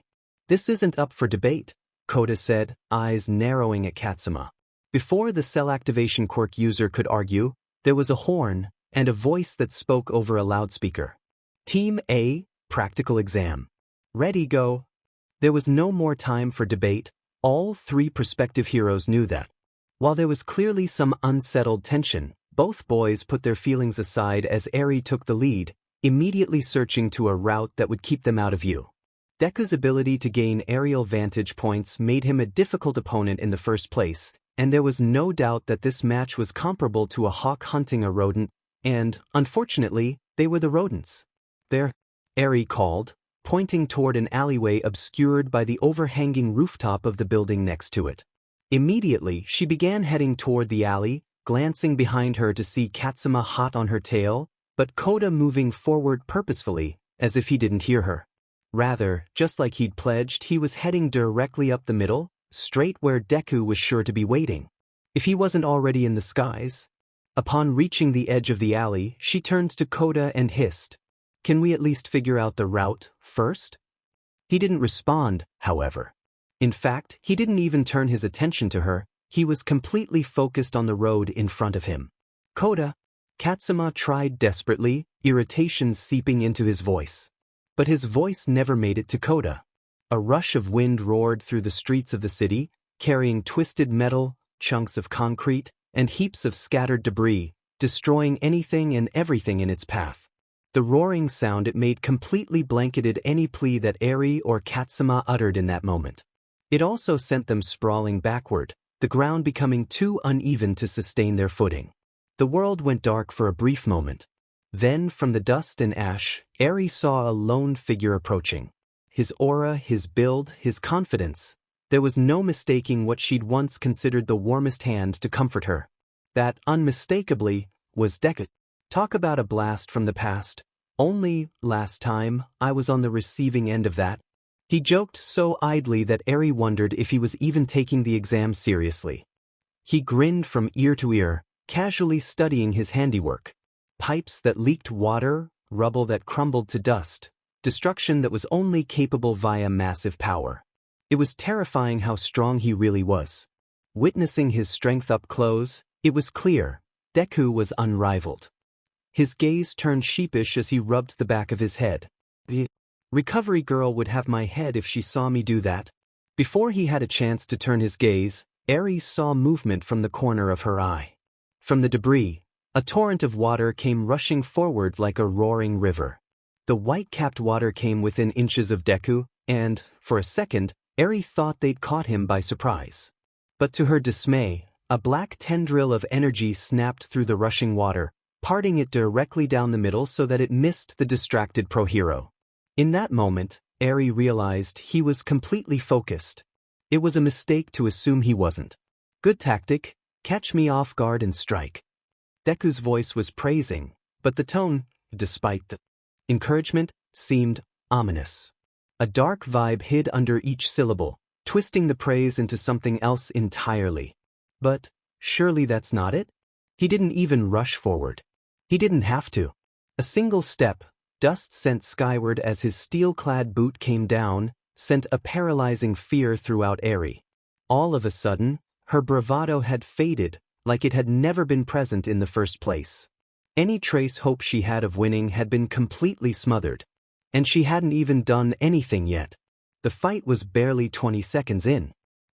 But Kota stuttered, his hands violently shaking. His eyes were wide, filled with fear, as he took an instinctive step backward. "I won't. Go on. What won't you do? Won't lose." He lowered his stance, dropping into a combat position, despite his trembling. Despite her own fear, Eri had to give Kota complete props. To stand against this monster took no shortage of courage. Yet, Deku raised an eyebrow. His emerald eyes, always so full of intrigue and wonder, seemed to shimmer with unknown emotion. For a second, Eri had no idea what he was going to do. Then he sighed. "That's it?" Kota seemed to falter. "What? What about you?" Deku suddenly turned his gaze upon Eri. "What will you do?" She thought for a moment. What would she do? That was a surprisingly loaded question. While losing definitely wasn't part of her initial plan, things had also changed. Defeating the number one hero was out of the question. Even if she let her quirk run rampant, there was no promise that she wouldn't strike everything except for him. And, for some reason, he hadn't been affected when she was a child. Perhaps it was weaker then, or because she didn't have control, but either way, he'd been the first and only person to fully resist it. To this day, she didn't know what that was. Nobody had ever taken the time to explain it to her. In fairness, she hadn't asked either. I see. She blinked. Had she taken too long?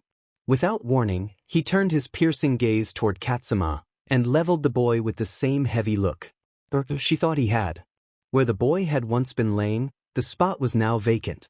There was a clear indent in the place of rubble and debris where he'd been laying, but aside from that, there was no evidence to suggest he was there. Nothing aside from a sudden yelling. With a mighty leap, the auburn-haired teenager soared through the air momentarily, his gaze set firmly on the imposing man that had challenged the trio. His gaze had turned slightly wild, a look that did not seemingly fit on the usually mild-mannered boy. I'm going to hold you back. It seemed inspirational. Hell, it was inspirational. It was also completely irrational. There was no doubt that somewhere, watching this fight, Aizawa was scoffing and shaking his head. Shimano's hand-to-hand combat was above average at best. His quirk was primarily support-based, so he didn't have the same advantages as someone with a more offensive-driven quirk. It was difficult for him to fight one-on-one fights without either having some sort of tactical advantage, or burning time until someone with a more combat-oriented quirk arrived. The sports festival had highlighted his weaknesses, further contrasting the difference between his abilities and his ultimate goal. Even still, with all his training with Uravity during the internship, he was no match for Deku. With a quick pivot, the green-haired hero planted his off foot in the ground and caught Shimano in midair. Then he used the boy's momentum and smashed him into the ground without an ounce of remorse. The resulting impact cracked the already shaken concrete, eliciting a sharp, pained cry from the teenager as he rested on his side. Rather reckless, don't you think? Jumping in without a plan? Deku's voice was flat, scarily so. Honestly, Eri couldn't think back to a time she'd ever heard him use such a bland tone. His emotions were always on display, but right now, it was like he was someone completely different. He was no longer the number one hero, he was an opponent that they had to overcome. Shimano struggled under his grasp, trying desperately to free himself. Dirt and dust swirled around his body, but as hard as he squirmed, Deku's grip was like iron. What will you do against someone beyond your level? It was eerie to watch. For as far back as she could recall, she'd never seen her idol use such a cold voice. Paired with his icy gaze, she was having a difficult time telling herself this was the same man she'd revered for such a long time. This wasn't Deku. This wasn't the man that saved thousands with a smile. This was someone else entirely. Deku leaned in closer, his normally vibrant green eyes seemingly dark with disappointment. You can't beat me like this? Even though his voice was lowered, it seemed to carry across the misshapen battlefield. Eri felt a pull in her heart, before all types of emotions flared within her. Anger. Frustration. Hopelessness. Then I'll just have to go beyond. As soon as those words were spoken, Shimano's body was engulfed in a green glow.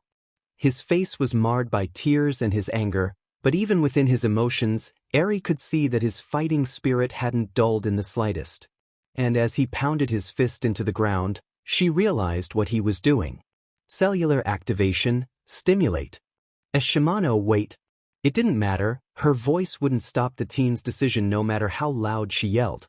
Midoriya raised an eyebrow, seemingly impressed for a brief moment.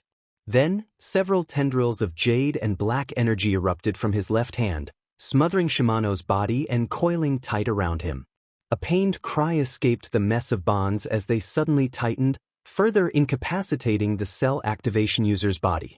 His green aura was shattered by the sudden suffocation. A torrent of water rushed forward, but was disrupted by a gust of wind from the number one hero's right hand.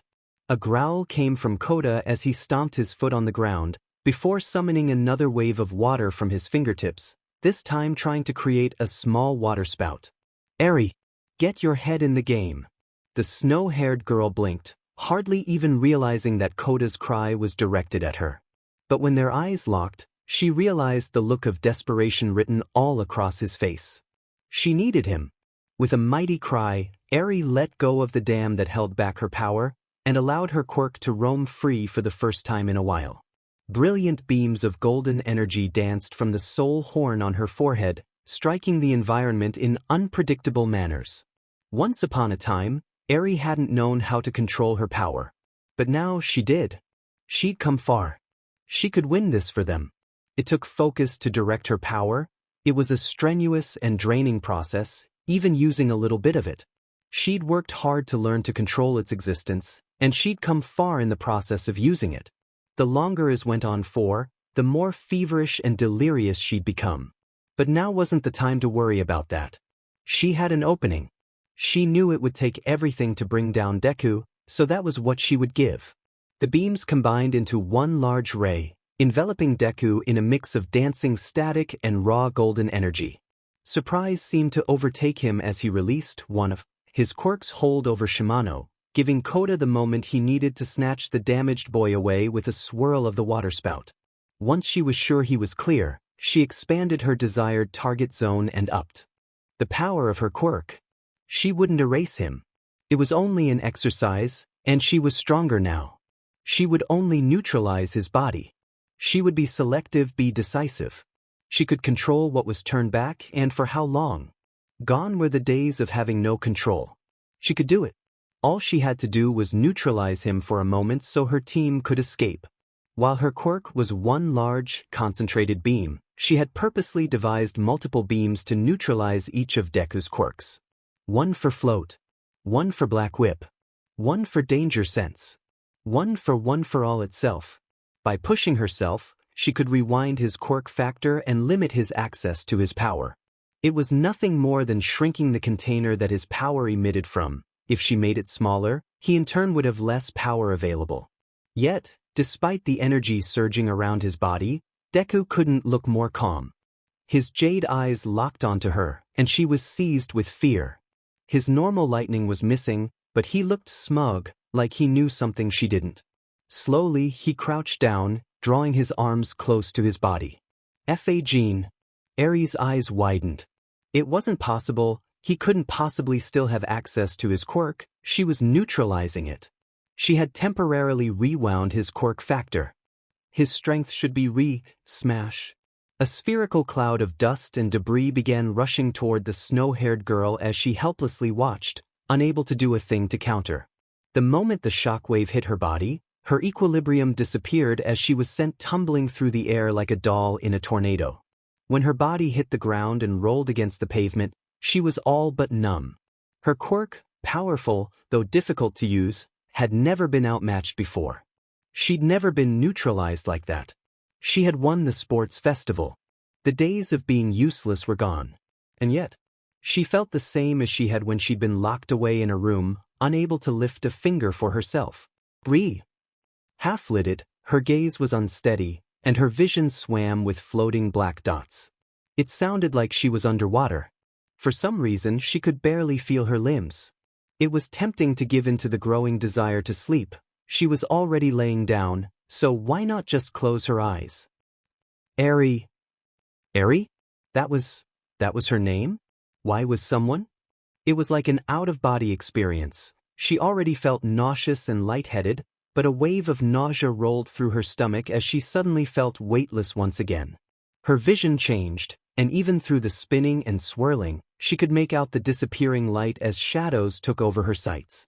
Then she felt warmth on her back, and her senses started to clear up. The first that returned was her sense of pain, and oh boy, was she in pain. On any other day, she might have been embarrassed that someone had to witness it, but today was no other day, and she could frankly not give a damn if someone watched as she rolled on her stomach, pushed herself to all fours, and threw up painfully. Her stomach clenched and her lungs burned, as tears pooled in her eyes against her will. She retched twice more, each time her chest and stomach feeling as if they were catching fire. For a moment, it felt like she was suffocating as she coughed over and over, spitting out the wretchedly bitter taste of bile and halfway digested food. Did we comfort her? No, you idiot. Just let her be. Her cheeks burned as she realized her two teammates were watching her puke all over the ground like some helpless damsel. Indignation didn't do her justice, yet as she adjusted to try and hide herself a bit, she felt another wave of nausea and proceeded to upchuck a third time. Damn it. From behind her, she could hear Shimano groan in pity, which she wanted none of. The auburn-haired boy was sweet, but she was not someone that needed anyone's pity. Before she could say a word, she heard Kota's growl, followed up by a low thud as he presumably smacked something. That was shit. We warned you to wait. There were sounds of a scuffle, followed by several hissed curses from both boys, before another thud. Shut up, okay?